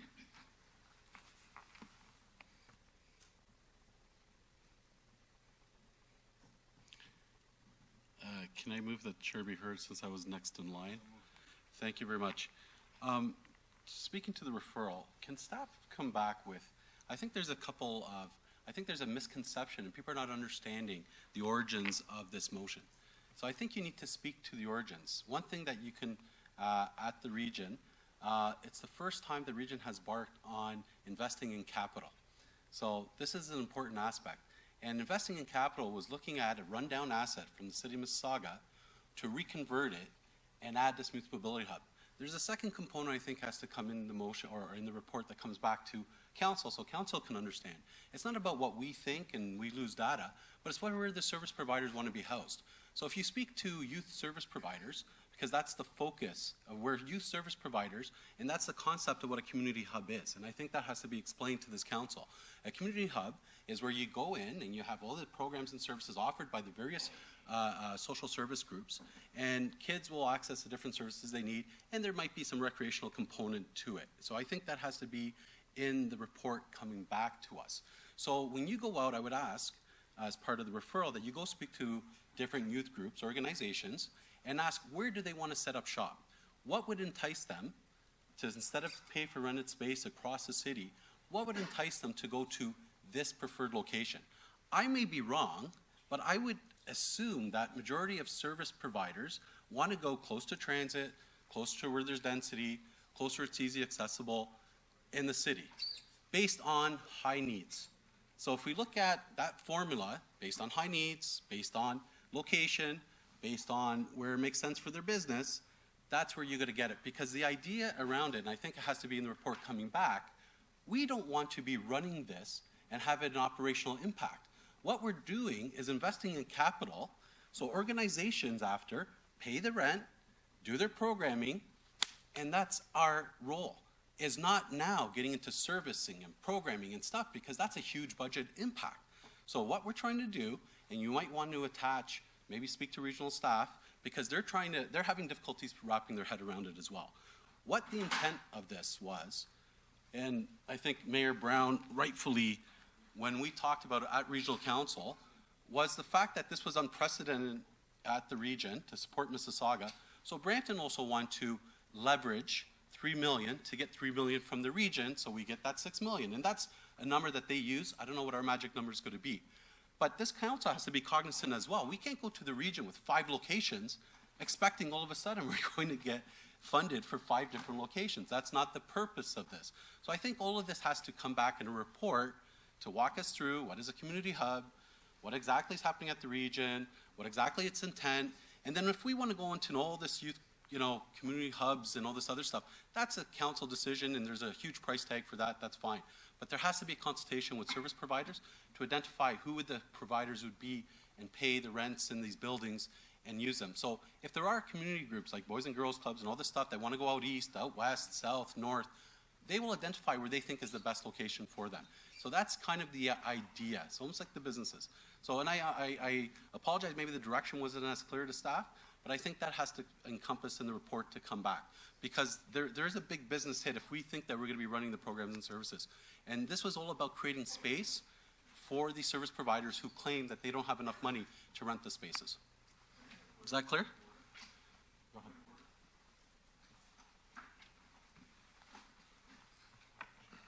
ahead. Recognizing Councillor Dillon with a point of order. I want to speak to, since Councillor Medeiros has spoken about the origins of this, at the time this was, it was an issue that was, debated. It was contested by the city of Brampton that, this should not be a capital cost to the Peel region, and I guess that's why it's here today.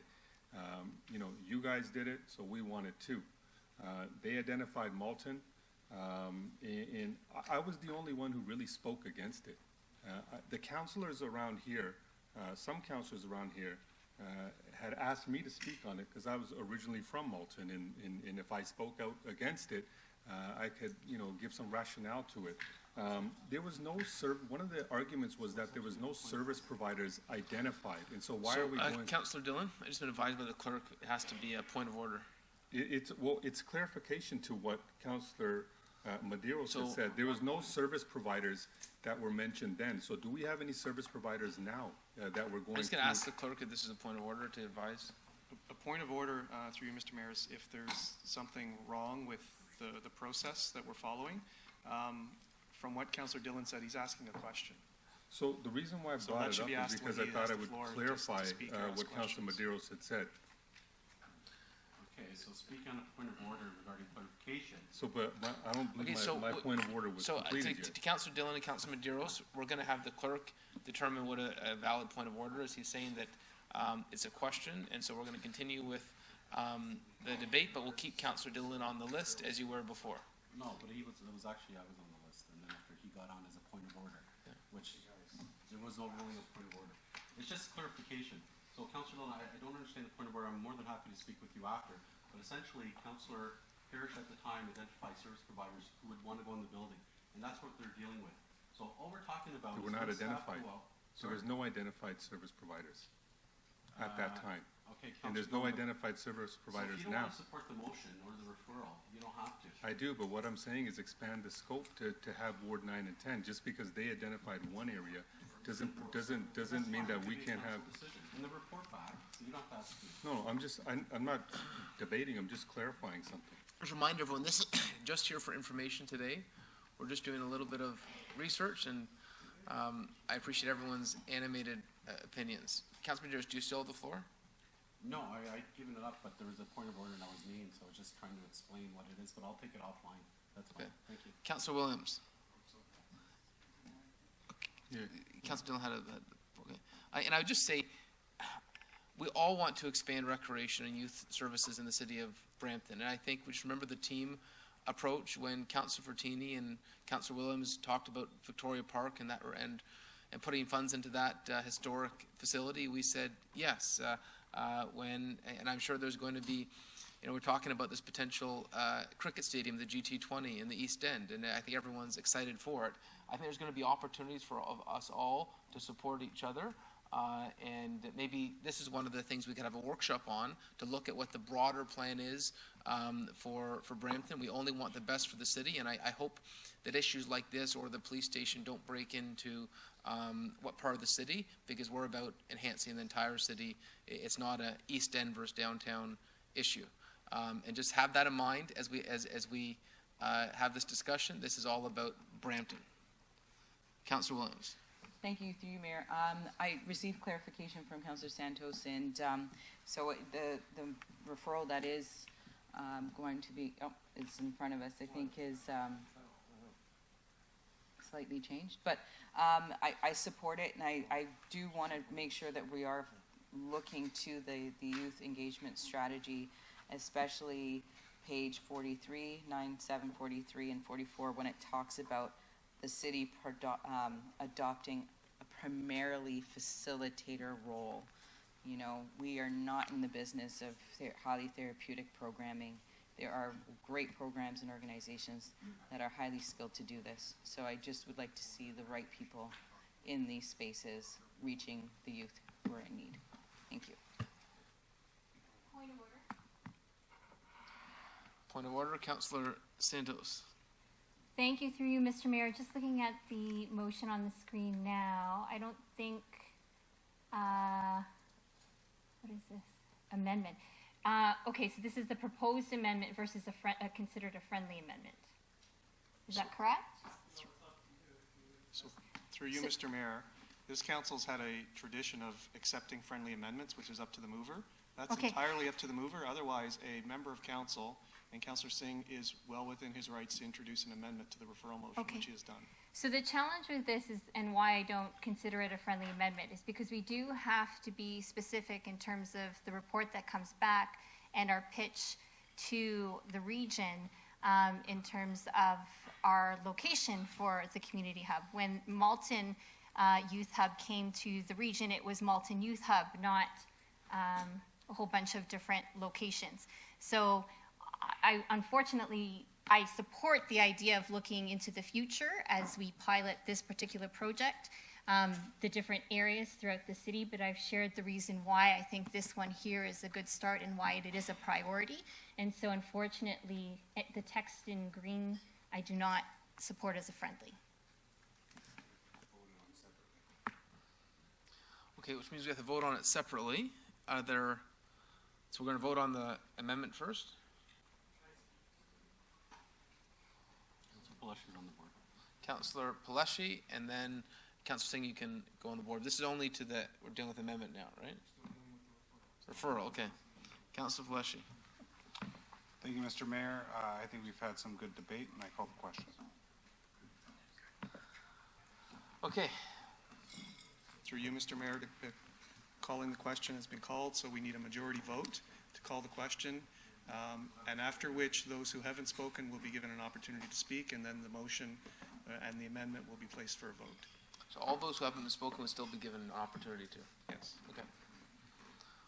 All those in favor of calling the question? To take the vote on the calling the question first. Okay. All those? Okay. Now, to the clerk, who has not spoken according to your list? I believe Councillor Fortini, Councillor Bowman, and Councillor Willens are the three that have not spoken. Okay, you don't have to speak if you don't want to, but Councillor Willens. Speaking to the referral, could the report not just say service organizations that would support youth hubs, period? I know you've identified Century Gardens and South Fletcher's, but to make it easier and so you're not getting into whose ward it's going to be in. I mean, if it comes back that South Fletcher's and Century Gardens are the good ones, I'm good with that. I'm okay. Could it not just say youth hubs in the city or in the municipality and go by the staff's recommendations? I'm okay with it, with the original report. It was information only. But now we're getting into a pissing match here on where it's going to be.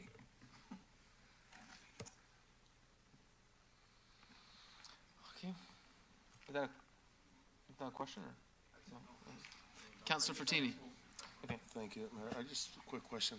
So when we looked at the whole city, we identified this area here as the most important because we had a delegation, and I remember him saying 7, 8, 9, and 10.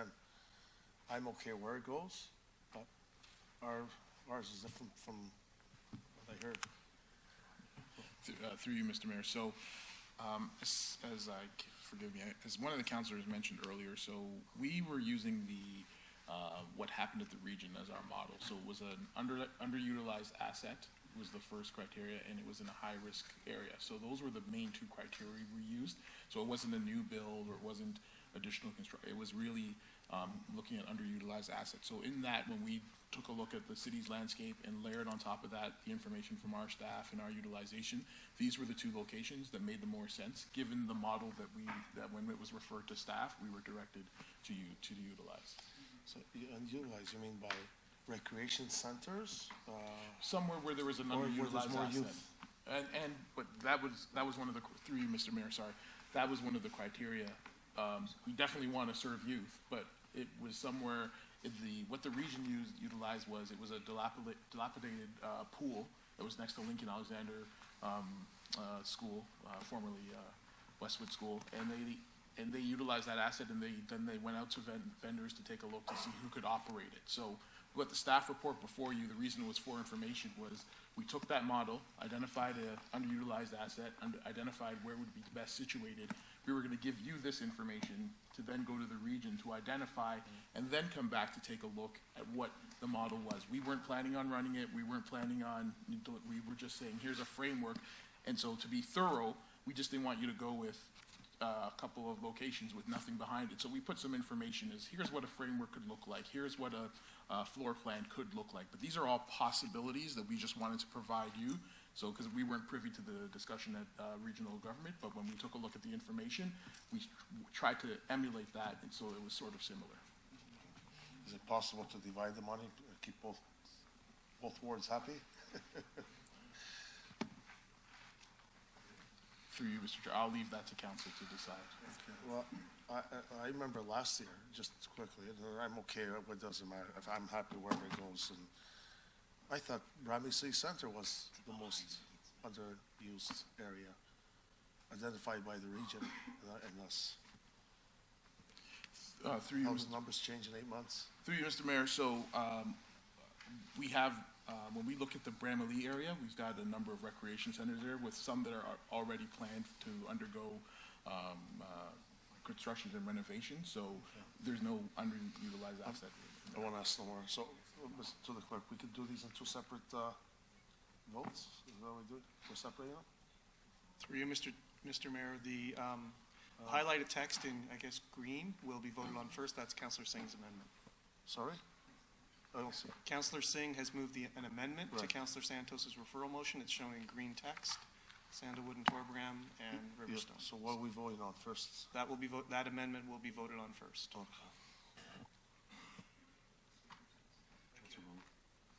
Councillor Bowman. Thank you very much. Through you, Mr. Chair, as the last speaker. Maybe I'm missing something here. I don't know. This report was brought to council as an information-only report, with the intent, Derek, that you just said the information report was to provide us information that you were going to go back to the region and talk to them about the same program that the region announced 2 weeks ago for the Moulton area. Period. That was all the direction you needed, was for us to say, we've received the report, and that's fine. Now we're getting into amendments, we're getting into changes, we're getting into naming other places. Personally, I don't think we need any amendments to it. We just should have gone with the report be received to make everything simple. And but we've convoluted this whole thing, so it's and we've had this and that and back and forth to regions and areas. All we needed was to receive the report, and you guys would take care of that and go back. It was your full intent to come back to us with a report following your meetings with the region anyways, was it not? Just to clarify through the mayor, so the intent was for the report to be accepted by this council. The hope was that regional councillors would then bring the recommendation forward at regional council. Once regional council said yay or nay to that, then there would be a referral back to us to then do the detailed programming with the regional staff on what it would look like at these two identified locations. And I'm quite happy with that. I have confidence that our regional councillors will do what's required to do that. And I don't even think we need any amendment to it. I think we just should be voting on the original one line item. But if we're accepting the amendments and everybody's free to make the amendments, they're there. I would like to vote on them separately though. Thank you. Okay. And before we go to the vote, just a little bit of clarification. I checked with the clerk that as chair I'm allowed to do that. When we had this debate at regional council, it was Brampton councillors who said they were unsure about having a youth hub funded by the region in Malton and Mississauga because that's entering the region into an area that is municipal. Despite our arguments against this new regional spend, it was successful, and Councillor Parrish at the time said, well, to the Brampton councillors who have expressed concerns, I would support, and Mississauga councillors would support you doing the same thing in Brampton, but you don't have a project. And if you can find a similar project, I would be the first to second it. That's what Councillor Parrish said. This is why Councillor Medeiros went out to do the work, because her challenge was, and we want to take advantage of this before they forget in Mississauga, that they've committed to cost sharing of a youth hub in Brampton. So that's the context. It's not like regional staff didn't even want to do a youth hub. So it's not like we're going to regional staff to have this discussion. They didn't want the region going down this path either. This is a new area of spending for the region. So that's the context. And just to add on what you stated. I'm told by the clerk. Okay. So can you clarify that this still has to be passed at regional council? And this is all for nothing if the region goes back on this. And I still think this entire debate is tentative because if you look at the regional pressures next year, they're quite significant.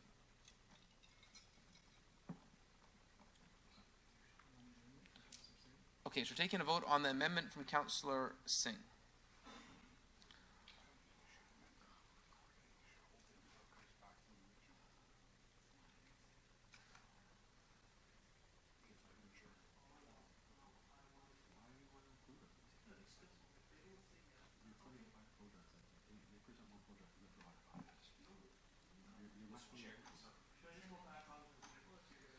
Okay, no debate. The question has been called. All those in favor of the amendment? The request for recorded vote. Recorded vote's been requested on the amendment, moved by Councillor Singh, seconded by Councillor Dillon, as shown in green on the screen. All in favor of the amendment, please stand to be counted. Showing in favor is Councillor Dillon, Councillor Singh, Councillor Fortini, Councillor Williams.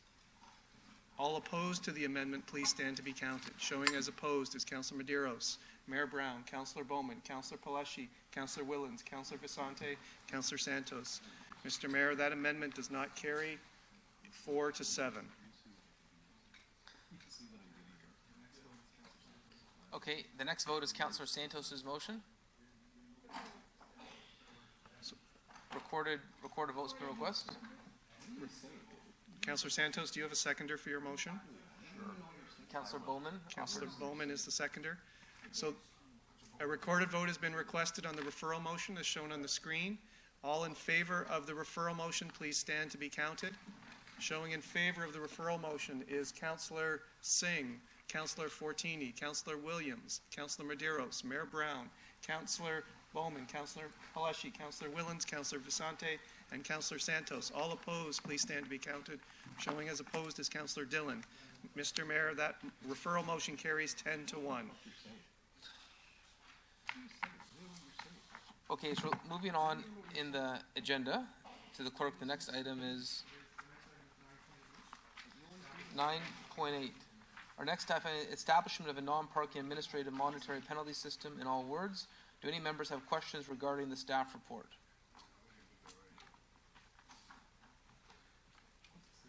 Moved by Councillor Santos, second by Councillor Bowman. All those in favor? Motion carries.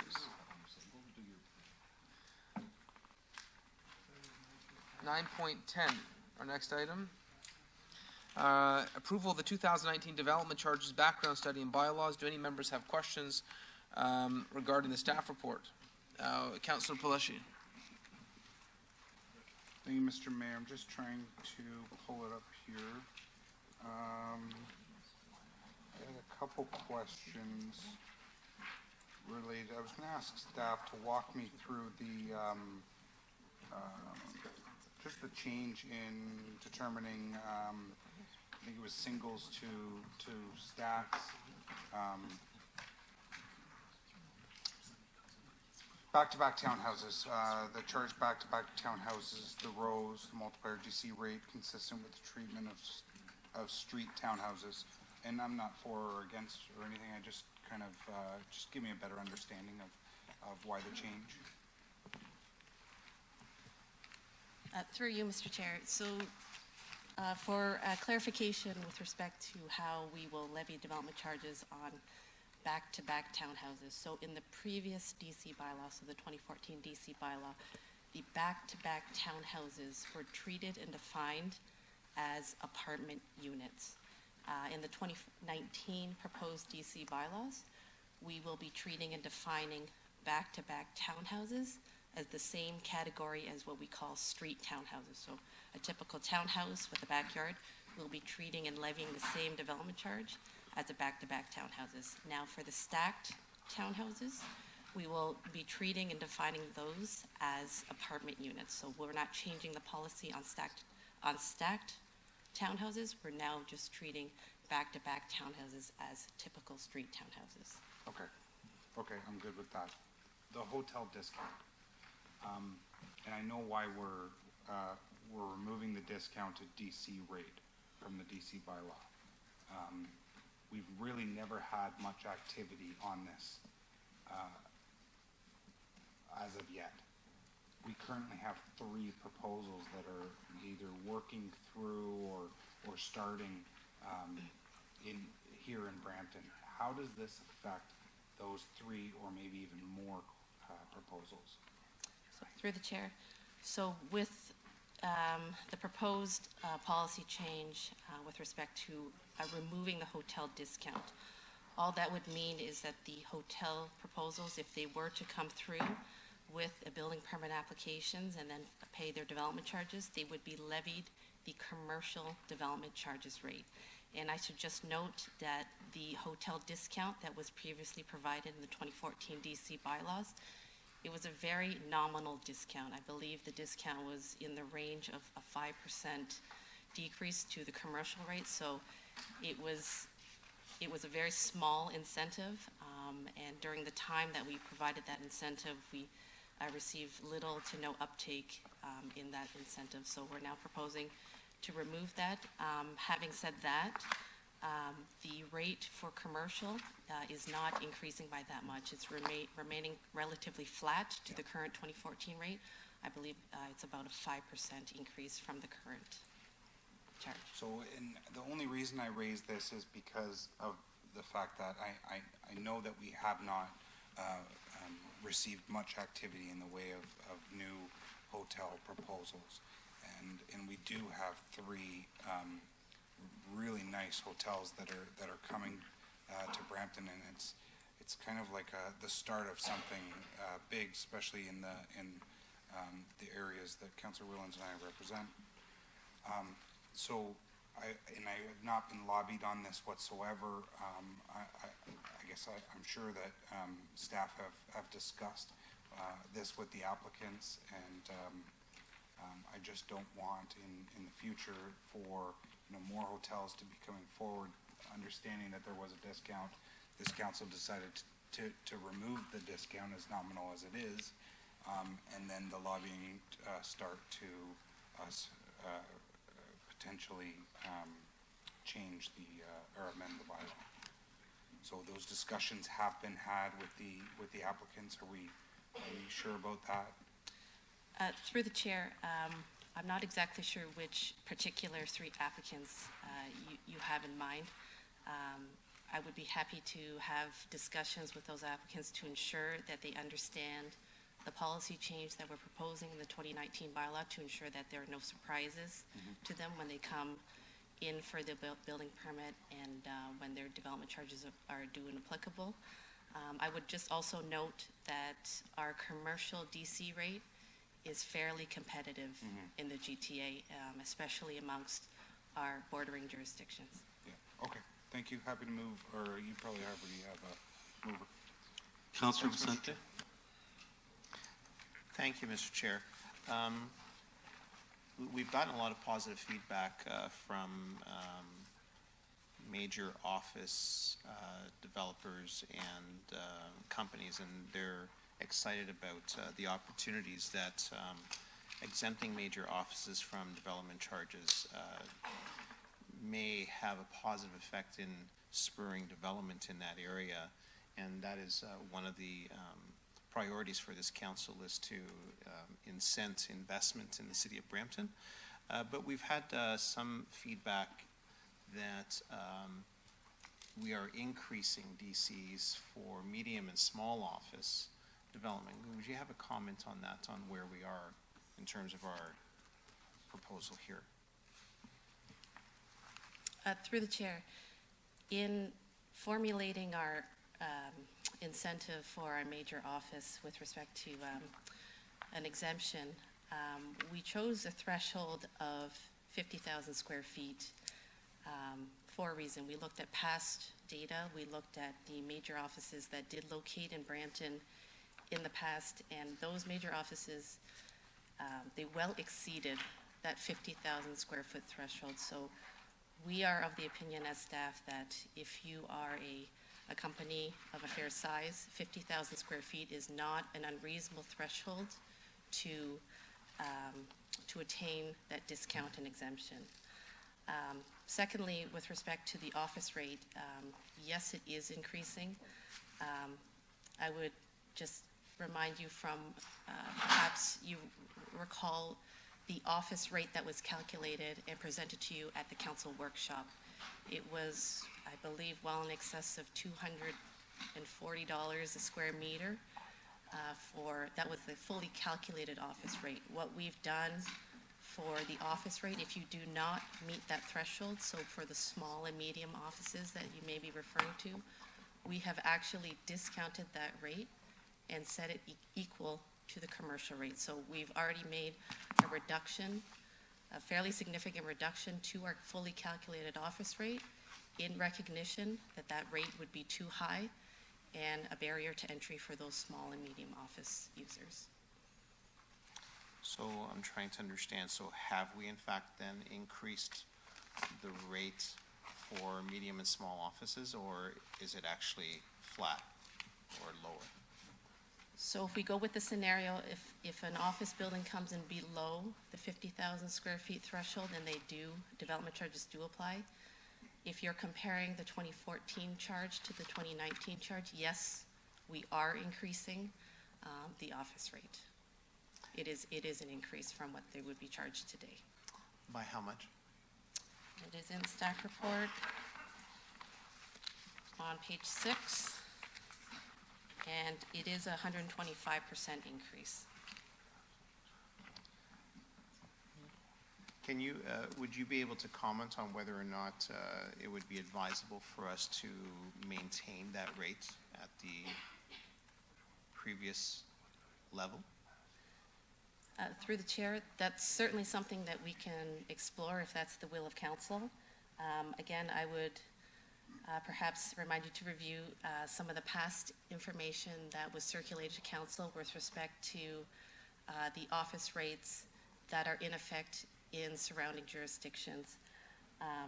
Even at the 125% increase, Brampton would be very competitive from an office development charges standpoint within other jurisdictions in the GTA. So yes, it does look like quite a large increase if you're just locating a small to medium-sized office in Brampton.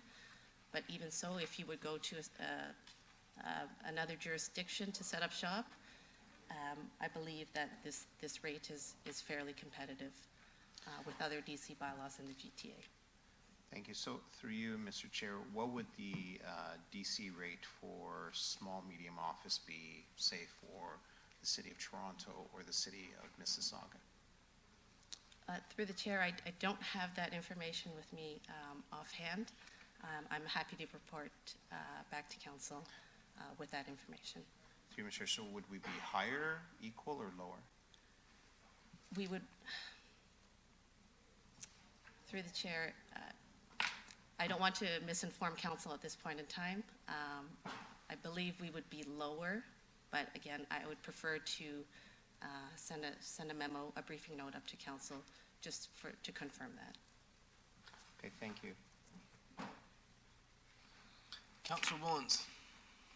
Yeah, just quickly, on the cannabis for the facilities, would that apply to, not that I don't know if it would happen in Brampton because we don't have many greenhouses left, but would that apply to a greenhouse that changes use to cannabis production, say, versus other flowers or vegetables? Because I know I know that we brought this up when legislation came down that they're legalizing cannabis. I think it was me that brought it up about the facilities in the industrial areas to make sure they're not trying to pull a fast one and say they're agricultural, but would that still apply to the greenhouses, or would it still fall, would they still, because they're greenhouses, be exempt under the Agricultural Act? Through the chair, just a question of clarification to Councillor Willens. Are you referring to a scenario where a greenhouse was previously growing vegetables and they changed their line of business? Because they've done that in Niagara. Through the chair, this would likely be a case-specific scenario. Okay. There are certain triggers in which development charges would apply. If that change of use would require some kind of interior alterations to the greenhouse, which would then trigger a building permit, then perhaps in that situation, development charges may or may not apply. Okay, thanks. Okay, so we have the motion, 9.10. Moved by Councillor Santos, second by Councillor Vicente. All those in favor? Motion carries.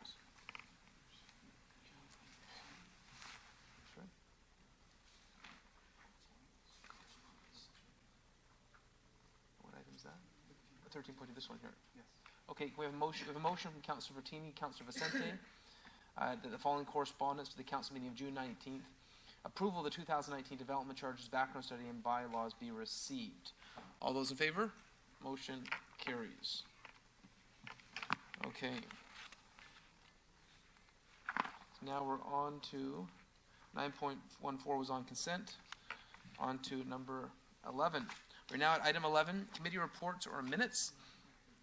9.13, we've added 9.13? Okay.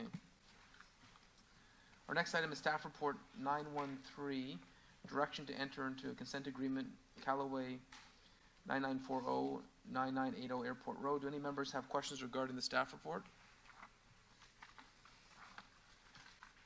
Seeing none. Moved by Councillor Willens. I don't see one.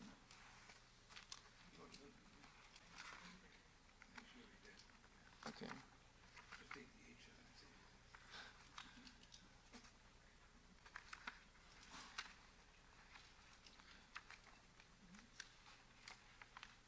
There's, okay, moved by Councillor Medeiros, seconded by Councillor Frattini. All those in favor? Motion carries. There's no W's in that motion at all. Okay, now we're at item 11. We are now at item 11, committee reports or minutes. We have 3 committee reports in the form of minutes or recommendations on today's agenda.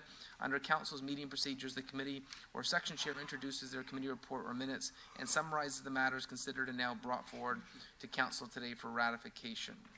Our first item is 11.1, minutes for the June 3rd Planning and Development Committee meeting. The committee recommendations only for this meeting were approved by Council on June 5th. The full set of minutes are before Council today for receipt. I have a motion from Councillor Fortini, seconded by Councillor Medeiros. All those in favor? Motion carries. Committee of Council met on June 12th. The committee recommendations were distributed with Council agenda last week, and the full set of minutes was provided to Council this morning for approval. I will now pass the chair to the respective section chairs in order of consideration during the committee meetings to lead Council in consideration of the committee recommendations.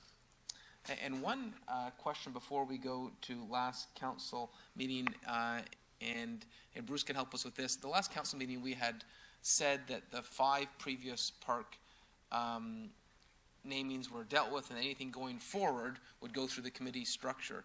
But I understand from the clerk, you may require more than the previous referrals that may require an amendment for those 5 to actually be enacted. I know the first one is this weekend for Ride for Raja. So maybe if an amendment to that is required, we could wordsmith something with the clerk. And on that note, I will pass Councillor Singh chaired Economic Development and Culture section. Councillor Singh chaired the Corporate Services section. Councillor Singh chaired the Public Works Engineering section. And Councillor Santos chaired the Community Services section. Council will then consider a motion to approve the recommendations in its entirety after all section chairs have concluded their summaries and any resulting council questions or debate has finished. Members of council, you have before you. So we'll go to Councillor Singh then.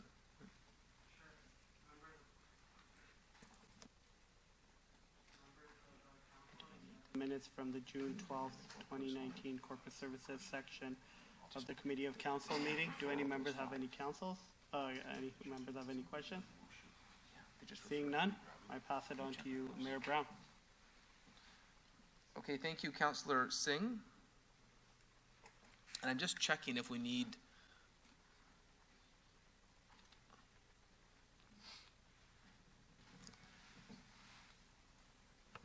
So through you, Mr. Mayor, there may have been some discussion at previous council and committee meetings about some name or park dedications. Some may have actually materialized in form of a council decision. Others may not have. So I'm at a loss right now because I don't have the information in front of me to advise council specifically which ones and the status of them. If there's some urgency on particular ones, then we should deal with them today. Yeah, and at what point in the agenda would we do that if we're not going to? Then through you, Mr. Mayor, we need to reopen the agenda, which is a 2/3 vote to add a 17 item. So it would be 17 points. Okay, so we can deal with it once we get to 17. We don't need to do and amend the minutes from last. Right. Okay, and Bruce has the list of what was previously. Okay. Yes, I can address it. Okay, good. Okay, thank you. Okay, so all the minutes from the Committee of Council meeting June 12th. So we moved by Councillor Sainto, seconded by Councillor Vicente. All those in favor? Motion carries. The Planning and Development Committee met on June 17th. The committee recommendations are only here for council approval. The minutes will be presented to the July 10th City Council meeting for receipt. I will now pass the chair to Councillor Medeiros, who led council in the consideration of the committee recommendations. Thank you, members of committee. You have before you the minutes of the Planning and Development Committee. Councillor Bowman.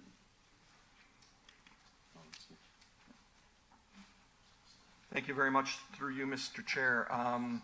At the Planning Committee meeting, we had a brief discussion about the mural at Palladium, and there was direction to speak to the people there and come back with something, hopefully, so that we can move that project forward. Sorry, I see the overhead through you, Mr. Mayor, is not on right now.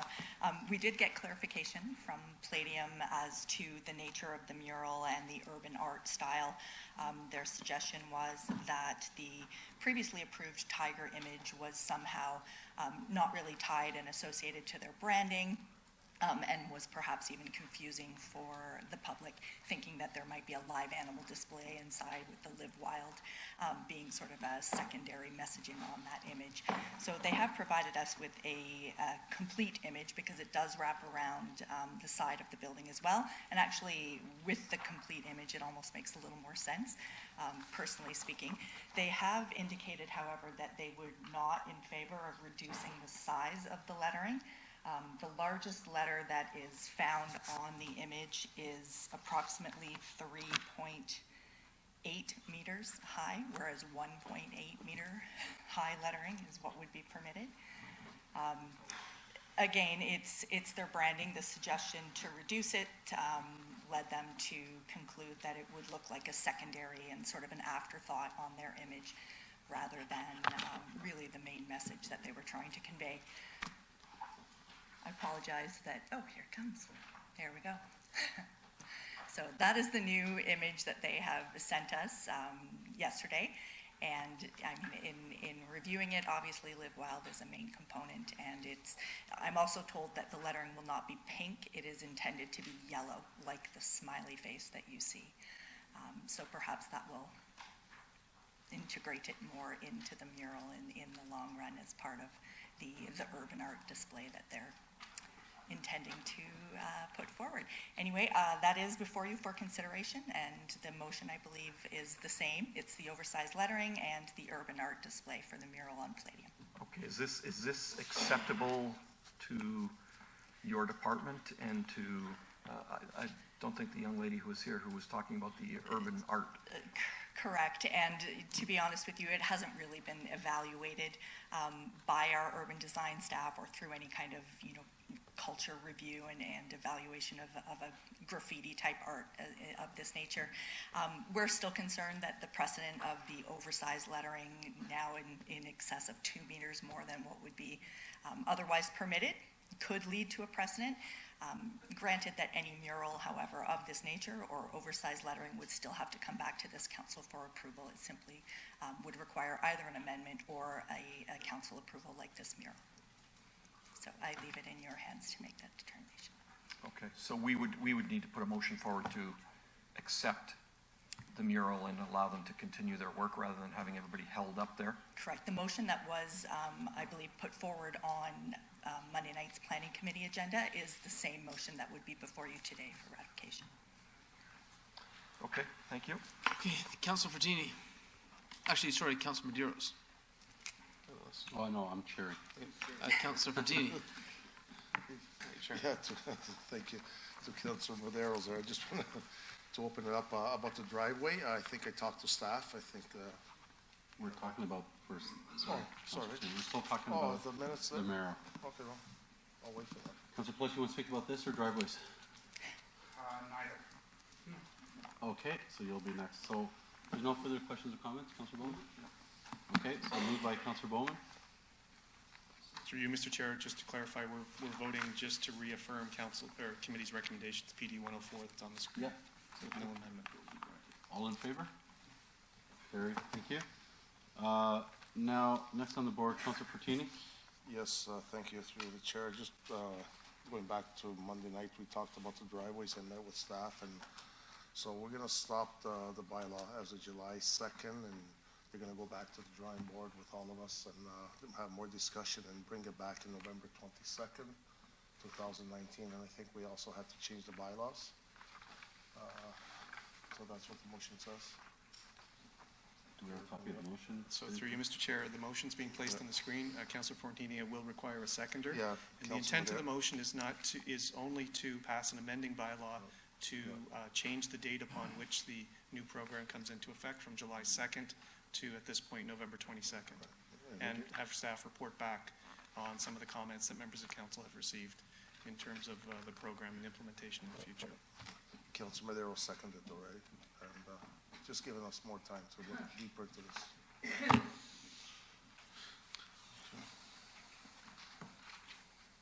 I see you on the board, Councilor Palashi. Is that not this item, right? Not this item. Councilor Dillon, is this for this item? Yep. Councilor Dillon, please. Sorry, just a clarification. So whereas it would start from July 2nd, we're going to start this on November 22nd now, the implementation of the new bylaw. Is it, I'm assuming that staff would... So, can I clarify? It's just to give us a little bit more working, because we got a lot of backlash on it, so we're going to do a little bit tweaking, and then it'll come back on November. Okay, so I'm just wondering if there's like some type of communication strategy involved with this now. Yeah, we're going to work on that. So we're going to be working on that? So so just a question to staff, what will be, because I've done a number of, for example, radio interviews even today on the driveway. Everybody expects it to start on July 2nd, so how much of a, how quickly can we get on it, letting everybody know? Through Mr. Mayor. So at this point in time, staff has put together information that was available to the public to identify that the program would be in place for July 2nd. So with council deciding that it is your intent to really have it start rather November 22nd, we'll immediately start working with corporate communications staff to offset any information that is already out there in the public to that effect, and revise all that information as it relates to any programming that might have gone into the media or the references on their websites. So we'll be looking to change all of that immediately. Can you send that to us as quickly as possible as well, just to council, so we can forward it off, for example, to some of the media we've already been speaking to, just to update them like ASAP? Through Mr. Mayor, yes, we will. Thanks. Okay, no further questions. A motion moved by Councilor Pertini, second by myself. All in favor? Carried. Thank you. And now, next on the board, Councilor Palashi. Thank you, Mr. Chair. Just with regards to the application by Great Gulf on the 8 lots in the aquifer that's running in the west end, I had a good detailed email from Nikki Fortune that provided me yesterday. So I'm happy with the ongoing work and looking at potential issues that have happened or future issues that could happen. And I'm glad that the monitoring is still happening. I just want us to ensure that there are some residents out there that don't wish to be put on municipal service. They're happy with the well that they are on. So we can just highlight that and I don't know on a go-forward basis what we're planning on doing with that. I know that we would want them to move over to municipal water, but you have some long-standing farmers that are out there, and I think that we have to just respect the wishes of what they're kind of indicating in the love that they have of that aquifer, the apple orchard, and the number of residents that live out there. So, but I'm happy to move the report, and I thank planning staff. Rob, thank you very much for sending me that email, and thank you, Mr. Chair. Thank you, Councilor Palashi. So I guess we vote on this, City Clerk? just to reaffirm the position? Mr. Chair, you can just deal with it at approval of the minutes as part of the package, so it doesn't need a That's second. fine, Councillor Kalashi? Okay. Thank you. As I say, there's no questions or comments. I will now move the minutes, or back to you, Mayor, to move the minutes. Okay. So we have a motion from Councillor Pertini, second by Councillor Medeiros. The summary of the recommendations from the Planning and Development Committee meeting of June 17th, as amended. As amended, be adopted. All those in favor? Motion carries. Okay, thank you. At 12.1, this item was considered as part of delegation 7.1 and 7.2. 13.1, our next item is, yeah, we've dealt with this as well. That brings us all the way to 17. Our next item is 17.1, the referred matters list. This list is published quarterly on a meeting agenda, and a copy is linked with each agenda to include a current listing of matters referred to the city staff for further review and report back to council or committee. Do any members have questions for the referred matters list? Councilor Medeiros. Oh, sorry, I was on there from before. My apologies. Seeing none, motion from Councillor Willen, second by Councillor Willems. You guys like signing them together. The referred matters list to the council of June 19th be received. Motion carries. And at 17, we can also deal with.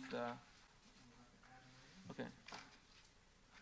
Can I get council's indulgence to add an item just to finalize the previous park names that we referred to staff?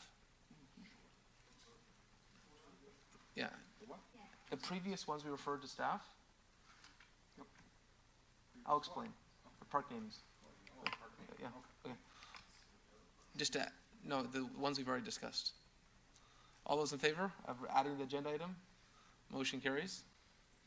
And then just to explain now that it's on the agenda, there was 5 names of delegations that came, and we referred to staff to report back. Then we started a new process last week, which was that we have, or the last council meeting, that we have a committee that's now set up of the ward councillor, the city park naming staff, and myself that will look at these on a go-forward basis. But this is just to say the 5 that we previously referred to staff would be adopted, and that staff would find the appropriate location. If I can, Mr. Mayor, speak to that. Just very briefly for you. So we have a report planned for the July 10th meeting, which would give you the location for the park that was approved last week, I think, or last meeting was the Azores. Yes. And then that would also reference the available new future parks where you could apply the name. I think the names were Shabazz Body. Yeah, that was the Pakistani Christian delegation.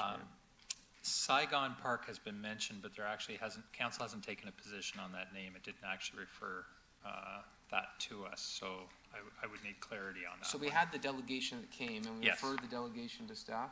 Yes, but actually no reference to actually, it was a reference in the minutes of the meeting. The only comment is about the Mississauga, and that maybe it would be an idea. So I just point that out, that there isn't clarity on that one.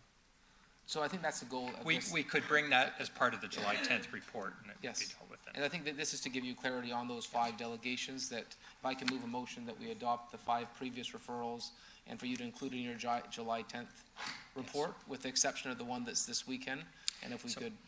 So if I may, that was the other part of clarity. The one for this weekend is Raja Shima. That was a renaming of a street or an honorary street name.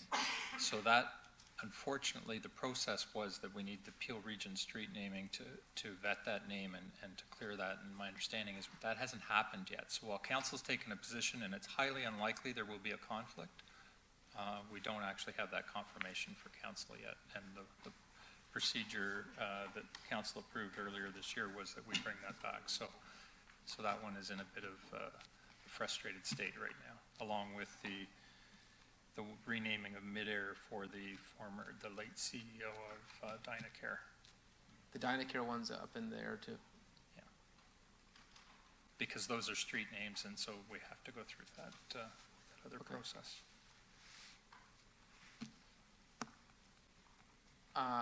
But you don't need any additional council authorization? No, we just need to come back to council to confirm that, or we wouldn't actually need to come back to council. We can just act on it once assuming there is no conflict with the appeal. So you have those listed, the 5? Yes. And for the one this weekend in wards 9 and 10, can we just proceed on the basis that there's, what's the wording that Councillor Pleshy used? Subject to regional. Okay, good. Absolutely fine. Okay. Thank you. And do you need any direction on the Vietnamese one? Or you just...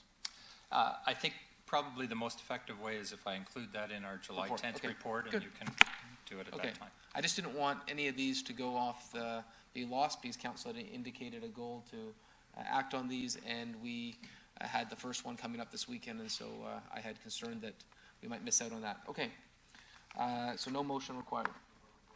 Oh, Councillor Fertini. Okay, so if we have to add a park, we can do that on July 10th for Ward 7? Through you, Mr. Mayor. So in addition to the previous discussions you're asking, Councillor? Yeah. In the event, so the July 10th was to actually identify which of those locations of future parks would be assigned to which names, and to let council debate that and make a decision. So if there's a new one, we could take it in at that point. It would be hard to be able to provide you with a location back. And I'm just asking to add it, and we can come back September, October. Yes. That's good. Thank you. And I just say to Councillor Fertini, we now have a process, now that we've passed this, at any time if there is a park in your ward that you believe that there an appropriate renaming for, you could initiate a meeting with the regional councillor, the city councillor, the mayor, and the city staff, and then it gets... Thank you. Just one quick question. I think we have a Lucas Park coming up. Is that already on the...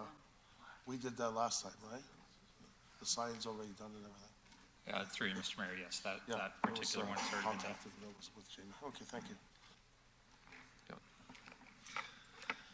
Okay, and thank you for staff's indulgence in this. I think in whether it's the Joseph Rizal Park presentation or the Azores Park, I think it was a real symbol of friendship to the community that reflects the mosaic of the city, and it's gone over exceptionally well in the community, and I think it's important that we have this process now.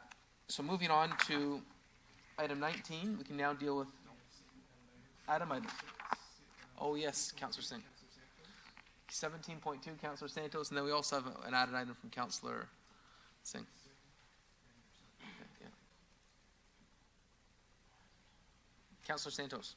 Thank you, Mr. Mayor, and thank you to our bylaw team who stayed for this added item. This is actually about election signs and starting to entertain the conversation on banning election signs. I have a written motion sitting beside Councillor Paleshi that perhaps you could pass to the clerk so that it could go up on the board while I bloviate on the issue. So last week on June the 14th, a number of candidates as well as elected councillors were in line at the Brampton Courthouse dealing with sign violations and issues, paying fines, and in the midst of standing in that line, councillors who were there were privileged to hear all the various complaints from candidates who lost the election and candidates who won the election about the sign wars that many of us go throughout a campaign. The reason why I'm bringing this up is because I think Brampton should take a lead in the same way that we've taken the lead on the climate motion, in the same way we took the lead on looking at banning single-use plastics. Election signs are probably the worst when it comes to those sorts of things. The second issue is cost to enforcement. So we spoke to our bylaw heroes over here in terms of the cost to actually enforce the existing bylaw around election campaign signs. And the reality is that the return on investment to the city is negative. It costs us a lot more to enforce the existing bylaw than it does in terms of giving us any sort of revenue. And I'm going to ask Mr. Morrison to come up if I can, to just answer a few questions with that regard. The other issue and some of the arguments about whether we should ban or not ban has to do with the impact on democracy and whether or not this is an issue that, you know, if we get rid of campaign signs, it means that we're interfering with democracy. I will argue as a campaign manager managing successful and unsuccessful campaigns for the past 12 years of my life that campaign signs do not equate to votes, and campaign signs are no longer as impactful as a tactic. In fact, I will argue that campaign signs almost act as a barrier to entry for new candidates, but also hinders and has a negative impact on voter turnout because it becomes about the signs and the sign war versus the issues that are most important about a campaign and election. So, and then the fourth thing I want to highlight on this is that other jurisdictions around the world, including the UK, do not have election signs, and in fact, their voter turnout and democratic participation is higher than what we see here now. So I now turn it over to the questions to staff. What is it like to enforce the sign bylaw after an election or during an election? And what are the things that we sacrifice in terms of bylaw enforcement in order to enforce the sign bylaw? Through you, Mr. Chair. I can tell you that it takes a considerable effort to focus on the enforcement of election signs during an election period. We actually have to take the time away from other activities such as parking enforcement and other bylaw offenses to accommodate that. The enforcement of election signs is not simply just going to pick up a sign off a lawn. We have to support that by evidentiary documentation. We photograph the signs, we take down locations, etc. We make our notes and we prepare our court case for court. As you all know, it does get to provincial offences court throughout that process. To take down a simple sign and put it into the trash takes us a moment, maybe two, to go through the process of documenting and putting to court a sign could take us hours for a $40 fine as what has been received through the POA courts. So there's a big effort going into that process. Now, do we also have to enforce the sign bylaw for elections in the provincial and federal election? As far as my knowledge, we do both. Absolutely. And do we get funding from the provincial or federal government to enforce the sign bylaw that is impacted on us from those elections? No, we get no funding to enforce that bylaw. We enforce it like any other bylaw the city has. And so when we're enforcing the sign bylaw during elections, like in the fall, for example, what things, we're obviously getting our bylaw officers to enforce signs versus other things. What other things, what's the opportunity cost to this sign bylaw as it is now? Well, I mean, it would be hard to estimate what the costs are. I know our parking enforcement goes down when we do major initiatives such as signs, enforcement signs of bylaw, election signs. It also goes down when we do snow removal as well, but it goes down significantly. I think we were down, and I can use a comparator for the snow. We were down for a month and a half, about 17% on our enforcement alone that we tried to recover. Okay, so the motion is to have staff report back in January 2020 on the costs and benefits related to banning of election campaign signs. I know that after the court appearance last Friday, many people took it to social media and were saying that this council would not bring up the topic. And here we are now bringing up the topic and speaking with some of my council colleagues beforehand. Many of them are in support of this, actually. So we're breaking new ground, or not breaking new ground with respect to signs. I hope that my council colleagues will support the report back.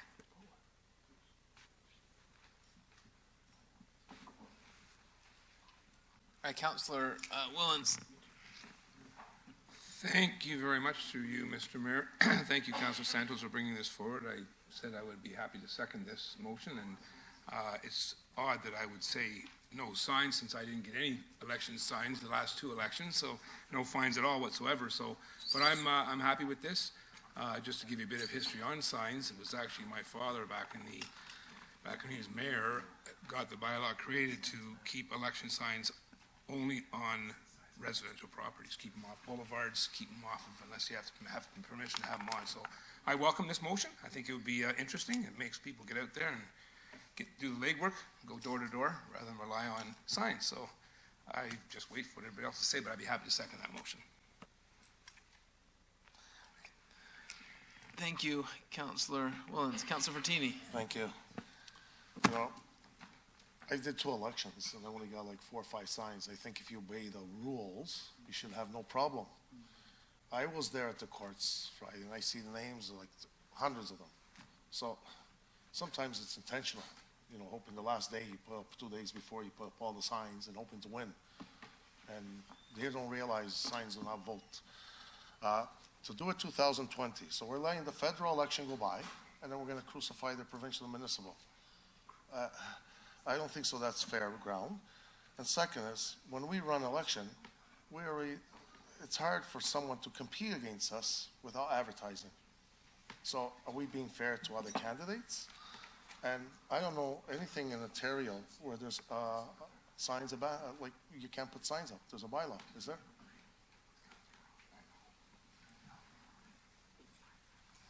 Okay, thank you. Not to my knowledge, any municipality that completely bans signage outright during an election. Now, I've seen in Europe and UK and a lot of places, they have designated areas where you put posters on, and that's where you only could go put them, and you just leave the posters. People just keep putting posters on top of each other until they get thick and rip them off. But abandoning the signs, I think it's not going to be fair for other people running elections. You know, if you do the right thing, and I think if you follow the rules, you shouldn't have to worry on 1 or 2 fines.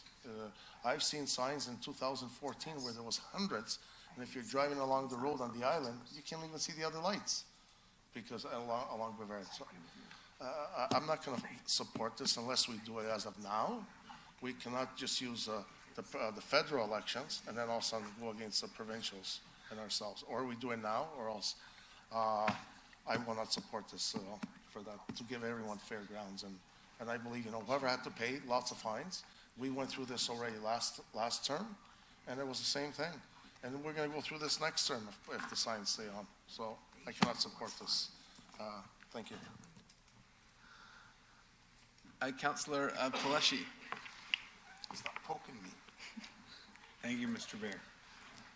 So, as much as I want to support this, signs in an election are they're a nuisance. They're terrible. They're bad for the environment. That being said, though, it really signs help all candidates in an election, and the power of incumbency, now comes into effect. If you're taking out that advertising right for candidates to be able to do to get their name out there, and to kind of sell their brand for the votes, until somebody can prove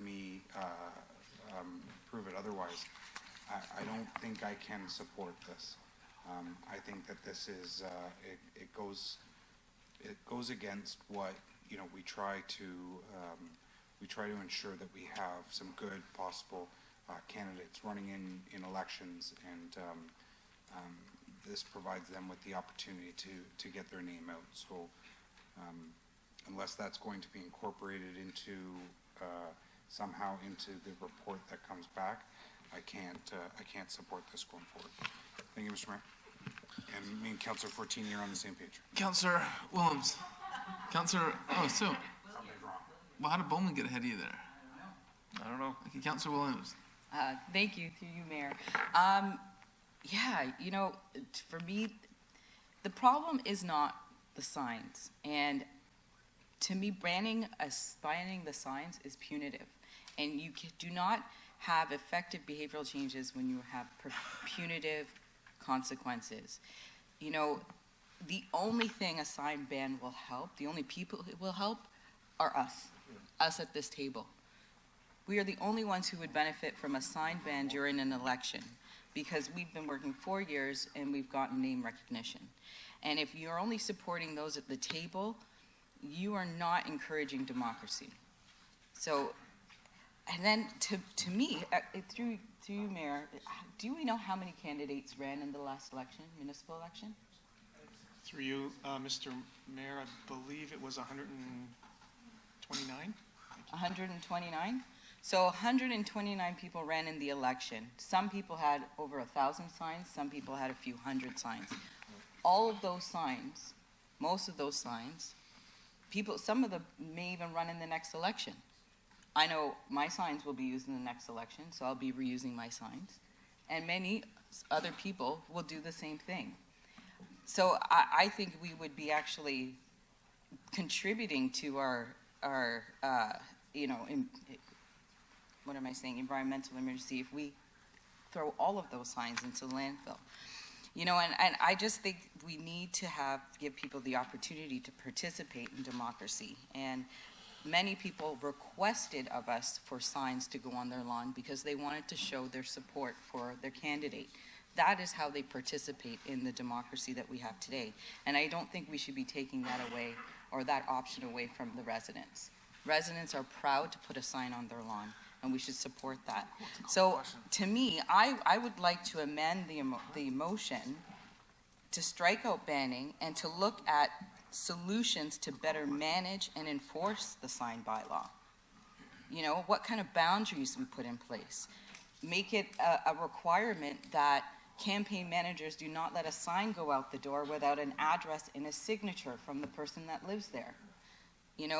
Make sure we do not have bag signs anymore because those are terrible for the environments. They're only coroplast that can be reused. And so let's put boundaries in place and look at better ways to manage and enforce this, not to ban it. So I would like to see this amended to reflect that, or if not, I can't support this motion. Okay, Councillor Dillon. Thank you. Just got a couple of questions.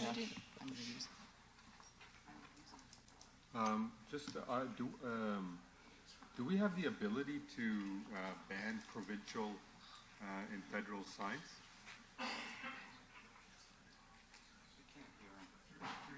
Mr. Mayor, I believe if a municipality perhaps decided to allow signs for one type of election and ban others, it potentially could be subject to challenge. So, but is there anything in the municipal act specific to provincial signs? Just speaking directly to that higher level. Is there anything in the municipal act that talks about provincial signs? Through you, Mr. Mayor, not provincial signs specifically, but the Act certainly does give the municipality the ability to regulate signage. And municipal signs, election signs for all levels of government are regulated in the city's sign bylaw. So the city may make amendments to that sign bylaw, and I suspect, although we will have to confirm whether it's through a report back in this forum or through the course of the sign bylaw review that we're actually currently undergoing, whether or not it would be an opportunity for the city to ban signage for elections outright. Right. Is there anything in the Federal Election Act that speaks to the municipal powers in terms of signs? That's something I'm not aware of at this point. We would have to confirm that for you and get back through you, Mr. Mayor. Will this report bring anything back? Is this strictly just signs? Because I know there was billboards up and there was posters up on bus shelters. Maybe people won't have signs per se. Maybe they might replace it with something else. I don't know. How in depth do you plan to go? Through you, Mr. Mayor. A billboard is a sign, and they certainly are regulated, and signage that is supporting a candidate in an election that's placed on a billboard that's rented out is a violation of the sign bylaw. It exceeds the maximum size allowable. So there are certain controls that the bylaw would currently cover, including signage on the bus shelters would be signage on public property, so that would not be, again, permitted under the sign bylaw. But the only signs that aren't covered are mobile signs. If you had a sign on your car or a sign on a t-shirt, you wanted to walk around the neighborhood, we've had people asking whether they can stand on the street corner and wear an election sign. So those kind of signs wouldn't be. Can somebody stand on a street corner with a sign? Yes, they can. And no, but would you, even if we banned it, because there was, I remember certain elections, people on election day would stand with a sign. Can we stop, say if we ban signs, can we stop somebody from walking around with a sign? I would have to verify that right now. Currently, no, not under the provisions of our sign bylaw. I don't know whether that would be something that we would be able to control. All of the signage we deal with is fixed in place signage. It might sound like a stupid question, it probably is the next one, but I'm talking about like, what if somebody was to fly something over? Are you gonna be looking at that? Like, will we ban that? Like, with one of those, things that trail a plane? Yeah, no, or we a would not have helicopter? jurisdiction over don't? the airways. So, I don't know, seems kind of, I wish there was more information for me to really look at. But I will say that incumbents usually have a 90% chance of winning. Do we want to limit somebody like myself who won in 2014, who beat an incumbent, and signs played a role in that? Are we, limiting somebody's chances? And second thing is, I have all my signs. I had 3,000 signs. We ran out of signs. They were all from local businesses, and I'm sure, just up on Torbram, in Ward 7, I believe, Sing Graphics, and so a lot of candidates got their stuff printed from there, and so I guess there would be, by banning of this, probably an economic role in all this too, where some people might not be getting the business that they usually get. And the next part is that a lot of people who want signs, some people want signs. We had a lot of people call in and say, we want to show our support for you. And so one of the things that candidates do, or something that I would do, is go to a sign of another person and have a conversation with that person, try to convince them. That's like what happens in democracy. And so you can maybe even change their mind. And so I would have assumed that we have something in place all these decades we've been doing signs, and maybe some extra money that we put aside to take into account that there's an election, or have extra patrol officers there, rather than just walking in and saying it's an election, we're going to be this short. And so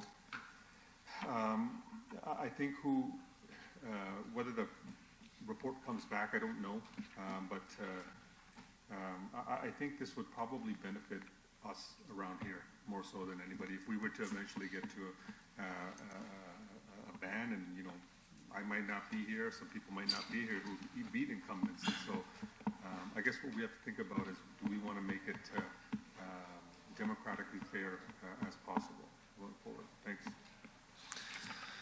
Councillor Fertini. Second time, thank you. I was going to ask the same thing as Councillor Dillon. So we have nothing in the Election Act that doesn't stop people, am I correct, Peter?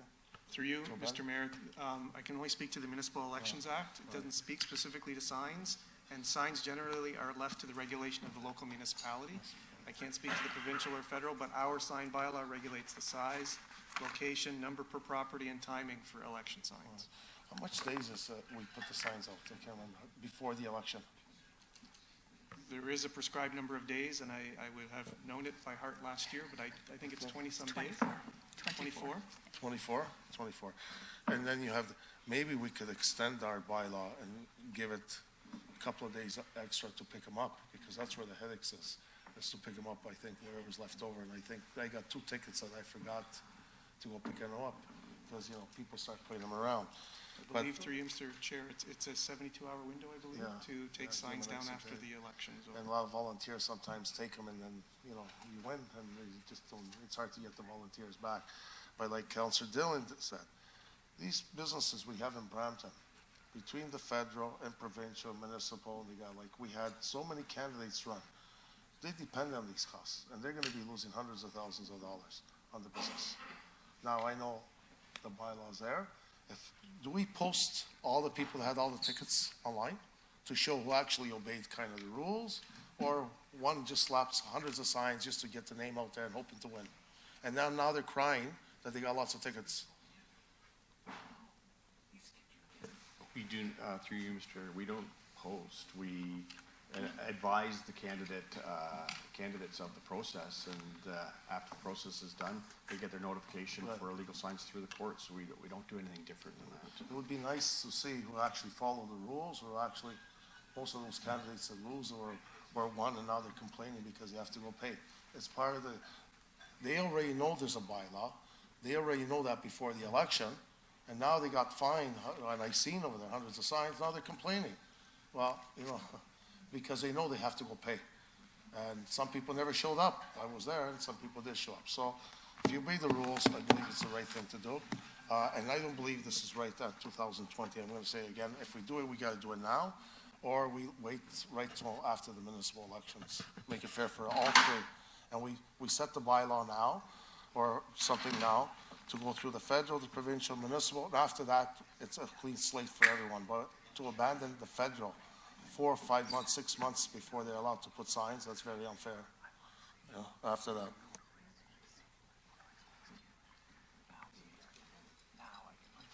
that. Councillor Bowman. Thank you very much, through you, Mr. Chair. This is an interesting discussion, because all we're talking about in this motion is for a staff report to come back. That's it. But we're debating the pros and cons of election signs already before we even have a staff report. Can I ask, in all honesty, did we account for every single sign we picked up, or did we reach a point where we just could not do all the paperwork for every single sign that we picked up during the election? Through you, Mr. Chair. There was a saturation point where we could no longer meet the demands of the complaints and go and pick up the signs in charge. We got to a point where we made a decision to pick up a significant amount of signs and dispose of those signs ourselves. So there were quite a few signs, I would imagine, that were not even fined, that didn't show up on any of our summonses. Quite honestly, yes, that's the case, and there are still quite a few. We're still picking signs up now. We're still getting calls, and it's still going back. Okay, so I don't have any issue at all about having a staff report come back. I'd really like to see the true costs involved. I know that's difficult because we ended up getting rid of a lot of signs. But I would be more interested in seeing a full report, and I don't know, full disclosure from all candidates, from everybody, exactly how many signs they had, what it was reduced to by the courts. I mean, I've got no issue. I had 2 signs, and you go to court and they reduce it. They cut it in half.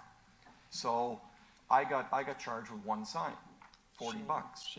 Shame. So, but the question in my mind now is, somebody who goes to court with 100 signs and gets it cut in half. Now, I had 2 signs. I followed the rules as best we could, and I'm saving $40 because they cut my fine in half. Somebody who's 100 and they cut it to 50 is now saving hundreds of dollars, thousands of dollars. So, the process is not exactly fair. So I'd like to see how many signs everybody had accounted for, how many they actually pled down in the court, and just a comment on how it favors the incumbents. There's no question being an incumbent puts you in a position above every other candidate. There is no question about that. But there's also a question to be raised that incumbents also have the ability to bring in a lot more funding to their campaign than somebody who just wants to run for the first time. So incumbents, theoretically, it's easier. Not the same amount, but it's easier for incumbents to bring it in. So as Councillor Dillon was saying, he had 2,000 signs, 3,000. So a guy who may want to run against Councillor Singh, not have the name recognition, not have any of the connections, may only be able to afford 300 signs. So just from that fact alone, he's got a huge advantage. So, what did I say? Councillor Dillon, sorry. Councillor Singh. Sorry. So just in that fact alone, you've got, because it's easier for you to bring in funding, you've got a huge advantage anyway. So, you know, whether we come back with a system where everybody gets 200 signs and they have to be numbered and you've got to count for every sign and then it's fair for everybody, or whether we ban signs altogether, I'm interested in seeing what other areas do and what it's actually costing this municipality to have signs. So I'm in favor of a staff report. But again, we're talking about a staff report. We're not debating the value of having signs or no signs at this point. We'll wait till the report comes back. Thank you. Thank you, Councillor Bowman. And we missed you the first time, so apologies for that. We still have a long list. I just add my 2 cents in. I have seen elections everywhere in Ontario, and Brampton is unique. Unique in the sense that normally you go by a house and there's one sign. In Brampton, you could see 15 for all parties or for all candidates. I think people in Brampton are really nice and they don't want to say no, but I would suggest there are more signs in Brampton than anywhere in Canada. I've never seen anything like it. So you talk about, you know, whether it's good for, Councillor Fortini makes a point, it probably is good for business because they're ordering so many signs, but when Councillor Santos or others have raised, or Councillor Willens have talked about the cost on the environment, we're trying to ban single-use plastics, I think that's pretty valid. I think just seeing 10 signs on a person's house is a mess. Having said that, all we're asking today is just a report on how it could be achieved. I don't think additional information would hurt, and if you don't want to even consider this, have any staff time on it, then we can vote it down. But I don't think additional information would hurt. Now we have 5 more speakers, 6 more speakers, 7 more speakers. Remember I was saying earlier today, we have a quick conversation on 280 million, but we have a long discussion on smaller matters. That's exactly what I'm doing. Councillor Medeiros. I would like to call the question. Did you skip people for? No. Yes, he did. No, I haven't spoken. He hasn't spoken. It doesn't matter. Majority to call the question. All those in favor of calling the question? I have something on the motion. Yeah. Call the question. The motion carries. Yeah. Okay, so who has not spoken? Councillor Singh has spoken. Councillor Singh. I think we're just getting tired of moving. Councillor Lynn spoke. Just Councillor Singh. Councillor Singh, last speaker. He doesn't want to speak. But he's not on the board. So I would just, I'll keep my comments short, but I do support this motion. It's just a report coming back. This issue has been raised extensively with my residents. I feel like they would support this as well. And mainly because of the environmental impact. And secondly, also because I feel like incumbents actually have an advantage with signs. I have about 1,500 left over from the campaign. The Councillor Dillon has thousands. I actually think it'll reduce the barriers to entry for new candidates to come. So I think it actually makes it a more equitable process. And it gets people doing door knocking and actually talking to people, which I think people will also appreciate. So I will be supporting this report for now. Thank you. Now, has Councillor Vicente spoken? Do we recognize him, clerk? Okay. Okay, Councillor Vicente, the last speaker for real this time. Thank you, Mr. Mayor. One thing that's important for folks who are listening to this conversation to understand that in the city of Brampton, signs are not permitted, period, without a permit from the city.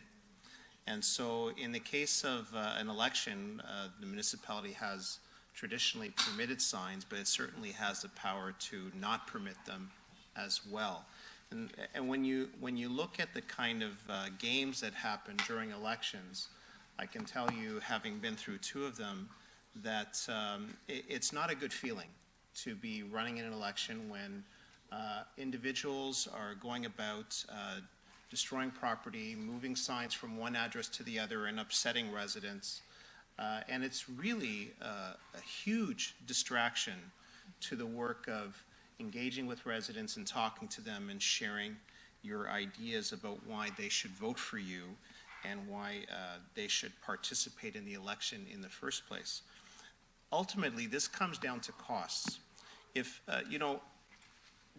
different folks here at the table are saying, well, we should keep them because it's unfair. Others are saying we should get rid of them because they're not fair. From what I understand, the fine for breaking a signed bylaw here in the city of Brampton is not $40 or $50. It's actually in the hundreds of dollars. I believe over $300 is the maximum prescribed fine that a justice of the peace or a judge in an Ontario court can levy against an individual who breaks the law. If we were to say here at this table that we want that fine to be strictly enforced at that level, I wonder how willing everyone would be to say, okay, well, let's permit signs. And for those individuals who had, 20 sign violations, you're in the thousands of dollars in penalties that you may be responsible for. And so thank you. And so, I think that ultimately we are working to become a greener city. We're a well-connected city. Our residents are engaged, and it's up to us to continue to engage them. When we host provincial and federal elections, we don't get any money for all of the work that our bylaw officers have to do in order to address the signs that are illegally placed all over the place. They're a nuisance, and as it is right now, there is no compensation to the municipality for all the work, and really the penalty is not acting as a deterrent to the kind of games that happen and really the unfair practices that tend to take place during an election. So I'm all in favor of having staff look at this. I think it's the right thing, and I think that we should continue to find ways to have people engage more with the city and with candidates, as opposed to this really archaic way of communicating during an election season. Thank you. Thank you, Councillor Vicente. We now have the question. All those in favor?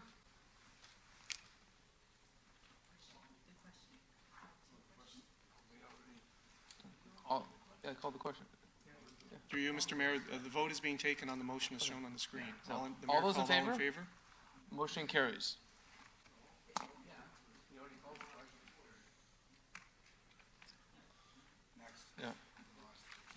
Next item. The added item from Councillor Singh regarding First Nations. Okay.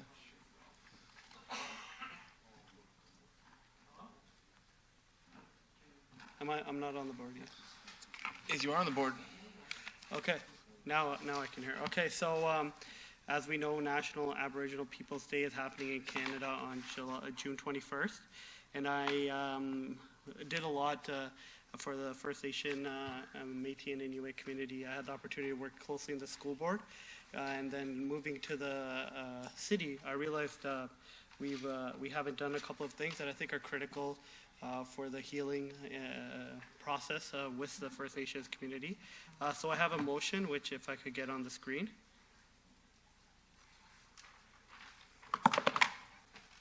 Okay. So it's moved by myself and seconded by Councillor Williams. And whereas Friday, June 21st is recognized as National Aboriginal Peoples Day in Canada, and whereas for generations many Indigenous peoples and communities have celebrated their culture and heritage on or near this day due to the significance of the summer solstice as the longest day of the year, and whereas the City of Brampton, in partnership with the Indigenous Network, hosts the celebration annually in Garden Square on Friday, June 21st, to celebrate this important date. And whereas in 2015, the Truth and Reconciliation Commission of Canada issued its final report, including numerous calls to action for governments and others, including municipal governments, to advance the process of Canadian reconciliation to readdress, I think the A missing with readdress, on the third whereas, the legacy of treatment of Indigenous peoples. And whereas on June 3rd, 2019, the final report of the National Inquiry into Missing and Murdered Indigenous Women and Girls was released, making recommendations to government, the police, and the Canadian public to help address violence directed at Indigenous women and girls and 2SLGBTQIA people.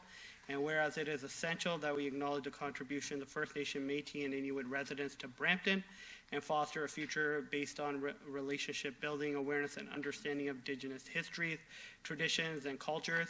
And whereas the City of Brampton currently reads territorial land acknowledgement at regular City Council meetings and often includes an elder or cultural educator at significant ceremonial city events.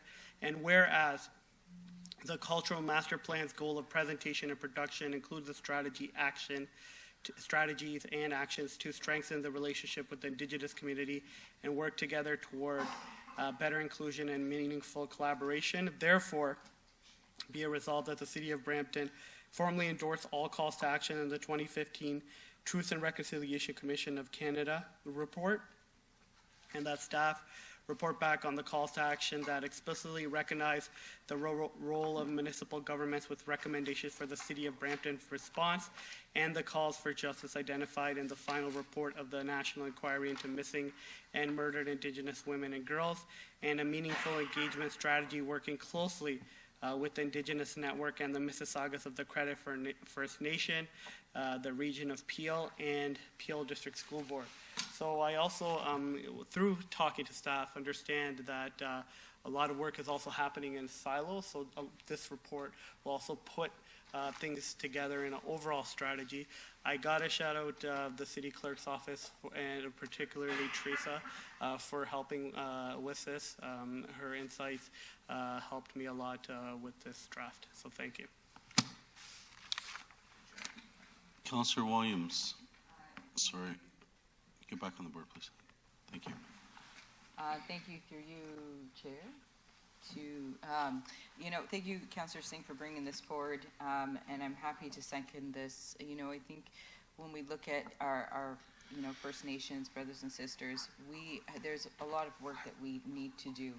I've often felt that the Black community and the First Nations community have many similarities in the experience that our communities have gone through, and there's a lot of support that can be given. And so, I really look forward to seeing how we're going to be able to move this work together. And, I also want to encourage all members of council at the AMO annual conference to sign up for the Indigenous Cultural Competency workshop, and that will be there at the conference. That will, definitely support any work that we do moving forward with the First Nations community, especially here in Brampton. So, thank you. Thank you, Councillor Williams. I see no further questions or comments. My understanding, again, that the mover of the motion is consulting with the councillor. Councillor Singh. Fleshy has just helped with some wordsmithing, and I'm going to go through the city clerk. In principle, endorse this, because I think staff are going to come back with the findings. So there's an amendment? Yeah. Okay. Did you capture it? Because I think the staff report will fine-tune everything. Okay, as we just wait for... Did the clerk make that change?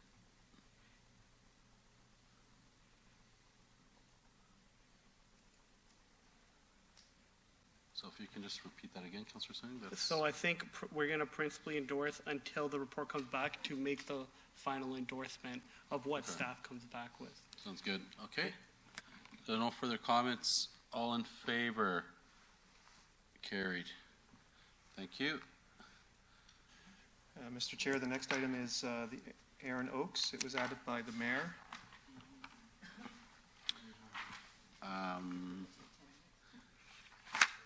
Do we want to take?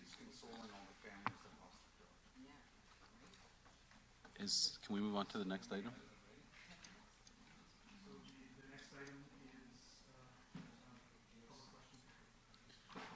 Okay, we'll go to public question period while we wait for the mayor to come back. If anyone wants to please come forward. If you can just state your name for the record, please. A resident of Ward 3. This was on the Community Youth Hubs reports, not specifically on the recommendations. It's that when I was reading it, I didn't realize that it was framed in the context of the Malton Community Youth Hub. I was there for all of those meetings at the region where that discussion happened, and I was also there at the age-friendly committee meeting when Iconic did their delegation at, and from reading the report, I honestly could not tell that what you were intending to, what staff was intending, was to model it on the youth hub, because it repeatedly mentioned a bunch of Brampton-specific things. In the future, if we're going to base our decisions and frame it on regional decisions, can we make sure to specifically mention that and include motions related to that in the source material? Because we had like the delegation from Iconic in there and other information, but there was nothing from the region for the regional documentation so that someone reading it would know. And if I, as someone who was there for all of the meetings on that youth hub at the region and was there for Iconic's delegation of Age Friendly, how many residents would actually know that this was all related to the region? I don't know if there was briefings sent to councillors, but I could not find a way to know that from what was in the report.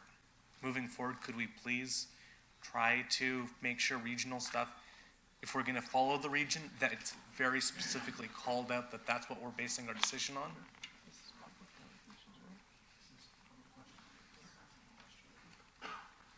Okay, Councillor Dillon would like to answer your question.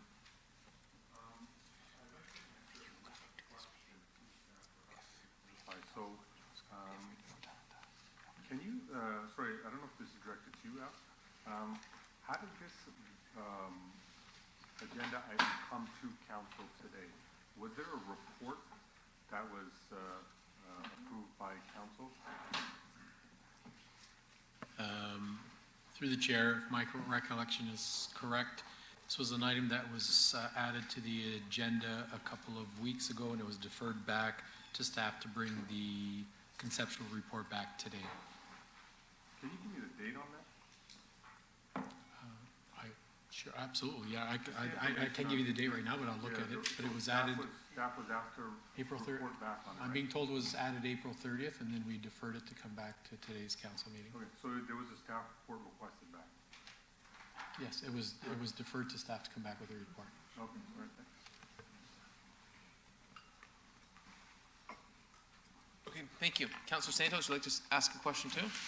Not a question. Respond, yes. Yeah, through you, Mr. Mayor, just in response, so on page 9.6-5, under corporate implications and financial implications in particular, it says, there are no immediate financial implications as a direct result of this report, as it is expected that capital costs will be funded through the region of Peel, similar to funding provided to the City of Mississauga for a similar project.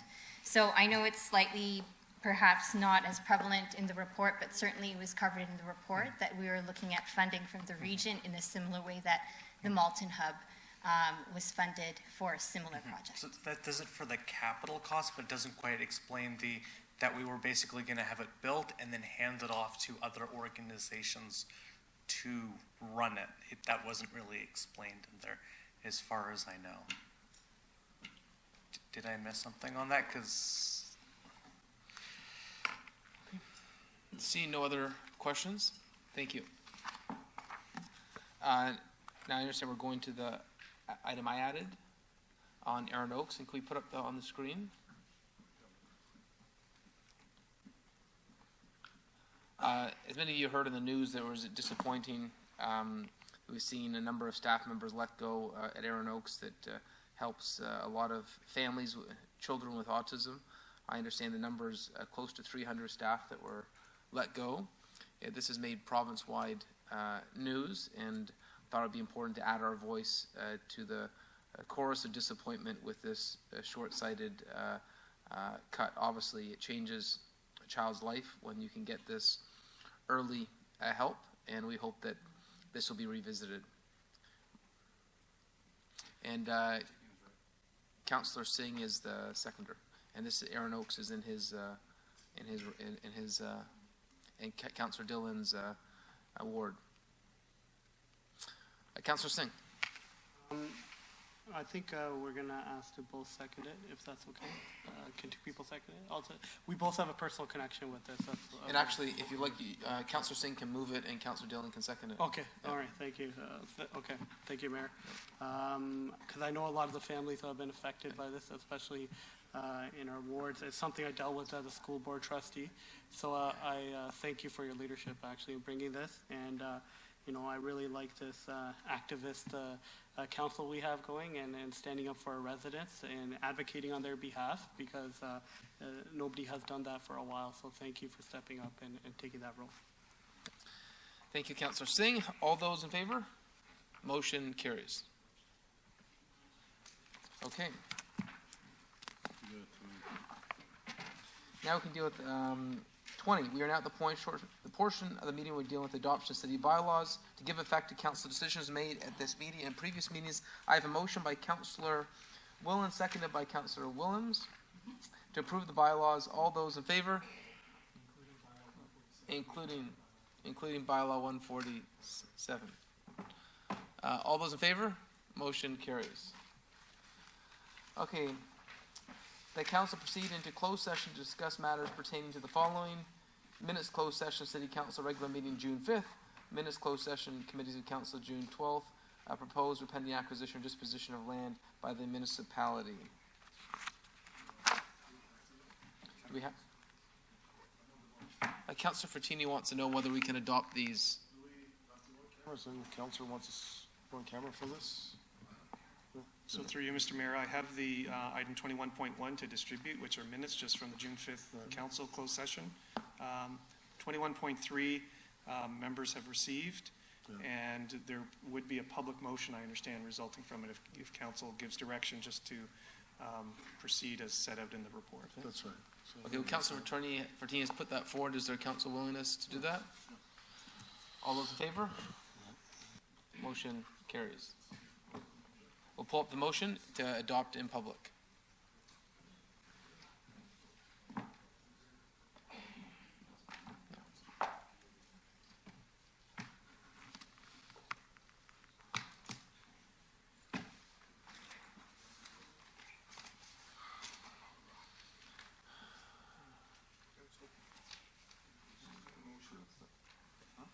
So as a result of item 21.3, the matter arising from closed session, the motion is on the screen, Mr. Mayor, for a member to move and another member to second. Okay. Moved by Councillor Fertini, seconded by Councillor Santos. Okay. Fertini, do you mind if Councillor Santos and Vicente?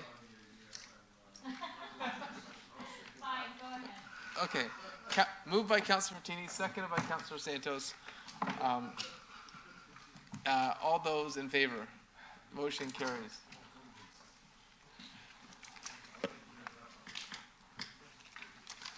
Okay.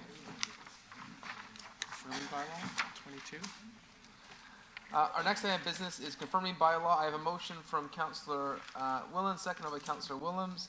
All those in favor? Motion carries. Our last item of business is item number 23, adjournment. Thank you, members, for your respectful consideration decisions today, and thank you, staff, for the informative advice. Our next council meeting is actually a special meeting. You don't get to be away from each other that long. These were back here June 26th at 1 p.m.